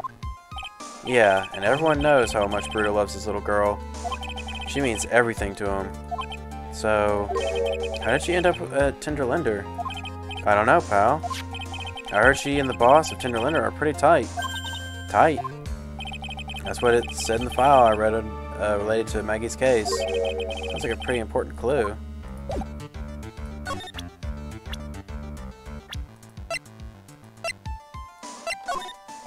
Detective Gumshoe, about oh wait, whoops. I only reread that.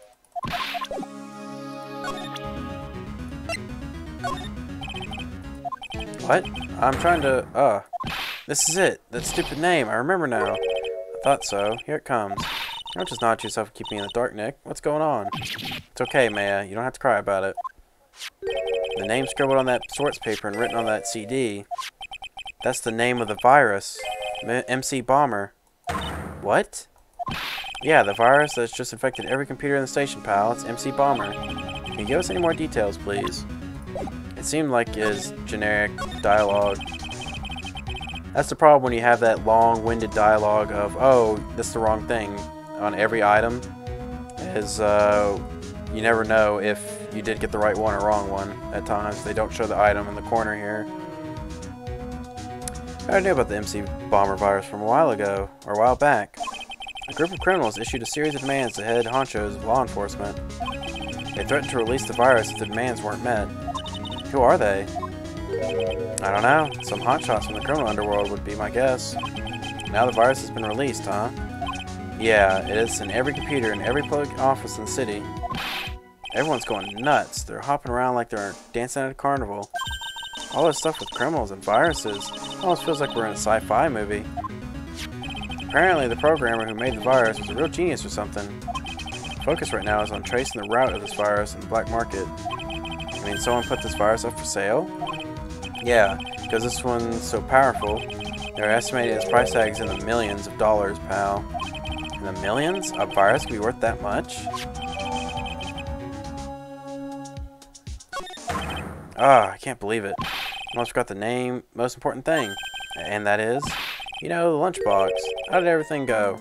The lunchbox? You remember, the weenies.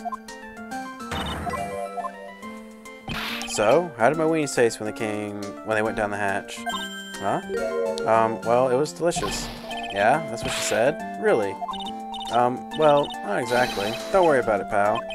I figured something would happen, so I came prepared.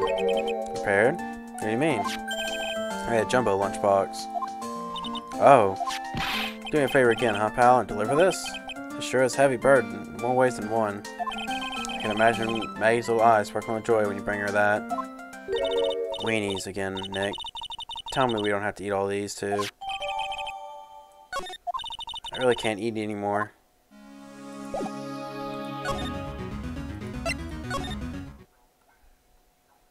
She's not here.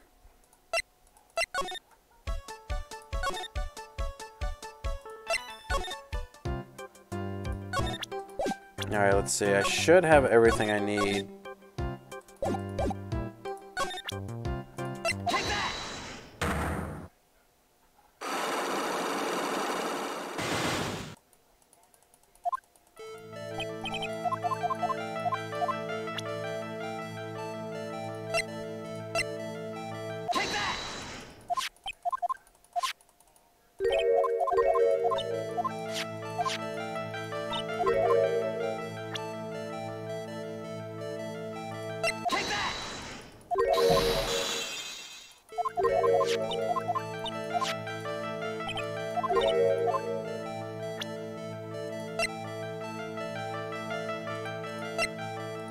Hey, whoops, there it is.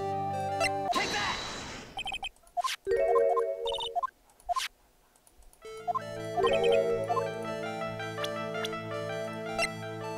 Take that! Tigre, aka the Tigre, is the boss of the loan office called Tender Lender. This is who Mr. Elg met on the day of his murder. And the only thing a loan shark would talk with him about would be his debt. No! I'm sure that Glenn had racked up quite a bit of debt from his gambling habit. About $100,000, I think. $100,000. Ouch. But I heard he won the lottery, so he should have been in the clear. Shame Maggie couldn't Shame Maggie couldn't get a bit of that luck. Okay. So the guy got lucky and won the lottery. But what if he hadn't won? What was his plan then? Well, this isn't easy to say, but he said he would use his talents to repay the money. His talents? I suspect he was talking about programming.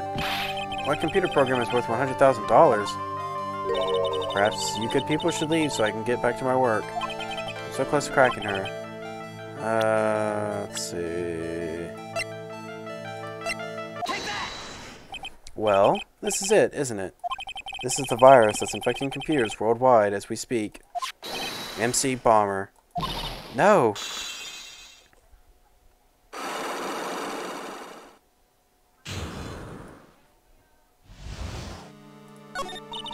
Glenn's head had more processing power than any computer, but it had been infected with a gambling virus.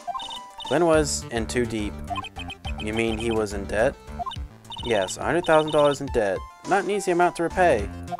So, he said he was taking on some extra work, something a bit risky. Risky? How? Maybe he was going to become a waitress at Tribulations. Where do you come up with these ideas? So it's safe to say Mr. Elg was creator of this virus, huh? The MC Bomber virus? Yes. It was a work of a genius, in a bad sort of way, of course, but still genius. Something like that would have probably fetched several $1,000,000 on the black market. Inconceivable. Gumshoe was right for a change. The date, December 3rd, that is marked in his calendar, that was his deadline for paying his debts.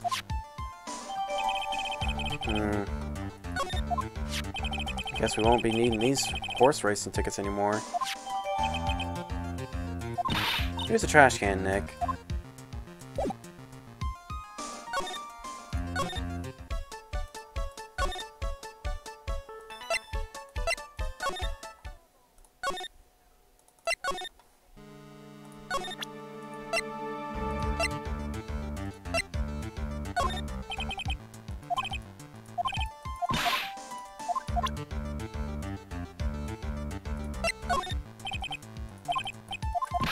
Dang.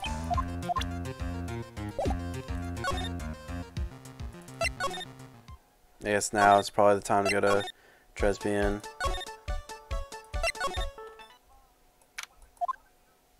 Looks like Mr. Armstrong's out again. The place is open for business. Can't have an open restaurant without a chef. Hey, it's not my fault, Nick. Don't take it out on me. Only a couple of minutes after the incident happened, Mr. Kudo left the scene, leaving Mr. Armstrong here alone. Missing when we need to talk to him the most. Maybe he's trying to avoid us on purpose. Doesn't look like anything's out of the blue.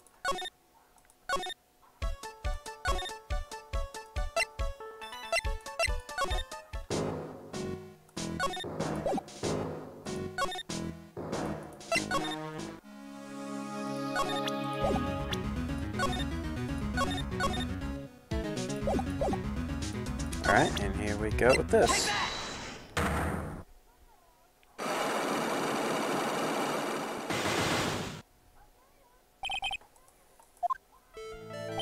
You said the bandage around your head was from an operation. You also said you suffered a fatal injury to the head, correct? Yes, the operation was very difficult apparently. Now by fatal injury, you mean you were hurt very badly somehow, right?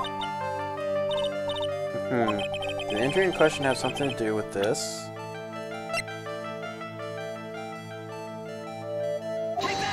Nope. Huh?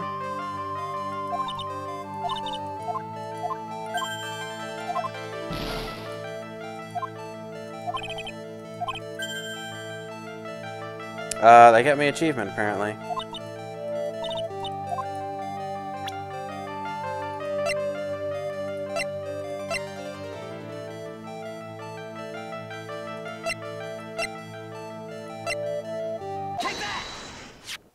I have here a car repair bill. From this, it seems pretty obvious that this car was involved in an accident. Let me see that. This bill is made out to the Cadavarni? Whatever. Yes, it is. I don't think I ever introduced myself. Please, tell me, what did the Cavarinis have to do with me?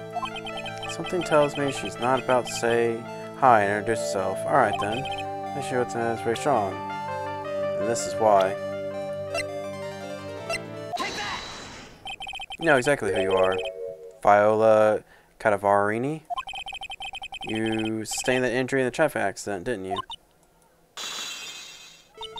Happened about 4 months ago. I was driving one of the family cars when someone pulled out in front of me. It was a motorbike or something like that. I don't remember much. Anyway, I swerved to try and avoid it, but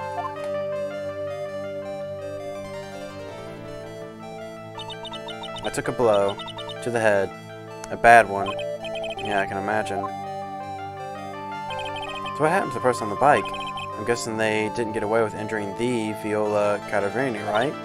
I don't know what happened to them. They ran away, or so I heard. Ran away? If they stayed, I'd have... How's it possible? Is it possible that the person who committed the hit and run have been... It was this man, wasn't it? He was the cause of your accident. It wasn't Don Tigre. I refuse to believe it. We collided the motorbike in my car. But Don Tigre isn't injured at all, is he? It was the Tigre who caused Viola to crash. I could feel it. Plus, one of her logs just broke. She must suspect it was him, too. I'm sorry, Mrs. Cadaverini, but I have proof that the Tigre was involved in the traffic accident with his bike.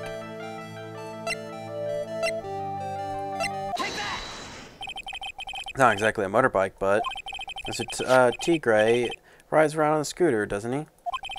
And you'll notice that the front wheel guard is badly damaged. Miss Cadaverini, you know the truth, don't you? This repair bill was paid by Furo Tigre. Cadavenis are known for ages who cause the accident, haven't they? It's possible, perhaps. Somewhere inside me, I know that may be true. I knew it. But Don Tigre still saved my life. The operation was very complicated. It was very expensive. How much are we talking? Very, very, very expensive. She seems kind of hesitant about giving me an actual figure I can back off. Anyway, it was the Tiger who paid for it, right? After I recovered, Don Tigre told me. He said he paid for the operation because he cared about me. I believed him. I believe him. Really? Do you honestly believe that to be true? Do you want to know what I think? I think the reason he paid for the operation wasn't because of you, but someone else. Perhaps I shouldn't be saying this, but your grandfather, Bruto Cadaverini, controls a lot of dubious cash, right? And you are his beloved pride and joy. Sure, I don't know exactly how much the operation cost, but if you weren't the granddaughter of Mr. Cadaverini, do you think Mr. Tigre would have paid the money? $1 million.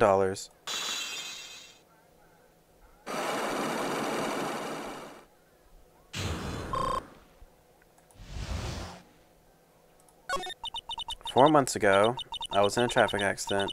That's why I needed the operation. When I woke up, they told me it was nothing serious. A simple procedure. Oh, really? Well, I guess if she recovered in 4 months, it couldn't have been too big. They said the operation cost $1 million. $1 million bucks? My grandfather ordered Don Tigre to pay it. $1 million in compensation. Compensation, huh? It's underworld lingo for paying money to settle a score. Basically, pay or get into some serious trouble. But $1 million bucks? This has to be related to our poisoning case somehow. I wanted to believe him. I wanted to trust what Don Tigre said. He said it had nothing to do with my grandfather being Bruto Cadaverini. I wanted to believe he helped me because he cared about me, not about my grandfather. But I knew that wasn't really true. Wow, I'm so sorry. That when he did get the money, what he did was to get the money it was evil. He said it was all for me, so I helped him. You helped him? In what way? Here, take these. What are these? Medical papers? I'm Bruto Cadaverini's granddaughter. He had to pay compensation. He was made an offer. He simply couldn't refuse.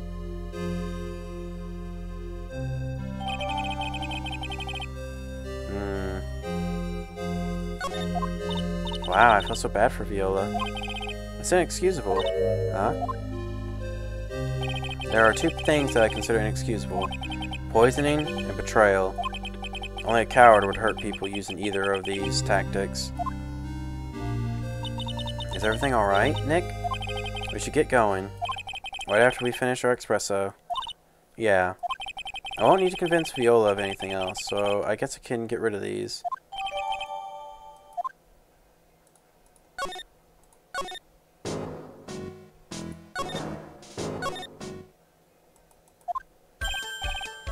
Bonjour. I've been waiting for you to return. Mr. Armstrong. Ah, good timing. I was hoping to find you here. I'd like to ask you a few questions. Well, he hasn't got anything to say to use, fellas. Ah, it's Sin Phoenix. Who are you calling ZOP? Come out from under the table already, Maya. Okay, hand it over. What? You just want to play games with me? I don't recommend that. The medical papers. Now. Uh-oh. I think he wants Viola Carvini's papers back. You mean this? The $1 million medical papers? Miss Carvini trusted you. That's why she said that she helped you. Forget about it. That girl's dumber than an eggplant. You just want to know what's sad? I tell you what's sad, and it ain't only her face. She thinks she's got power because she's Bruto's little girl. Now that's sad. Can't let you have these papers. Tomorrow in court, I'm going to expose what you did to get $1 million you used to pay this off. Are you crazy or something? I don't care if you want to give it to me or not. There's 2 of us here. Got that? 2. Oui. Mr. Armstrong? Forgive me, Thistle. Cannot argue with him. Ugh. That really hurt. That all you've got? I'll be taking those papers now. Armstrong, get that lighter. Wait! Don't take it too hard, Phoenix Wright. I was so stupid. I shouldn't have let my guard down. Those medical papers were vital evidence. Hold it, pal. Detective Gumshoe? Detective? You think you're gonna stop me, Compa? Beat it. Whoa. Come on, Gumshoe. Keep it together. You guys, get out of here. Leave this guy to me. But, go, pal, and take this. If you get hurt, who's gonna look after Maggie, huh? Alright, thanks, Gumshoe. Wait, Nick, don't leave me behind.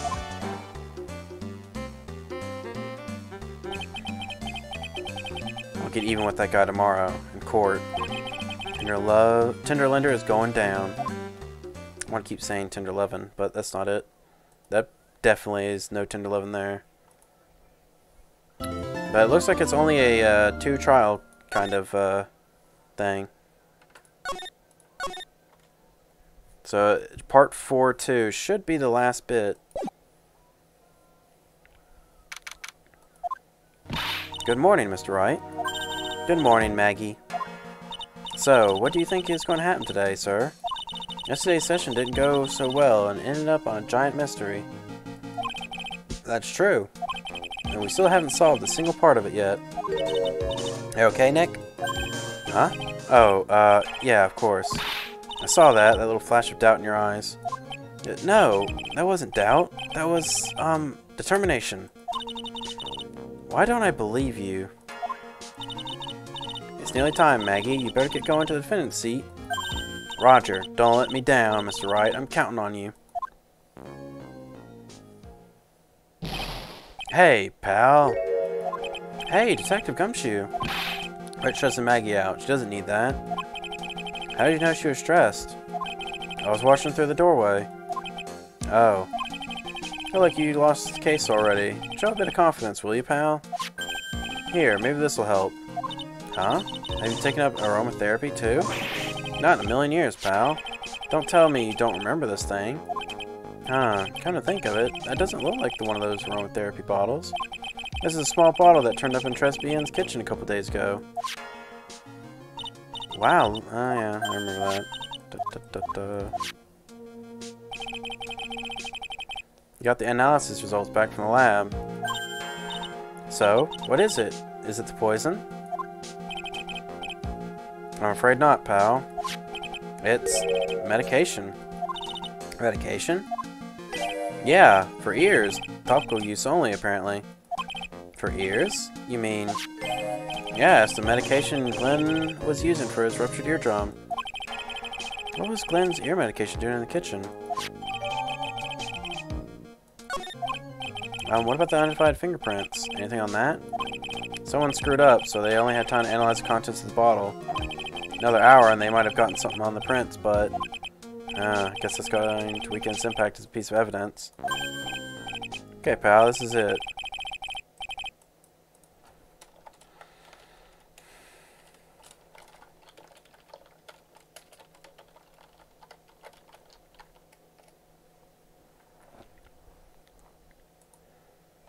Okay, this is it. Make sure your defense is impregnable today, okay? Got it? Today's trial. I'm gonna expose that guy for what he's done. Or my name isn't Phoenix Wright.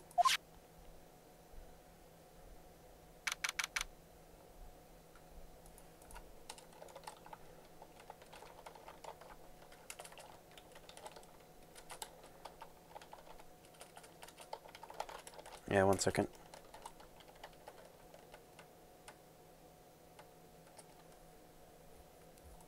Actually, you know, yeah, give me a little bit longer of a second. I'm going to pour me a drink.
I was more than pouring a drink. Also, I need to use the bathroom, but details, details. Court is now in session for the trial of Maggie Bird. Defense is ready, Your Honor. Ready and waiting, as always, Your Honor.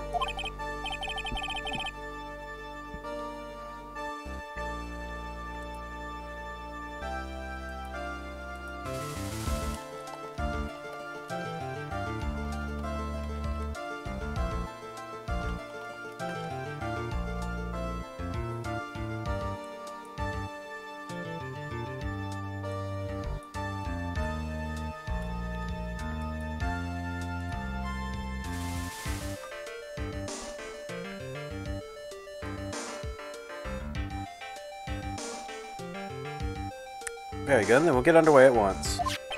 Yesterday we heard the testimony of Mr. Victor Kudo. Claims to have witnessed a defendant putting powder into the victim's coffee. However, the witness's testimony was plagued with a number of problems. Mark on the rim of the cup shows that the victim drank it with his right hand. According to the old man's testimony, he picked it up with his left hand. Thank you, Mr. Godot. Furthermore, according to the witness's account, the victim was listening to the radio with an earpiece in his left ear. Yet the victim's left eardrum was ruptured, which made him effectively deaf in that ear. It's amazing how many contradictions a single case can have, huh, Nick?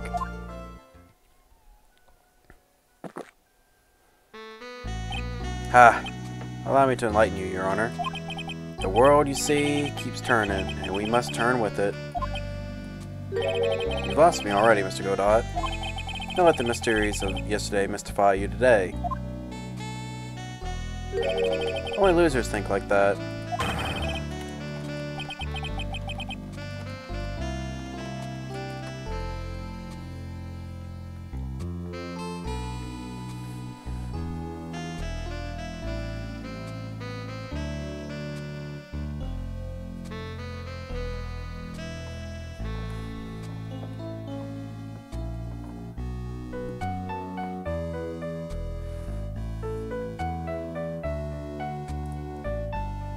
Cut the change with the times. That's one of my rules. Are you implying that you've resolved these contradictions? You know the answers to these riddles. The old guy just wasn't throwing seed in here. He was throwing us off the scent. And today I'll prove it. Very well. Let the first witness take the stand.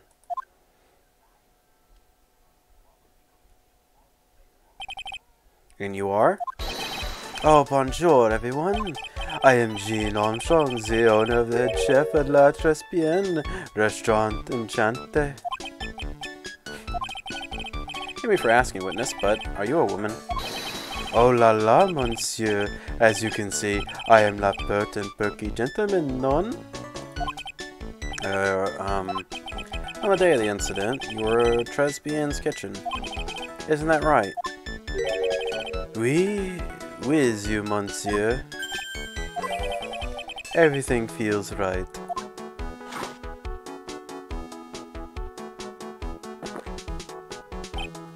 Ha! Alright, totally unfazed. Doesn't anything intimidate this guy? Very well. Your testimony, please, witness. Please tell the court what happened that day at Tribulations. Oi, volunteers?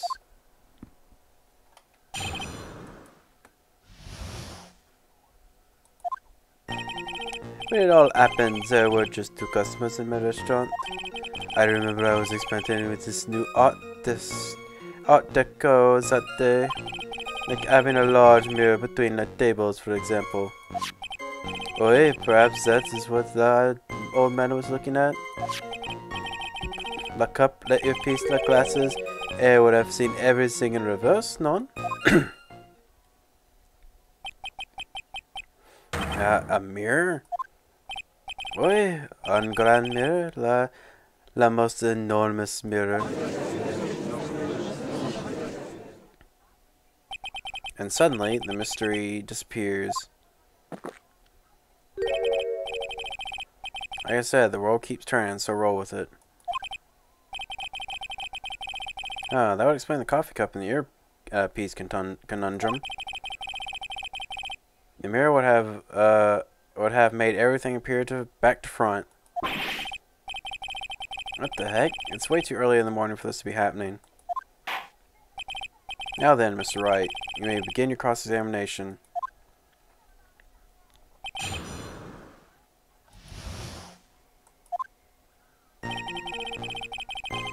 Let's see. Who are the two customers exactly? Mice, of course, the young man who died, and the other not-so-young man.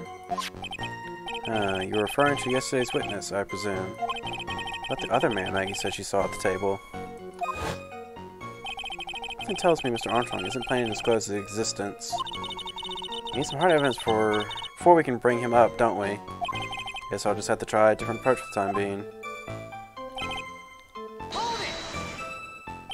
You were experimenting with art deco. How come I never heard about that before today? You're not familiar with the language of interior design, monsieur?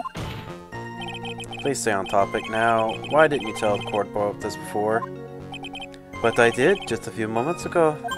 Ahem. Excuse me, Mr. Armstrong. Mr. Coe, you mean? Are you referring to some sort of decorature? No, art deco. It's solid design, Your Honor. It's talking about interior design. Walls, ceilings, carpets, that kind of stuff. Ah, yes, of course. That deco. I was trying to achieve a more feminine look for my restaurant.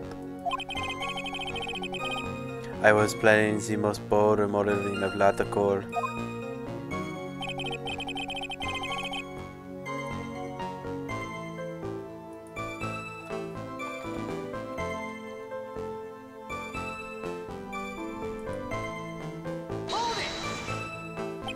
How big of a mirror are we talking about here?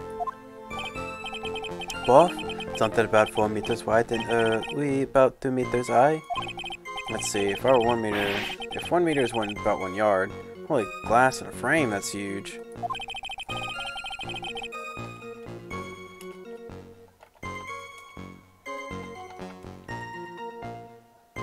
Hang on 1 second. I was intending to install it on the ceiling eventually. Ceiling? Is there a mirror on the ceiling? I don't remember. Mas, none, but I decided not to go through with it in the end. What should I do? Should I ask him more about the mirror or not? If you really had such a large mirror in the restaurant, someone would have noticed it. There was nothing about a mirror in Mr. Kudo or Maggie Bird's testimonies. But you didn't ask, Trite. You have only yourself to blame for such sloppy work. What? The mirror was delivered to Tribulations the day before the incident. Really? As Mr. Armstrong testified, he was carrying out some design changes. And as it turned out, he didn't actually use the mirror in the end. It just doesn't add up. If the mirror was delivered to Tribulations, it doesn't prove that it was in the restaurant on the day of the crime. If you want to doubt someone, try it. Look in the mirror. I'm sure the person looking back at you will be dubious enough. So the witness yesterday had the victim reflected in a mirror.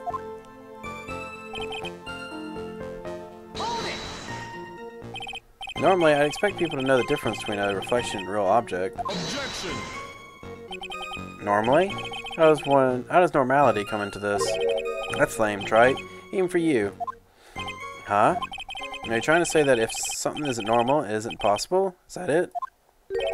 Where does that leave the poku-headed lawyer and the top-knot chick over there? And the ungodly, cool guy with the mask over here? Well, Trite? Not the hair. I don't have a top knot. So Godot is correct. Lack of normality is no basis for discounting an argument. Bien, logic has won the day.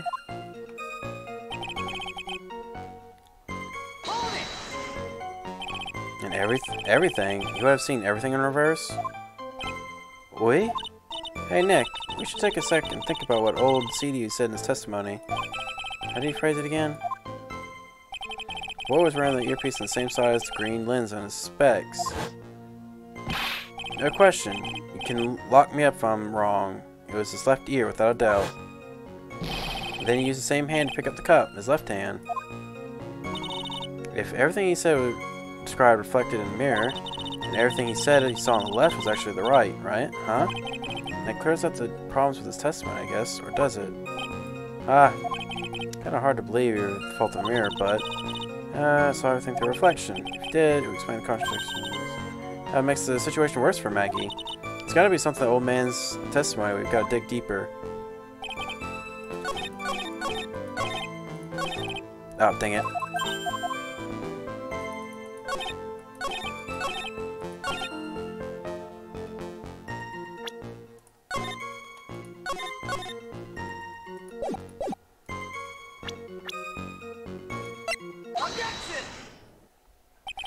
The coffee cup, the earpiece, and the HMD.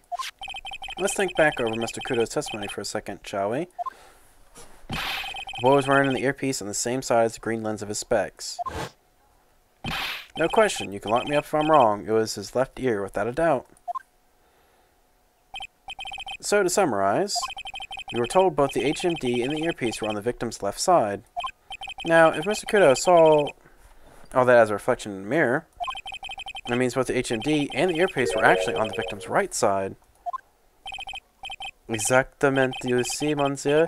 Now that you think about it, it's not so hard, no? Unfortunately, that's where you run into a monumental contradiction with the facts. If Mr. Kudo really did see everything in a mirror, then why is the HMD now on the wrong side of his head? Order! Mr. Wright is correct. If the witness genuinely observed the victim reflected in a mirror, then he would have expected the victim's eyepiece to be over his right eye. Objection!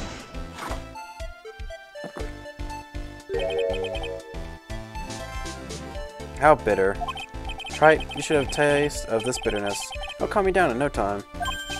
Are we talking about your coffee, or something completely different?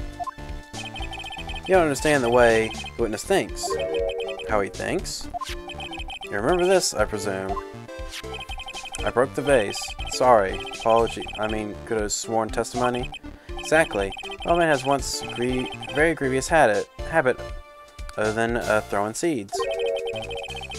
Or more of an impression of something that makes him more muddled his mind makes it. What's the most striking thing about Mr. Elg? Clearly, it's the victim's eyepiece. That's my point. The old man strikes again. Mr. Elg's HMD made a big impression on the old man.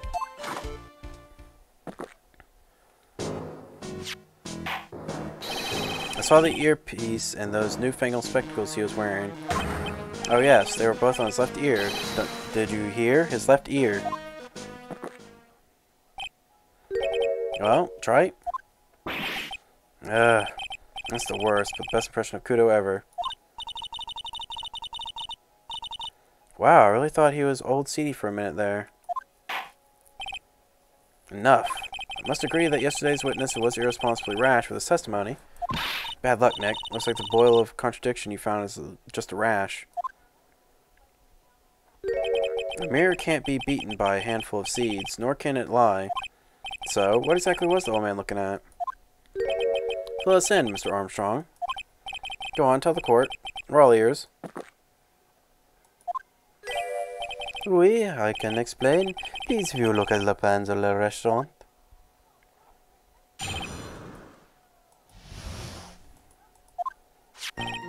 Alors, is everyone sitting comfortably? La mirror, it was in the middle of the restaurant dividing the two halves. There was only one seat from which you could have seen an image of la victime. That was la seat at the table next to la victime. That was where the old man was sitting.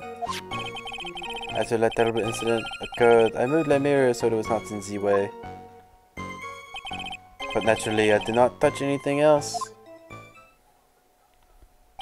I see no problems with the explanation we have just heard.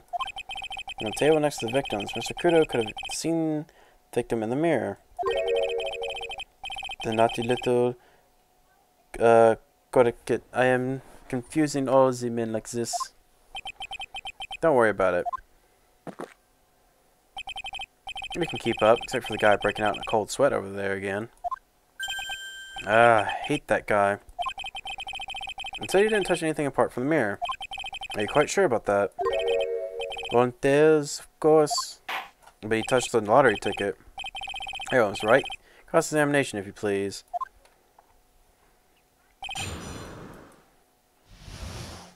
Like we discussed that last trial, that he took a lottery ticket. So run this by me again. The mirror was here, correct? We? We? Really? Because I know if it were you, you wouldn't have put a mirror there. It would be in the way. Look who's talking, Trite. Huh? You're obstructing my view, among other things. But, this is my seat in the courtroom. Trespian's charm is that it gives you the impression that you're the only customer. Temporarily placing a mirror in that spot would hardly be in the way. Unlike you, Trite. I tell you, monsieur, the mirror was there in the middle of the restaurant.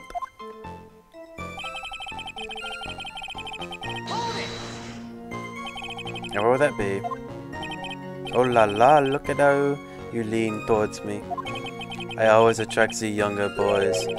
Maybe I should keep you in suspense a little longer. Mr. Armstrong, tell the court what you know at once. I attract the older ones too, you know. Handsome. Shall I tease you too? Ugh. I'm already seeing a very hot someone, so I'm afraid you'll be waiting for a long time. Bet she has a mocha cream skin and cappuccino perfume. Bien, I will tell you. There was only one seat from which you could have seen. So why can you only see the victim from that particular seat? Monsieur, it is obvious, non? If you look at the lens, you will understand. That victim would have been reflected in the mirror, like so. If you were sitting at that table next to him, you would see everything, non? That's the seat old Seedy was sitting in on that day when the poisoning happened. The old man was sitting at the table next to the victim. Why does that seem kind of odd?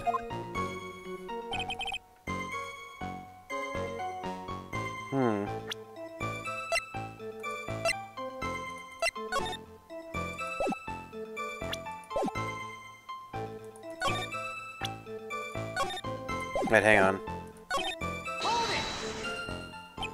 Did you move the mirror while Mr. Crudo was calling the police? Oui, exactement. I carried it up to the restaurant and... You moved a huge mirror like that, all by yourself? What can I say? I know how to pick things up, and some... Godot actually laughed at something. Well, give the witness a physique, I suppose it is possible. Did you move anything else from the crime scene, Mr. Armstrong? I look like the Obling type, non? I mostly want to press everything, because if I remember correctly, there's an achievement to get this guy to not shut up. Or to learn everything he says, or something like that. You sure about that? I touched nothing except la mirror. Mr. Wright, is there something the witness has said that doesn't match the crime scene? Yeah, there is. I just can't put my finger on what exactly. Suffering from a case of heartburn, right? Oh, I have just the thing for that. An oil with golden myrrh and frankincense. A few drops to your coffee, and voila! Enjoy! Focus, Phoenix. Breathe. I need to ignore these two and just find some evidence. It's pretty strange, though, isn't it? I mean, nobody mentioned anything about a really large mirror. You'd think someone would have, but Maggie didn't, and neither did old Seedy. And the only logical explanation is that there was no mirror inside Trespian that day. We've got to prove it, somehow.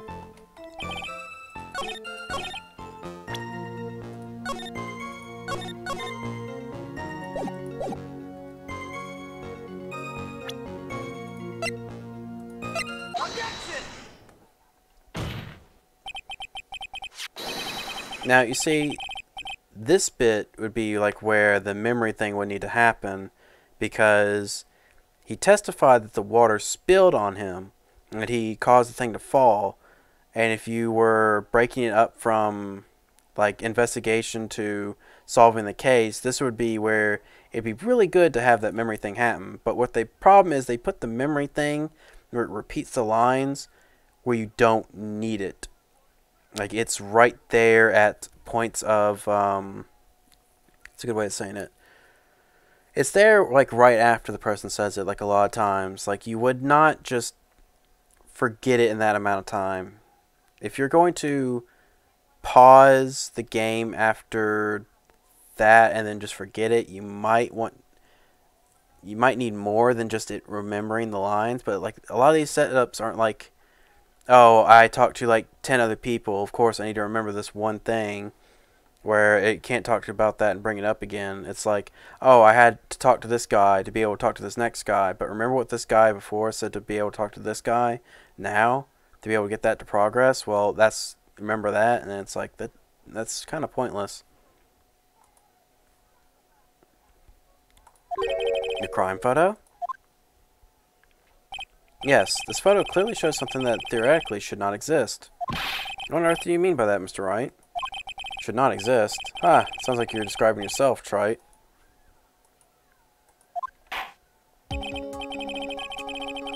Now then, if the defense would please clarify its statement.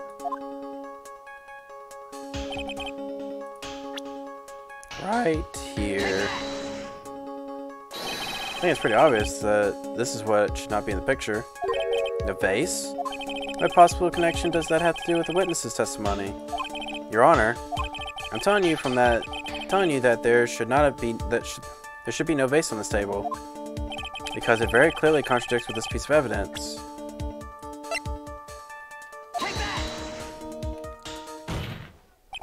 There is one thing that clearly demonstrated by yesterday's testimony. Mr. Kudo broke the vase that was on the table where he was sitting. And yet, the court can see there's an unbroken vase on the table next to the victim. Why? Because Mr. Kudo was not, in fact, sitting at the table next to the victim at all. Objection! Don't be an idiot, Trite. That's impossible. That seat's the only one Kudo could have seen their victim's reflection from. Exactly. There's only one conclusion we can draw from this contradiction. There was no mirror in the Tresbian that day.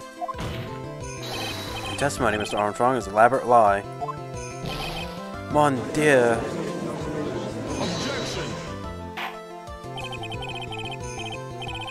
Don't try to confuse the court, Trite. Obviously the witness cleaned up the vase, while the police were taking their time getting to the crime scene. Unfortunately, Mr. Godot, that doesn't quite work for me. Mr. Armstrong already testified to the contrary in his own words. I did not touch anything else except the mirror.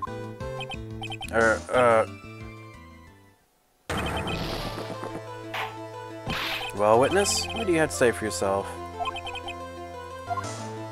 I was right. There was no mirror in the restaurant that day. In light of this revelation, we returned back to the original problem. Why did the victim have an earpiece in an ear which he couldn't hear? You only get one shot in life. There's no turning back. But if you want to claim that mirror wasn't there, Trite, then this problem is all yours. How do you explain what the old man saw? If you can answer this, I'll be that much closer to the truth. I can feel it. Are you going to be okay? Can you really solve this contradiction, Nick? There's more than just this one contradiction, Maya. What do you mean? Remember what Maggie told us. There was another man at the victim's table. And there was a sample CD on the victim's table. It all flies in the face of Mr. Kudo's testimony. And I think I know the reason why nothing in this case is adding up. Well, Mr. Wright, let's hear your answer. Yes, Your Honor. The reason behind the contradiction of Mr. Kudo's testimony is simple.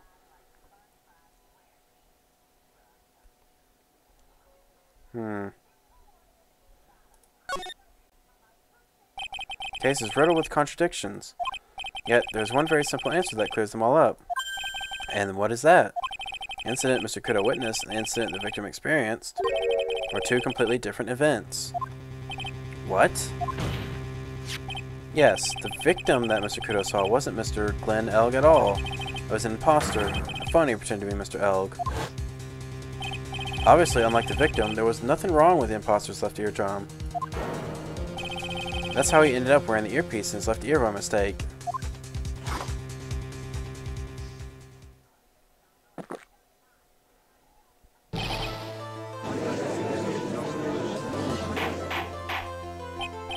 Order in the court. Settle down or I'll clear the courtroom. Quiet, Gramps. Why don't you clear out of here, huh? What did you say? Trite, are you trying to say that Mr. Kudo saw was a setup? Yes. Someone pretending to be Glenn acted out the whole coffee poisoning. All for the expression purpose of creating a witness out of one Mr. Victor Kudo. Objection! Get real, Trite. Why would anyone want to do that? Isn't it obvious? The one thing Mr. Kudo was most insistent about in his testimony was the serving girl brought him a Javasino, but she put something in it. That's the serving girl, right? There in the defendant's chair. I remember her well. It's so hard to believe, but there was one and only one reason to show Mr. Kudo this fake poisoning. Show Maggie Bird in the act of poisoning the coffee. Objection! Are you insisting that the waitress in the old man's story was a fake as well? It's true that there were no other customers in the restaurant at the time, but it's also true that the chef was there. He would have noticed what was happening. That's right. Well, witness, if your restaurant really was a scene of such theatrics, you would have known about it, correct? Oh la la, this is most difficult for me. No, it's quite simple. All you have to do is testify. You're under oath, after all. Was there, in fact, a phony at Tresbian that day? The defense demands that Mr. Armstrong tell the whole truth about what happened. The defense request for additional testimony is accepted. You will accurately explain in detail the events in the restaurant that day. Oh, oui.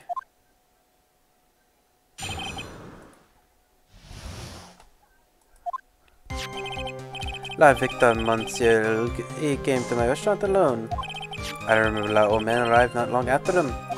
I don't know why I turned Scottish there. There were no other customers. When he got word he won la lottery, Mon El became very excited.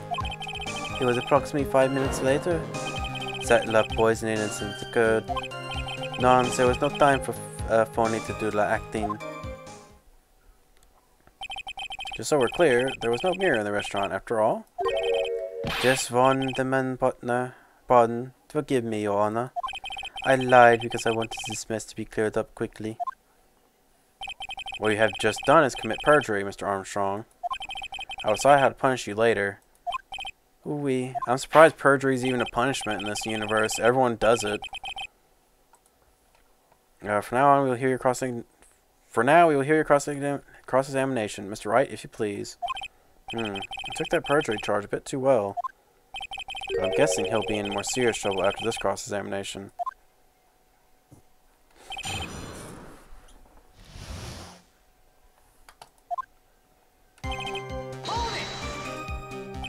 Was he alone at his table as well? Ah, soy. Ain't we? I saw him in the kitchen. But the defendant, Miss Bird, remembers it differently. She swears there was another man at the victim's table. Objection! Ah, unfortunately for you, Trite. Yesterday's witness also testified that the victim was alone. You know, seeing you squirm like that reminds me of a certain coffee's bittersweet bite. What kind of coffee has he been drinking? It's not coffee, it's love. It's love that's bittersweet. Hearing May say that makes her seem wise all of a sudden.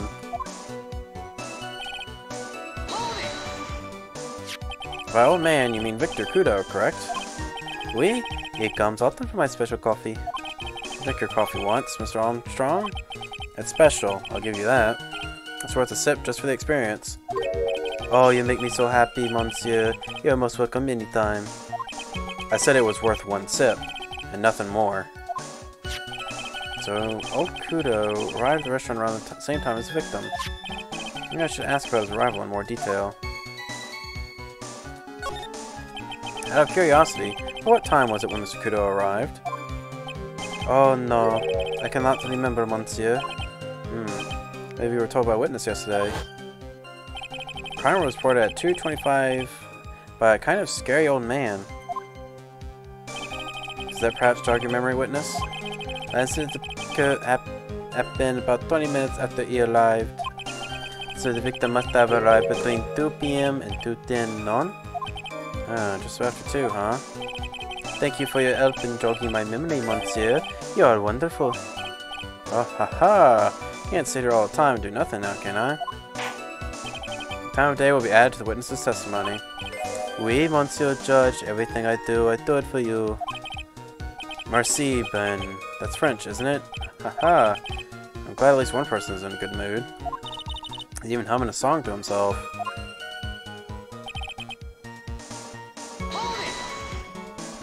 Are you absolutely sure about the time?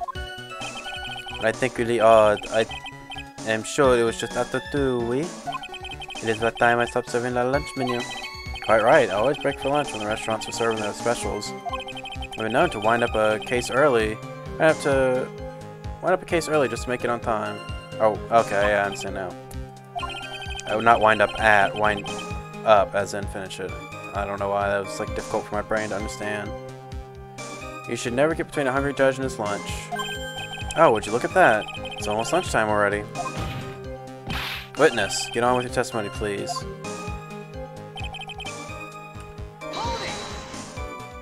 So your only customers were Mr. Kudo and the victim. Objection! How many times do you need to ask the same thing, Trite? You didn't ever catch me drinking the same blend twice. Huh? I'm trying to establish the presence of a phony victim in the restaurant. You're wasting your time. You can't grind birdseed to make coffee, to catch my drift. There's a hole in this testimony somewhere. I'm sure of it. It's the time.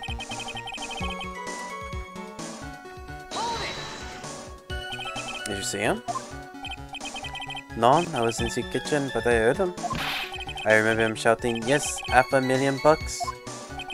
Presumably the defendant heard that too. Then, correct? Maggie? She looked like a poor little frightened dove. I don't know why I turned Scottish again. What about Mr. Kudo? The old man choked on some bird seeds that got stuck in his throat. Seems now we have yet another incident on our hands.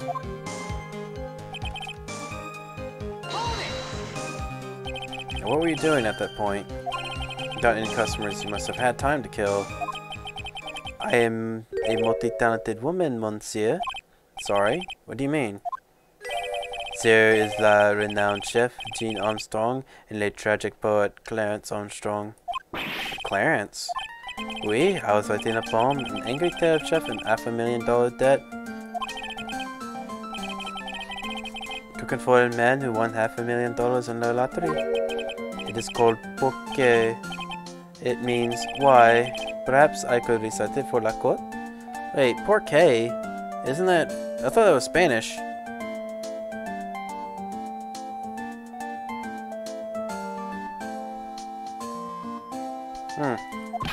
Please don't.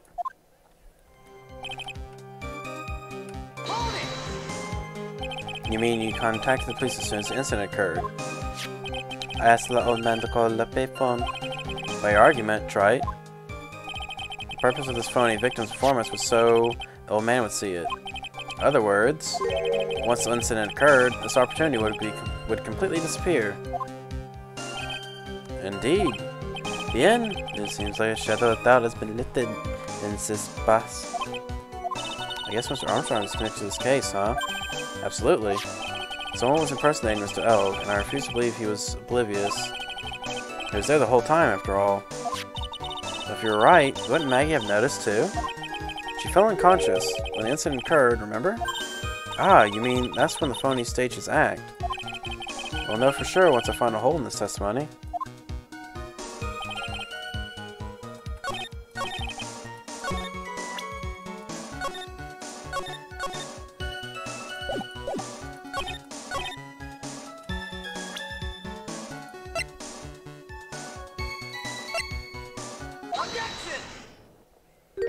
I'm afraid I finally got you, Mr. Armstrong. Go? What do you mean? At the time in question, the victim was listening to the radio with his earpiece. And the show he was listening to was Millionaire Radio. Each week, they announced the winning numbers of $500,000 lottery ticket. Oui, that must be la show, man. Eric was listening to. I can't see any problem with his testimony, Mr. Wright. I wonder. You say the victim arrived at your restaurant at after 2 p.m., correct? Oui, I am sure of it. I remember it perfectly now. I know it was that time because I had just finished serving the lunch menu. Get to the point, Trite, if you have one. That show is broadcast live at 1:30 p.m. and it claims to be the most thrilling 10 minutes of your life. It's on the air at 1:30. Now, supposedly, the victim made some noise when it was announced that he won. And yet, I don't believe his cry of joy would have occurred after 2 p.m. because the show had already finished more than 30 minutes earlier by the point in time. The victim we've been told about has nothing to do with has done nothing but the impossible. Listening to the radio with a ruptured eardrum, catching a show that is already over. There's only one conclusion that you can draw from these facts. The victim was an imposter, acting out the poisoning 30 minutes after the real murder. Yes, there were two Glenn Eggles and Dresby that day. The real Glenn, now dead, having been poisoned by the real killer, and the phony Glenn acting out the events for Mr. Kudo to witness. Certainly seems to be that way. I mean, if that wasn't the case, could you explain the time discrepancy? Objection! At a format, Trite, you're almost on a roll. But sadly, you lack the rock-hard foundation rhythm to build your song. What is this? Music Theory 101? Let's recap. According to your imaginative theory, it's now just after 2 p.m. The phony elk is performing a play for the benefit of Mr. Kudo. How do you explain that where the real Glenn is? I don't believe I have to spell this out for the court. However, at the time, the real Glenn was already dead. That's certainly the obvious conclusion. Objection! Thank you, Trite. That's exactly what I was hoping you would say. What? Now, I presume you can prove this theory of yours. Can you explain where the missing corpse went to? The missing corpse? According to the old man's testimony, there was only one customer there. If the customer was the phony Glenn Elk, then where would the killer hide the body of the real victim? In the kitchen. The prosecution has a valid point, Mr. Wright. If your theory is to stand up to examination by the court, you must provide us with proof by answering the prosecution's question. Where did the killer hide the body? Yes, Your Honor. No conjecture, Trite. Let's hear some facts for once. Show us the court a piece of evidence that proves where the body was hidden.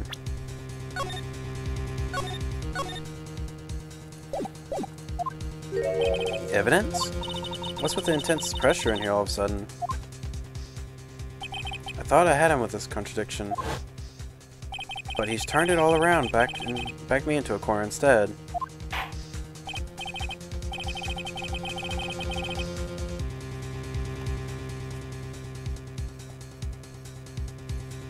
Well, the court will now hear the defense's theory and evidence. First, where was the body of the real Mr. L concealed? It would have been too dangerous to take the body outside. Obviously, the body must have been hidden somewhere inside Tribulations. Interesting. Where could a body have been hidden inside a restaurant? Perhaps you would care to show the court on these plans, Mr. Wright? Yes, Your Honor. It would be the kitchen. The body was hidden here. Huh, I see. That's supposition. But the real question is, can you back it up? Where's the evidence that proves the body was hidden in that location?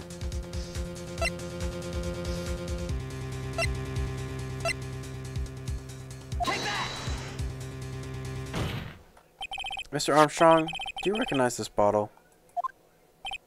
No. I have never seen that ugly bottle before in my life. I only use the very best bottles, monsieur. The highest quality only for me. Where was this bottle found, Mr. Wright? Interestingly enough, Your Honor, it was found in the kitchen of Tribulations. Eh? Que? But I only ever use these bottles for my aromatherapy oils. Man, why is my brain always dying with this game? Is it because of all the reading? But this bottle doesn't contain aromatherapy oil, Mr. Armstrong. No, it contains a medication. What kind of medication? I'm sure everyone remembers, don't they? That Mr. Elk visited, I don't know how to say that, clinic, and was given medication that day. You can't be serious. The defense had the contents of the bottle analyzed, and I have the lab results here. The contents of the bottle matched the prescription that was given to Mr. Elk. Mr. Elk's murder hid the body in the restaurant kitchen, at which time the bottle fell out of the victim's pocket. Mr. Armstrong, when the incident occurred, didn't you say you were in the kitchen? Mon dear. Yes, you know what I'm talking about. What I'm about to say. It was you who hid the victim's body. You did a fine job pretending to defend my client, Maggie Bird, however. You're setting her up to take the fall behind the poor girl's back.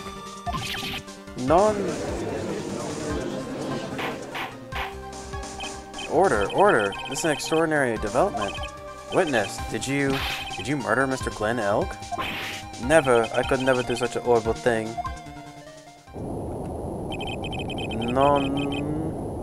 He's transforming. He's evolving. No. Mr. Godot? The bitterness. Every time I get lied to, I always down a mug of coffee. That's one of my rules.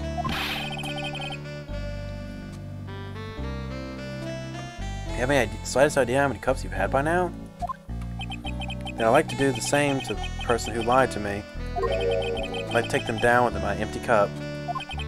Listen up, chef. How about a brand new flavor in your ear, my H-deficient friend? Je vous demande pardon. Please, you must hear me out.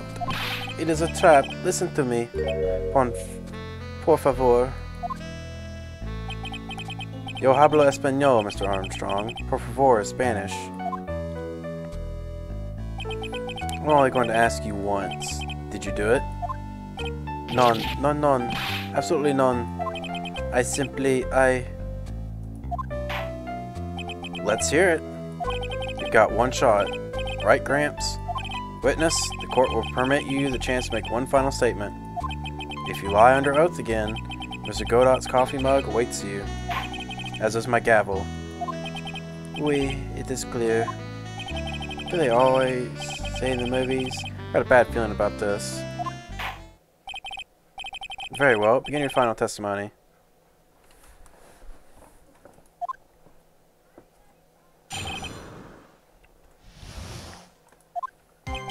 It is true, I hid the body in the kitchen.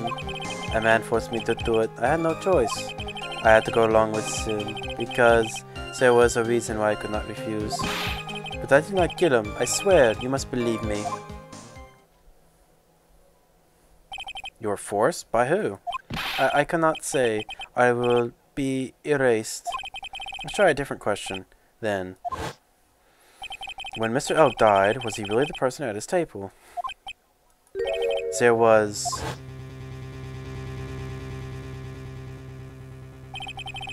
another man. I knew it. Maggie was telling the truth. You may cross-examine the witness now, Mr. Wright. There's just one more thing I need to do. I gotta break this guy and get him to tell us the name of the real killer. He won't do it. He's too chicken. He'll get yelled at. Did you carry the body by yourself? Oui, I carried him and carried Maggie too. Maggie too? When she saw the victim collapse, she fainted. I could not leave there. Why did you hide the bodies?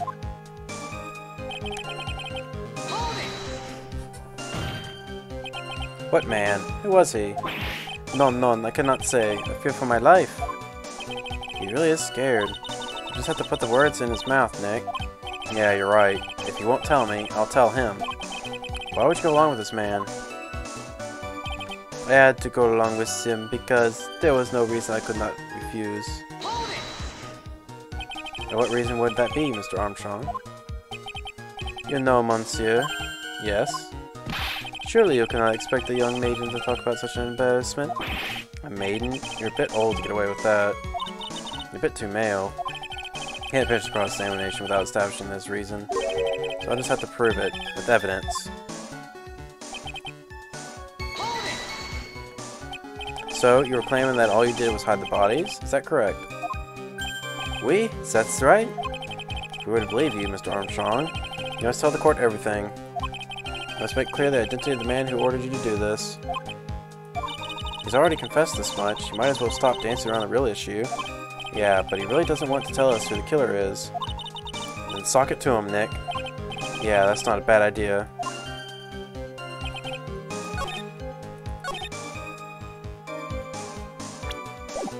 The reason probably was his debt, is what it's going to be telling me to do.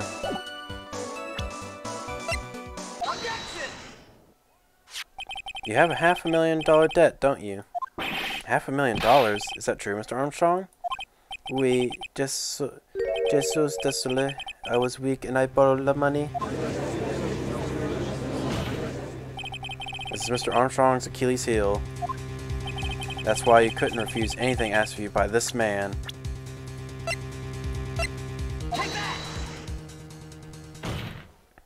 A $500,000 loan from a black market loan shark. And you had no way of paying it back, did you? That's why you were forced to do anything this man told you. Oui, it is as you say. Mr. Armstrong, Tigre, he told me he was going to use my restaurant for business when there was. On the day in question, he was meeting my victim to demand that he pay his loan. I don't know why it happened like that. I just did what he told me to do and I had no choice. I carried the party and let inconstant Maggie out of the dining area into the kitchen. After that, I just tried to forget what I had seen. I think we can now safely say that the man who forced your hand was Mr. Furio Tigre.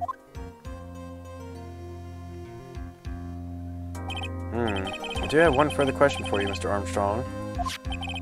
The poison and the lottery ticket that were found in the defendant's apron pocket, was that your doing as well? None. I knew nothing about that. Making it seem like it was Maggie who had done it. I was not. It was despicable. Mr. Godot, you will summon the Furio Tigre as a witness. I doubt that can be arranged today, so we will be adjourned for now. Proceedings will continue tomorrow.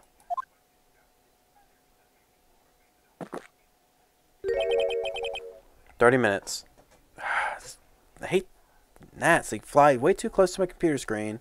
I can't smack them because of that, because I don't want to smack my screen over.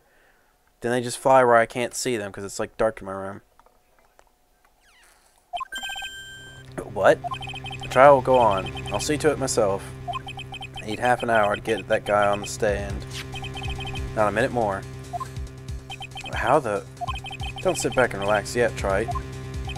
No one knows if the chef is really telling the truth or not. The trial could still go out either way. Very well. Your request is granted, Mr. Godot. You'll resume once Mr. Tigre is ready to take the stand. Until then, court is adjourned for a 30-minute recess.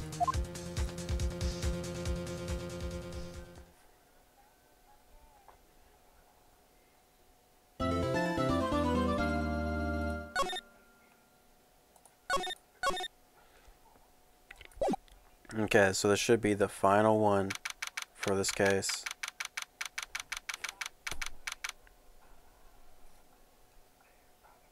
Oh, well, give me a second.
Okay. Let's see. There we go. There's my mouse. So we're finally going to see the Tiger on the stand. We've almost got this case won now, Nick. I wish I could agree. Huh? When I cross-examined Mr. Armstrong just now, he said he was just doing what the Tiger told him to do. But Godot picked up on it, remember? He pointed out that without proof, we don't know if what he testified is the truth.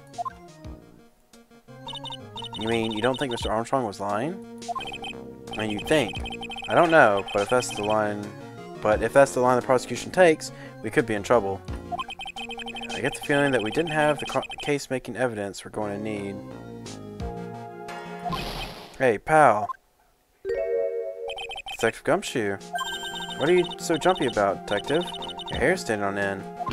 Hey, that's the pot calling the kettle black, little Miss Top Knot. Don't call me. It's not a top knot. Never mind about the hair. Just calm down, alright? I can't stand still when I don't have a job to do. I gotta kind of get wound up. No kidding. Gotta do something. You gotta have something you need me to do, pal. Anything. Well,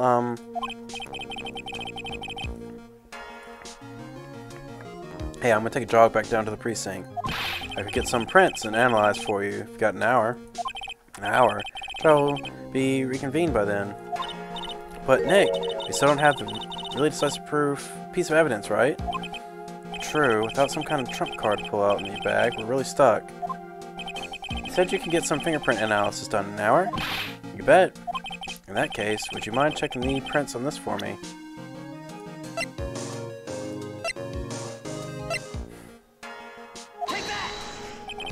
You're going back to the station anyways. Did you find whose prints are on this? Oh hey, that's a small bottle I gave back to you this morning, right? Yeah, I think it's time we solved the last mystery of who the prints on it belong to. Sure thing, pal. Actually, that's been gnawing at me too. Okay, I'll get off to this lab right away. Make sure you don't lose the case before I get back. It's pretty much the final showdown, I guess. It's time to separate the phonies from the real guys.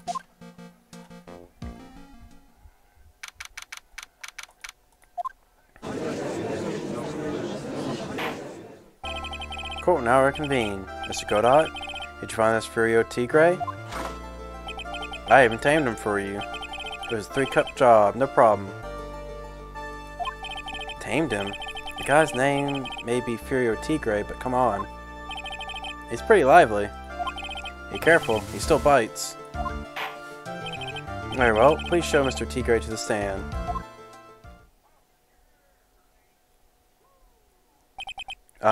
Witness? Please state your name and occupation for the...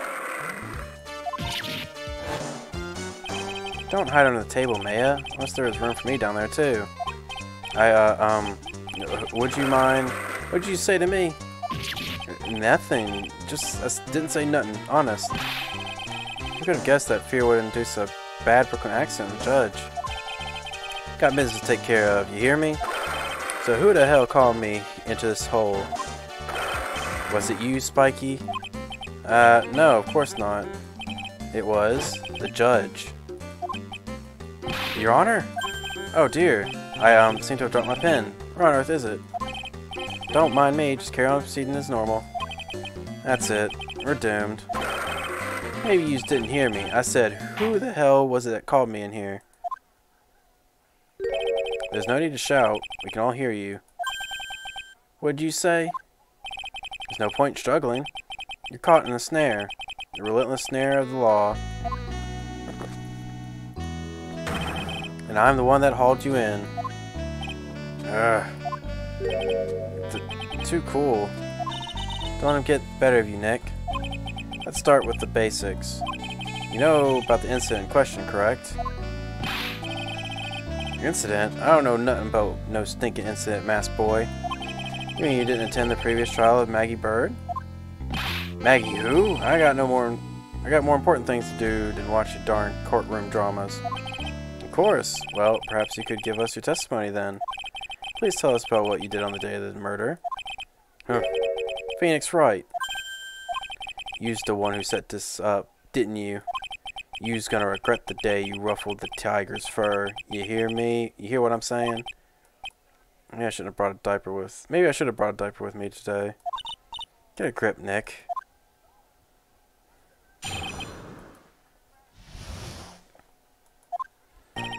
I don't know nothing about no murder. I accidentally hit the right click. And because my right click double clicks, it did that.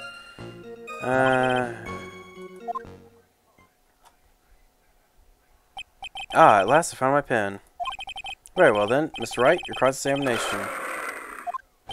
What is it? Please, witness, if you could refrain from shouting out like that. I know the kind of games that guys in the blue plays. That lowlife ain't no lawyer. He just punches away at stupid details till he wins. Lowlife? Me?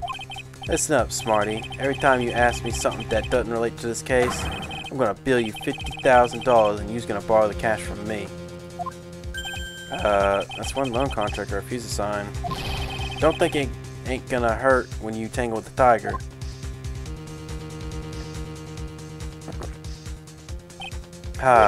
Love good spectator sport. Just a minute.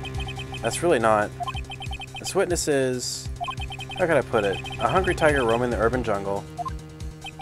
Get on his bad side and he'll bite everyone's heads off. Yours too. Very well. I have no choice but to impose a penalty system here. You'd better be listening. I said you got no business to take care of. Big business. I don't split now. Ain't gonna catch my bus. Court will now impose a penalty for any irrelevant pressing of witness testimony. Keep that in mind as you begin a cross-examination, Mr. Wright. Yes, Your Honor. You can do it, Nick.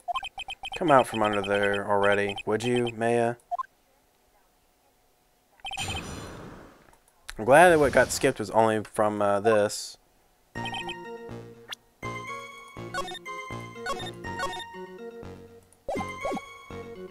I don't know nothing about no murder. I was tied up with business in December last year. Spent all my time in the office. Got whales lined up to borrow cash from tender lender every single day. You just want to check my alibi? Just add Violetta.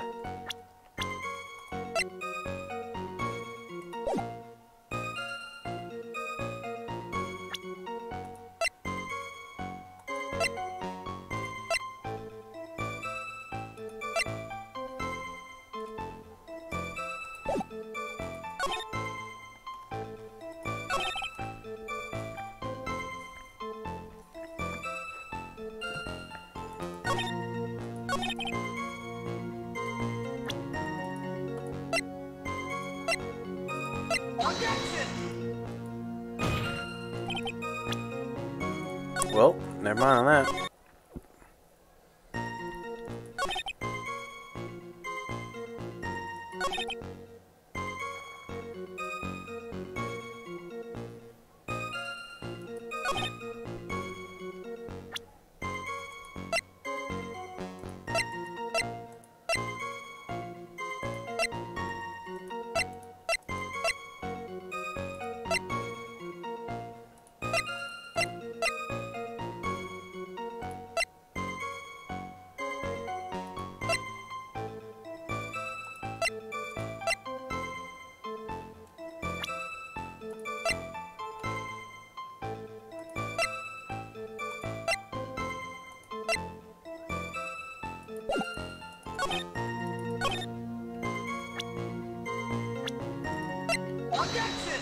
Nope.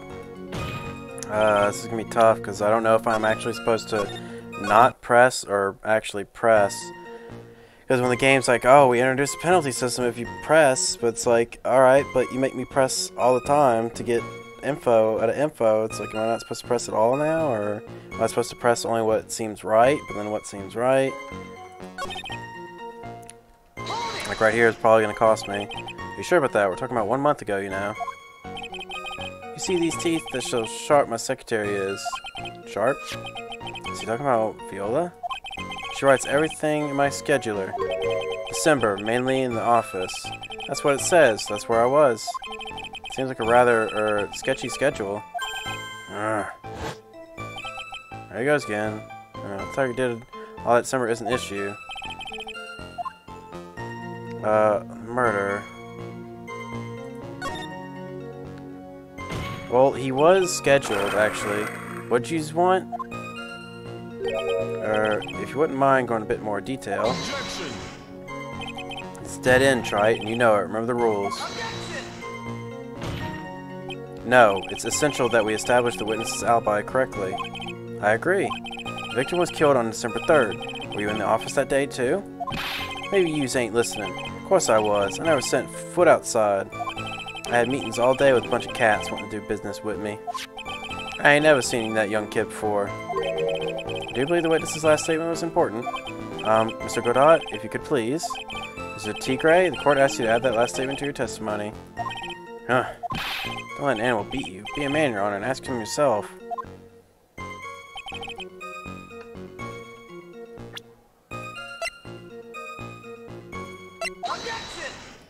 I guess it was pressed like that one. Mr. Tigre? Claim you didn't know Mr. Glenn Elg.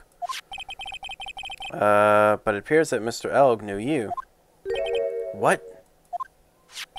Mr. Elg left this little note on his calendar. Meet with the Tigre. And the date? December 3rd. December 3rd? That's the day of the murder. So, Mr. Tigre, I suspect that you did indeed know one Mr. Glenn Elg. Because on the very day of the incident, you met with him.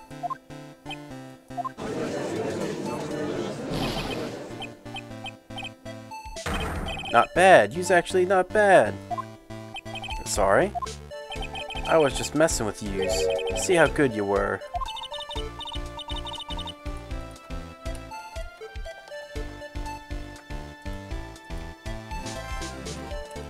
One second.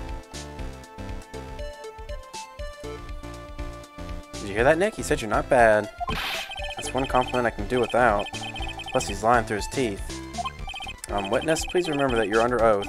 Lies will not be tolerated. You's calling me a liar? Is that what you doing? Ruh-roh. So you're saying that your claim to have never seen that kid before is the truth? I'm dead serious. You's better believe that's the truth. Ah. Then I'd say that gives me time to enjoy another cup of pure black magic. That is, while you testify for the court again, Mr. Tigre. Oh yes, would you mind indulging the court, witness? You never actually met the victim? That's got to be a lie right there. It's time I nailed this guy.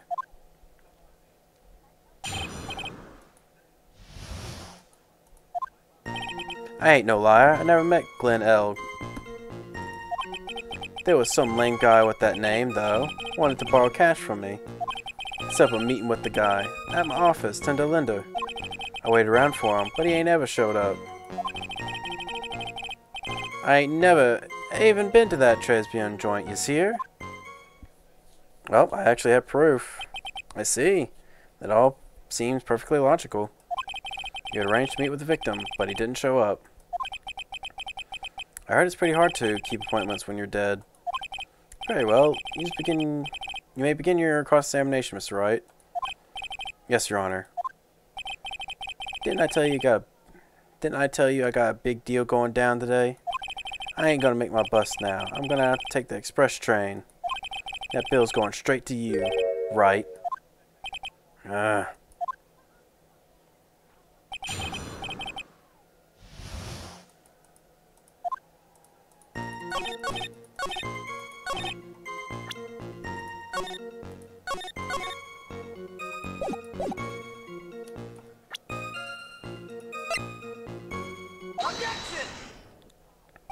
Mr. Tigre, is there something you'd like to tell the court about these matches? Matches? What's you talking about? We found them in your office at Tinderlinder. They're from that restaurant. What? If you've really never been to Tribulations before, what was the book of the restaurant's matches doing on your desk? You've been snooping around in my stuff now too, wise guy? What are you doing, my ball and chain? What are you, my ball and chain? Ain't no broad controlling me.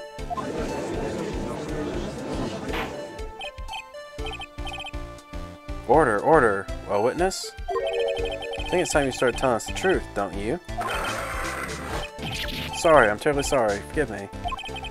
I ain't no pussycat. I don't go back on what I said.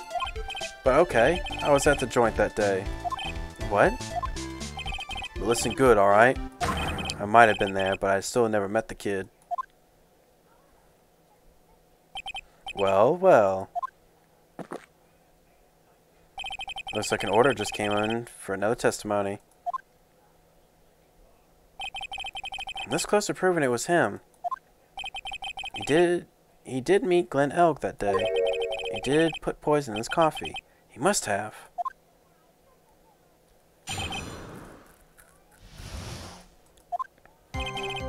I was supposed to meet with the kid at the restaurant that afternoon. When I opened the door to the joint, I saw one ugly scene. Guy was laid out over the table, stiff as concrete.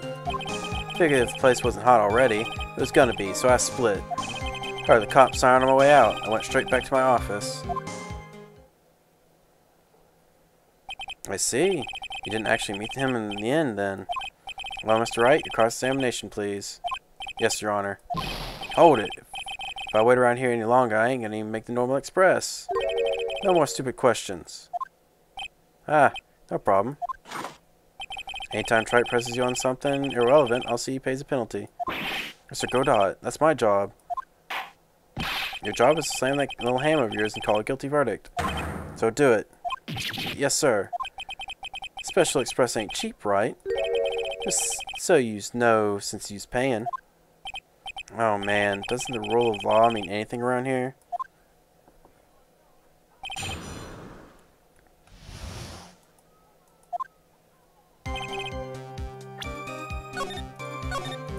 Save here.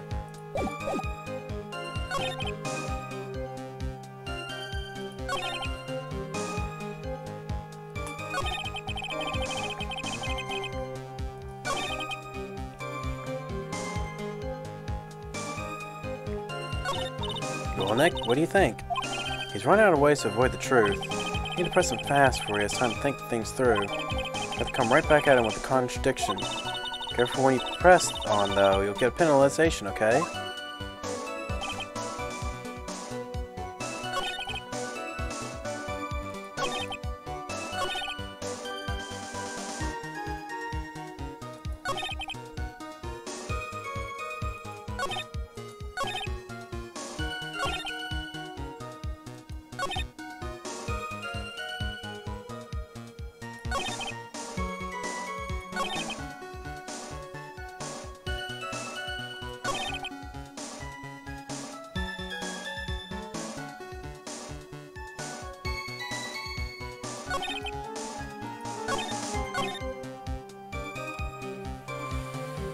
Would it be this? You mean you saw Glenn Elg's dead body? I guess I did, but I only saw him from behind. He was wearing some raggy bit of cloth he called a hat. What time was this? I don't know. Huh? You know what winds me up more than anything else in the world? Watches. Round watches. I ain't gonna pollute my paws with some ticking henpecker. Out of the interest, Mr. Tigre, what winds up second most? Huh? What did you think? Square watches. Is this guy for real? Look, all I need to know is that something bad was going down that place.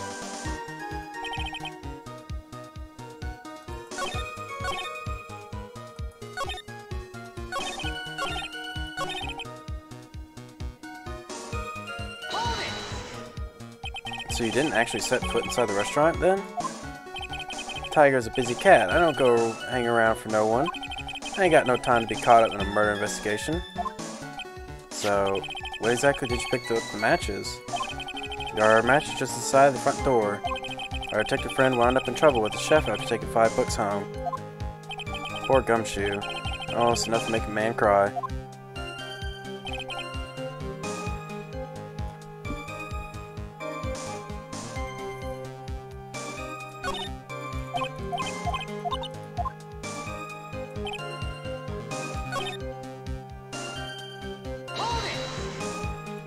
An ugly scene? What do you mean? Objection! Witness had already told us, Trite. It makes the question irrelevant. But...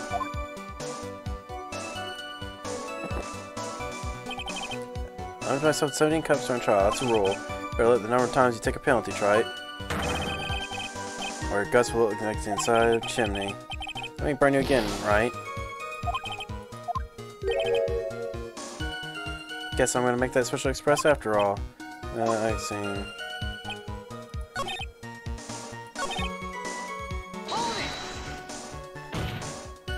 You went straight back. Did a bout of guilt suddenly hit you for what you did? What is you trying to say? Trying to tell me you've never been guilty of nothing? You'll have our crosses to bear. You'll have to swallow the dark secrets we hide.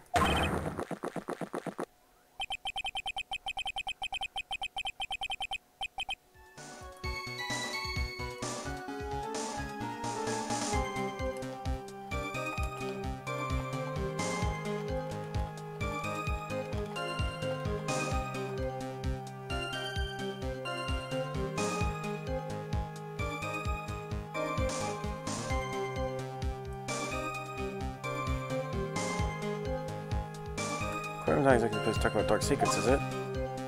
Seems you've done it again, Mr. Wright. What? That wasn't irrelevant.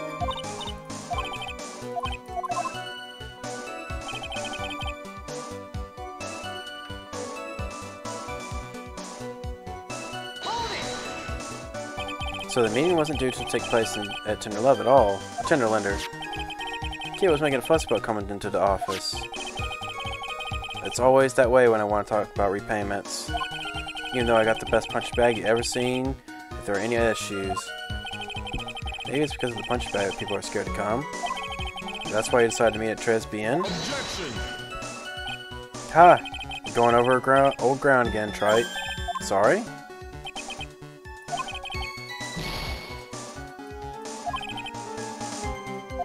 Thank you, sir. May I have another?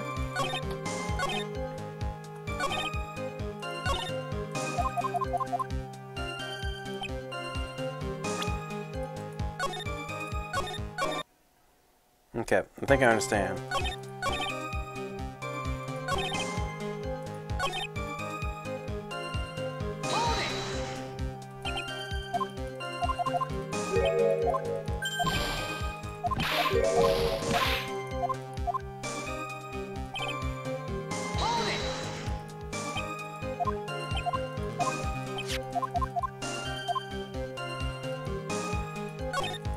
So these two, Preston didn't do anything bad.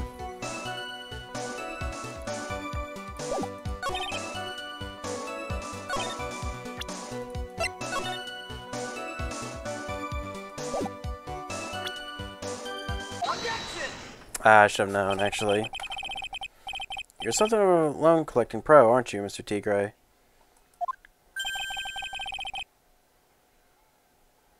No one escapes the Tigre's clutches. Well, I'm something of a lie detecting pro. Well, no one escapes the Phoenix's clutches. I think it's time we got something straight. What's this, Trite? A new line of irrelevant questioning? These are the floor plans of the crime scene.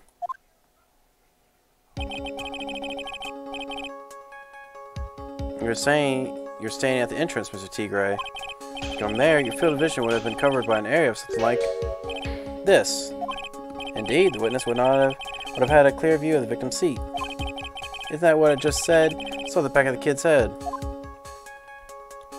Unfortunately for you, that is not possible. If the court would think back, you'll remember that between each of the tables, there's a tall partition. Why, that's true. Now look back at the plans again. The truth is painfully obvious. From the entrance, the field of vision of any customer walking in ends here. So, from the entrance of the Tribulations, you couldn't have seen the victim's seat. But you did see the victim that day because you met with them. Objection! Wrong. Have you forgotten the old man's testimony yesterday? The victim was alone at his table. Objection! But the defense just proved that point to be moot. The victim witnessed by Mr. Kudo was not Glenn Elg, but a fake. What? In order to have Mr. Kudo falsely testify, the real killer posed as the victim he had just killed and acted out a charade. That will do. The trial has gone on long enough without the obvious questions being answered. Who exactly was the real killer who impersonated the victim? You say the killer murdered Glenn Elg, and then impersonated this victim and informants for visitor Kudo. In that case, Mr. Wright, reveal the identity of the criminal to this court.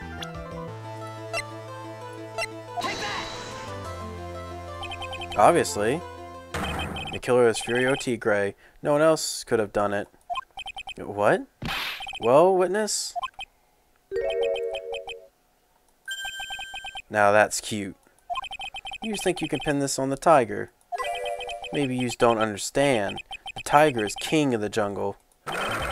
So I dare you to say it again. Come on now, you got the guts? You can't threaten me, Mr. Tigre. It's the defense. Go ahead and tell the witness, Mr. Wright. Mr. Wright! Sounds to me like it must be you, old man. You've got guts, I'll give you that. Mr. Wright, don't leave me to handle this alone. Perhaps I can end this embarrassment. Mr. Godot? Let's just go back over Mr. Kudo's testimony one more time. The old man didn't just see the victim. Oh, no, no, no. Didn't see just the victim. Oh, no, no, no. Servant girl brought him a Javasino, but she put something in it. There's no question about it. She's very... Was the victim, he saw the real victim or not? That doesn't matter. The fact remains, he saw the accused put the poison into the coffee. Yes, it was the waitress who poisoned the coffee. Very impressive, Mr. Godot. Waiting for my absence to launch your attack. Ha! Found your pen at last, right? It was in my pocket. Ahem, but anyway, Mr. Kudo witnessed two people that day. He saw the victim and the supposed Mr. Glenn Elg and the waitress from behind. Yes, your point, Mr. Wright? I think the conclusion is obvious. If this Glenn Elg was really the killer in disguise, then surely it's possible the waitress was also part of the show. What? You mean the waitress was an imposter as well? The defendant, Miss Bird, fell unconscious immediately after the incident. And someone used her fainting to hatch an elaborate plan to pin the murder on her. Who on earth was it? Who was the waitress that Mr. Kudo witnessed? Who is this woman? Her name is Viola Cadavarini. She's an employee of Tinderlinder. You's making a big mistake. Do you know who Violetta's grandfather is? You better be going home in an armored truck tonight, if you know what I mean. Stop shaking, Nick. Where was I? Yes, the defendant, Miss Bird, has stated the following.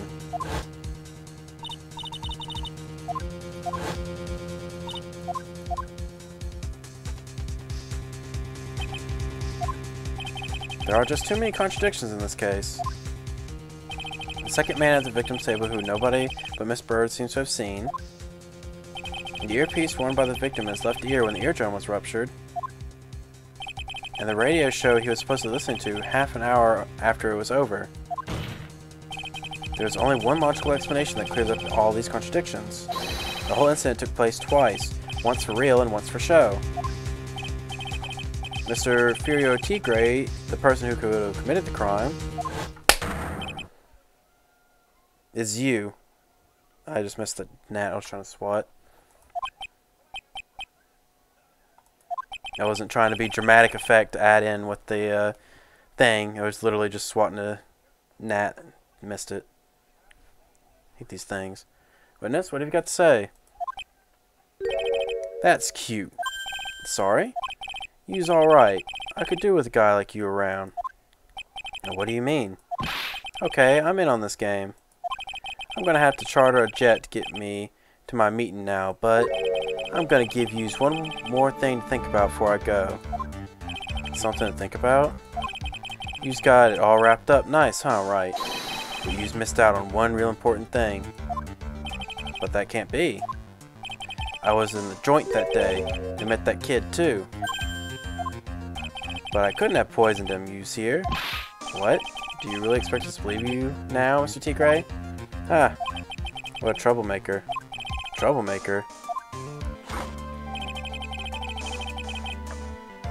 It's like we're gonna need another one for the road.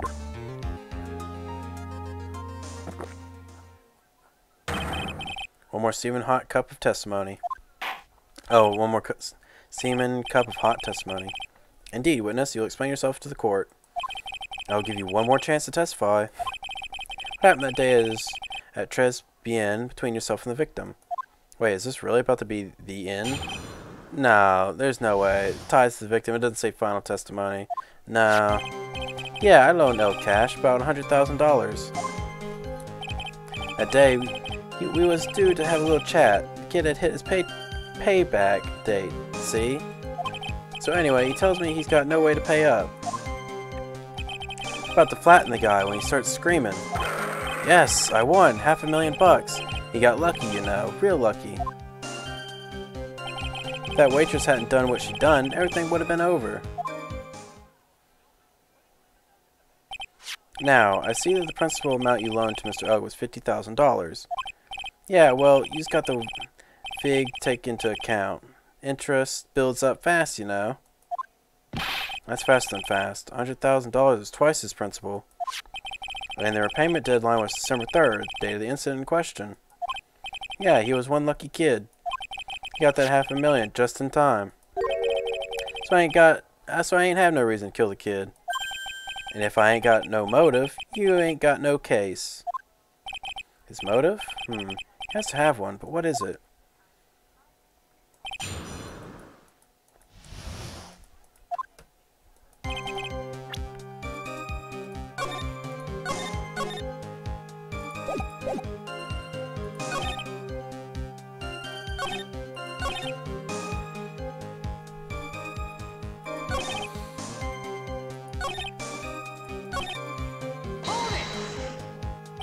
How much did he have left on his debt?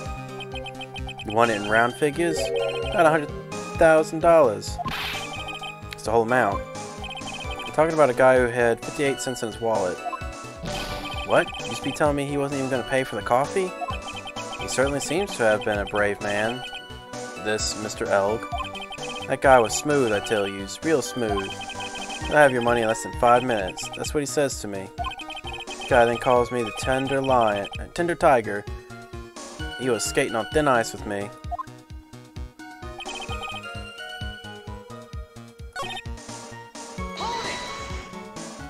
Was there anyone else in the restaurant at the time? I don't remember. If there was no one there, or that ridiculous tiger shirt for a month. Mr. Armstrong and Maggie, and if I'm right, Viola Cadaverini were all in at the same time. So the victim had intended to repay you his lottery winnings from the beginning. It seemed that way to me. But you wouldn't normally expect to win the lottery, would you?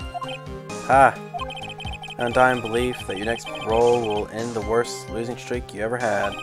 That's what defines a true gambler. It makes it sound so cool. Don't be tempted, Nick. You haven't gotten the willpower for it. All I know is the kid took a shot and he got lucky in the end.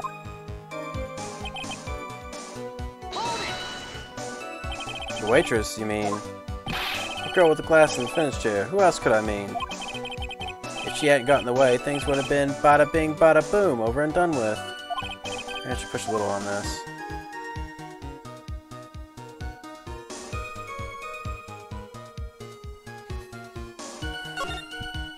What do you mean things would have been over and done with? Are you all there or what? I'm talking about the cash. I was there to get my $100,000 back, that's all. I'm a businessman. It was all coming together before the waitress got in the way. As far as I can tell from the witness's testimony, other than recouping his loan, Mr. Tigre had no motive for killing the victim. Witness, you amend your testimony to reflect what you just said. Tiger's motive, huh?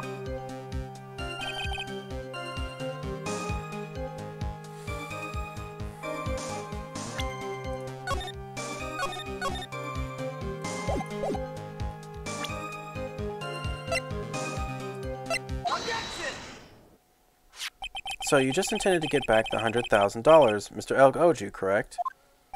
I loaned the guy the cash, so that's my right. Unfortunately for Mr. Elg, I don't believe the $100,000 is what you were really after. Objection! What are you getting at, Trite? What else would a moneylender be after other than money? Oh, the moneylender was after money, but money in a totally different league. The kind of money that a single disc like this would fetch. What is that? A computer virus, Your Honor. A virus called MC Bomber. A computer virus? What does one of those do? A computer virus is a program that wreaks havoc on the inside of a computer. A computer? What does one of those do? Yes, the beard isn't the only part of his honor that is from the Stone Age. I'll explain it to you later, Your Honor. Right now, this is an important point. A virus like MC Bomber would be worth several $1 million on the black market. Several $1 million? Lending money with no hope of ever seeing payment would normally be bad for business. But in this case, the very fact that Glenn Elg had no way to repay the money is crucial. What? Glenn was a programmer, a highly skilled programmer. That skill was the collateral Mr. Elg put up in order to borrow the money. Objection!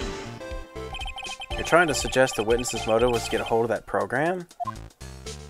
Exactly. The witness may have poor fashion sense, but he is by no means an idiot, Trite. A man like him could get his hands on $1 million without resorting to murder.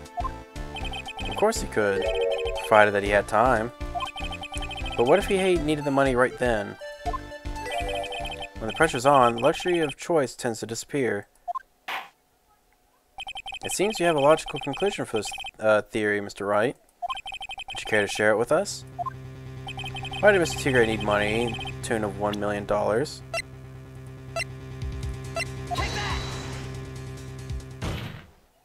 In December of last year, you found yourself in need of a huge amount of money. About 6 months ago, you were involved in a traffic accident, weren't you? An accident involving a car and a scooter in which a young woman was injured. She was taken to the hospital where she underwent surgery.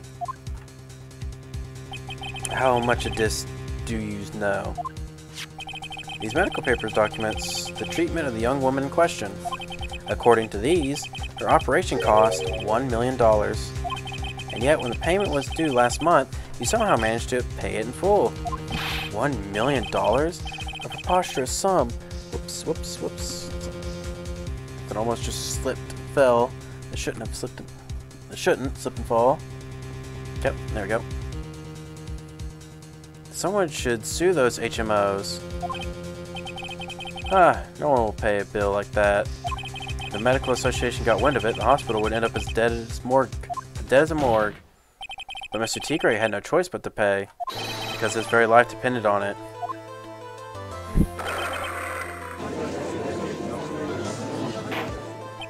Order! Order! You say his life depended on it, Mr. Wright? Indeed it did, simply because the injured woman was none other than Viola Cadavarini. Did you just say Cadavarini? Bruto Cadavarini, mob boss in charge of all the underworld activities in the city, and doting grandfather to his precious Violetta, also known as Viola Cadavarini.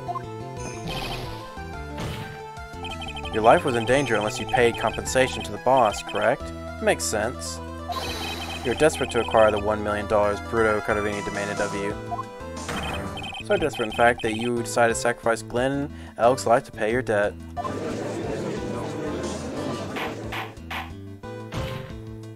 On the day of the murder, Mr. Tigre's sole intention was to get his hands on the CD.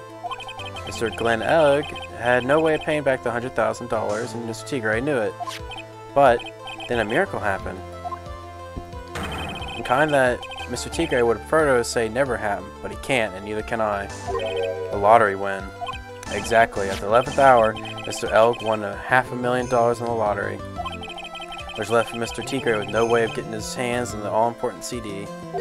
At least, no legitimate way.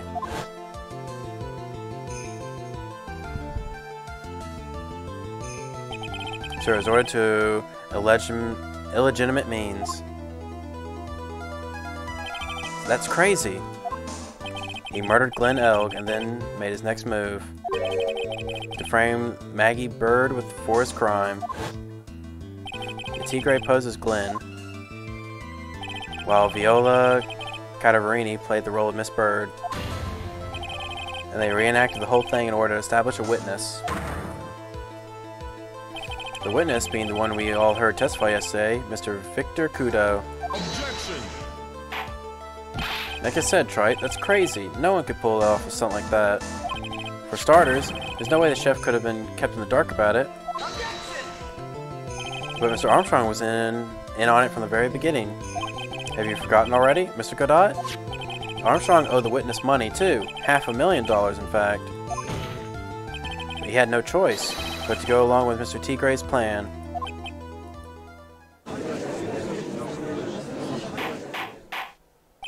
Order, order. Silence or I'll clear the courtroom. You've put on a good show, Spiky. If you just want to stay alive in the loan shark business, you gotta be careful. You're saying I dress up like that kid, create a witness, and frame someone? If I did something crazy like that, I'd leave a trail as bright as my shirt. I ain't dumb enough to do something sloppy like that. I agree. You do? Despite your appearance, you are very careful. That's why you took one more precaution. One more trick to make sure Miss Bird had no way out. What? Another one, Mr. Wright? Interesting. Why don't you fill us all in, Trite? What was the trick you say Mr. Tigre performed, to frame the accusation?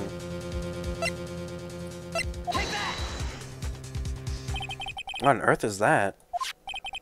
An insult to think anyone could be fooled by such a childish imitation. Consider yourself insulted, Your Honor. Mr. Tigre, you didn't just pose as the victim on the day in question. A month ago, in this very courtroom, you posed as me. What? That's your truth. But the witness looks nothing like you, Mr. Wright.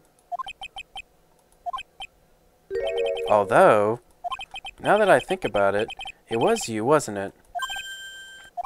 No doubt it was you, standing in here, this very courtroom, a mere month ago. Phoenix Wright, who put up the most disreputable, shabby defense I'd ever seen. Objection! Can you prove that, Gramps? Prove that attorney who had represented the accused here a month ago was this man? And you're prepared to take the stand and testify that it was him? Hey, forget about it, yeah? I wouldn't do something like that, not me. You made a mistake, right? It was someone else, huh? Have you no pride, sir? Objection! Dang it, almost got it. This isn't a matter of pride. In case you didn't know, right here in court, we deal with people's lives. Mr. Godot is right. Your Honor? Speaking for myself, I am absolutely convinced the attorney in question was the witness standing before me now. However, I preside over this court as a judge, with the vested power to hand down a verdict. Someone in my position cannot be swayed by a memory without evidence to support it. No!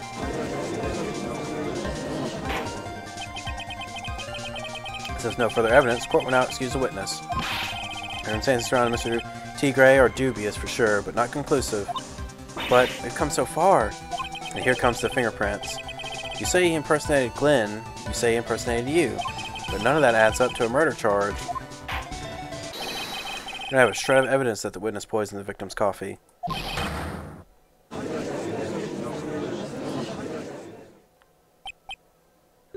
Ha!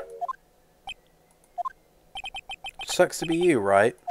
Don't mess with the tiger, or you're gonna get mauled. You've got that? All we managed to do here was chase him around a bit. But I was so close to getting him to admit his own guilt. Ha!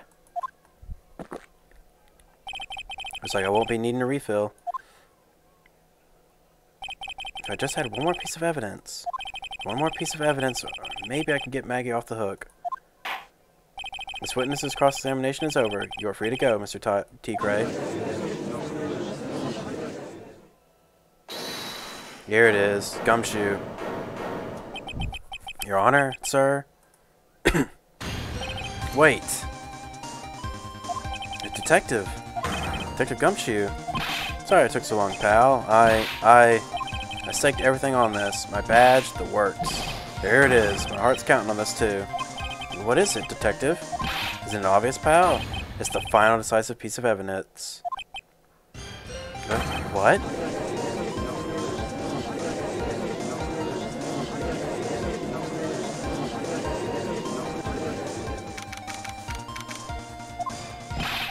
Sorry it took so long, pal. Finally got the lab results. Results from the lab. Results? About the prints, pal, from the medicine bottle. Oh, so? Do you know who the prints belong to? Do you think I'm some kind of hack detective? Of course I know. So? Tell us. They're the Tigers, aren't right? I knew it. You bet. Clear as crystal, all over the bottle. Merfurio Tigers paw prints, alright. Or Tigre's. That's great, we've got him now, Nick. What's wrong with you? You've hardly said a word since Detective Gumshoe got here. He's laid everything on the line for us, Nick. I know. Look, I'm sorry. This is kind of hard to say, but it really doesn't make any difference whose prints are on the bottle now. Huh? What? Why not? What we need to produce at this stage in the trial is irrefutable evidence that the Tiger put poison in Glenn's coffee. He's already admitted that he met the victim. The fact that his prints are on the bottle, that really doesn't make any difference now. I knew it. Great. No matter how hard I try, I'm never of any use. Hey, don't be so hard on yourself. This was our last chance to help Maggie. I've been working on some useless piece of evidence the whole time. It's alright. I'm a real loser. It's not breaking news to me, pal. Detective Gumshoe? Maggie? You've been working on something for me? Sorry I let you down, Maggie. I know you didn't do it. And I'm a detective. We're supposed to be able to prove stuff like that. I'm really sorry. I'll get out of your hair now. Detective Gumshoe, wait! He's gone. Isn't there anything we can do now, Nick? Wish there was. Gumshoe worked so hard to get that evidence. If only there was some way I could use it.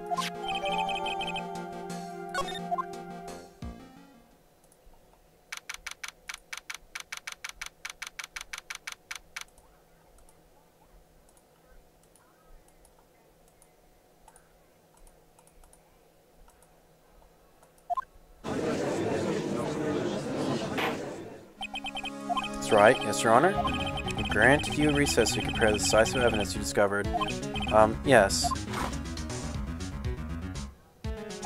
Don't keep us all in suspense, Trite. Show us. Naturally. We can assume it's evidence that will actually stand up in court, can't we? Think, Phoenix. Don't let Gumshoe's hard work go to waste. How much more of my time you's gonna waste? I ain't been to no court before. But you lawyers sure know how to blow things out of proportion. No doubt, given the nature of the evidence, it will speak for itself. Nevertheless, you'll talk us through it, Mr. Wright. Well, I can't prove anything new with this evidence. I'm really backed into a corner here, but maybe if he thinks he's got me beat, he'll let his guard down a bit. Don't keep us waiting any longer, Mr. Wright. Present the final decisive piece of evidence to the court.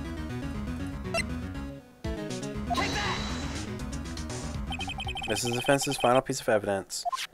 Isn't that the victims, Your Honor? Naturally, the court is already aware of the contents of this bottle. However, interesting new information has come to light. We have clearly identified some fingerprints on it. Fingerprints belonging to you, Mr. Tigre. What? But, Mr. Wright, what conclusion are you hoping to draw from this new information? No one here knows what the bottle contains. Except one man. One person in this courtroom should be theoretically in the dark. My prints are on that pansy-looking bottle? Is that what you saying? Oh, what in the hell is it in it anyway? Phony trial, phony lawyer, and phony clues. Everything about this case has been phony. Seems the perfect excuse for some phony evidence. Mr. Tigre, this is a decisive piece of evidence that will prove your guilt. Why? Because it contains...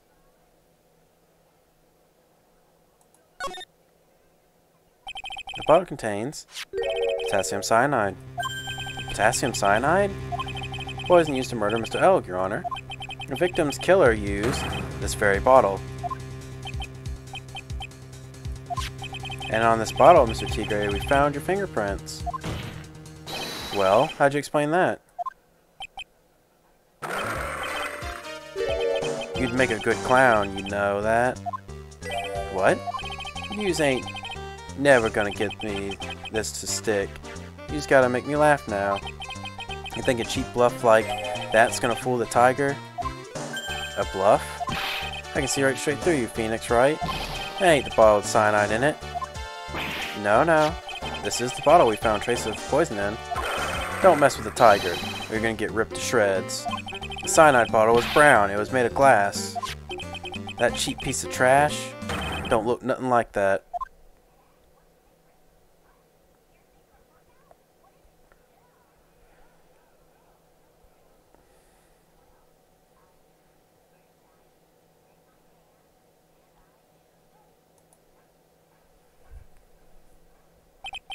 Got him.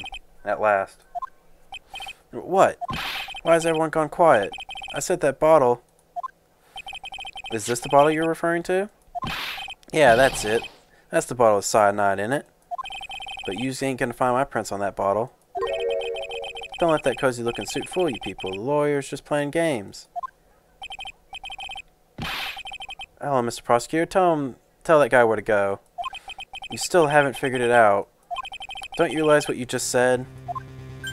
What I said? What did I just say? You were summoned to this court for the first time earlier today. But really, you had nothing to do with the murder. You shouldn't have known about the little details. For instance, you shouldn't have known what kind of bottle the potassium cyanide was in. But just now, you slipped up in front of every single person in this courtroom. You described the exact bottle by using the killer to hold poison. Used by the killer to hold the poison. Yous don't know. Who's yous messing with? I'm the Tiger. I control millions of dollars on the black market. Yous think I'm gonna let some jumped up suit get the better of me? Sure. The last piece of evidence was phony. But that's just what you deserve. The phony trial with the phony lawyer. It was all played out by you. Biggest phony of all.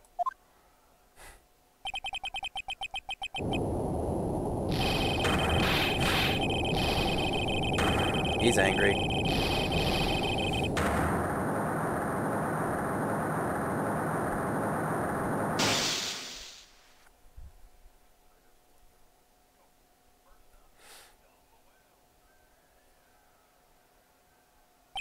What's going on? Looks like a blackout. Well done, Trite. I saved my 17th cup of coffee just for you. Savor it. While you watch the police restrain your prey.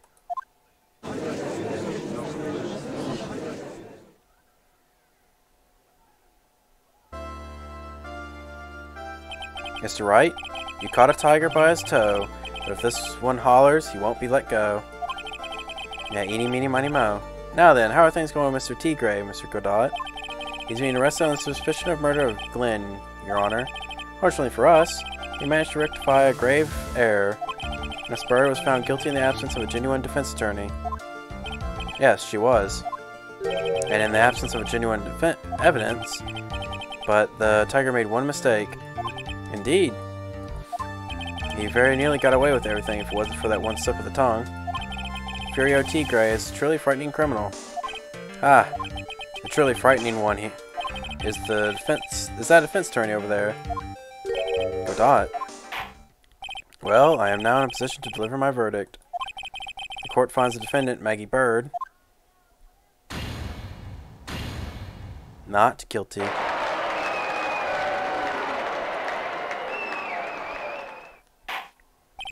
That is all. This court is adjourned.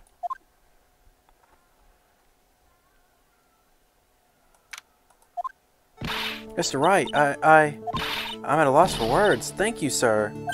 Congratulations, Maggie. I was so mad when Mr. Wright landed me in all that trouble a month ago. But now I feel like I can forgive him. Hey, that wasn't me, Maggie. That was the tiger. Look, Nick. In the doorway. Detective Gumshoe. Oh, guess I'll be heading off then. See you around, pal. Wait. Detective Gumshoe. Yeah, congratulations, Maggie. Thanks. I knew you were innocent all along. Why didn't you say that in your testimony then? Huh? Oh, well, I was... Well, guess I'll be heading off then. See you around. Wait up, detective. He just ran off. Maggie, why are you being so hard on him? He busted his butt for you. It's thanks to him that we've got the medication bottle. That wasn't even of any use. But it's only because Mr. Wright used it so cleverly. Detective Gumshoe was just running around in circles. Poor guy. But it looks like she still isn't ready to forgive him. Can't you put in a good word for him, Nick? Yeah, Maya's right. I should help Gumshoe out. It's clear he needs it. Maggie, you know, Detective Gumshoe's really been worried about you through all of this. I wanted to believe that, sir. But on the first day of the trial, he practically gave the judge a free pass to lock me up. He didn't have any choice, Maggie. He's a detective. He has to report the facts. He doubted me. That's why. He thought I might have done it. I've got to prove to her that Gumshoe really cares about her. I know. I'll give her a little present to celebrate her freedom.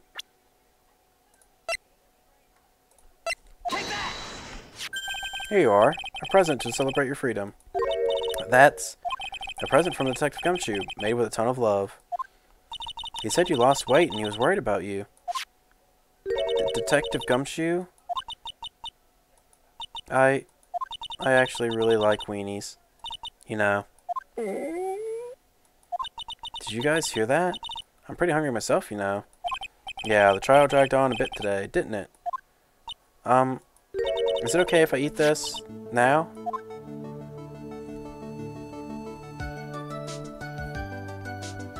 So, how is it, Maggie? It's really good.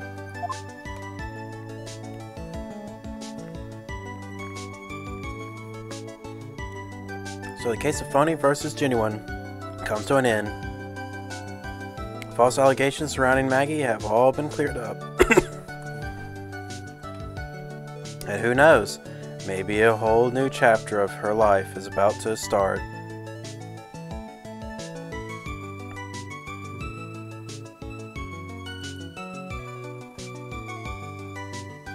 Recipe for Turnabout. The end. Okay, so there's 5, because that's the 5th one right there. Brand new episode has been added. Oh. That's an interesting one. So Edgeworth is going to return against us.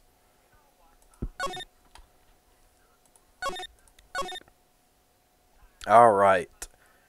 It already starts the trial? Dang. Okay, well, either way, that's the end of this stream. It'll be, I guess, more tomorrow if I don't have anything to do. It's one of those we'll see type of deals. So, thank you all for joining me. I hope you have a good night, good morning, and see you next time.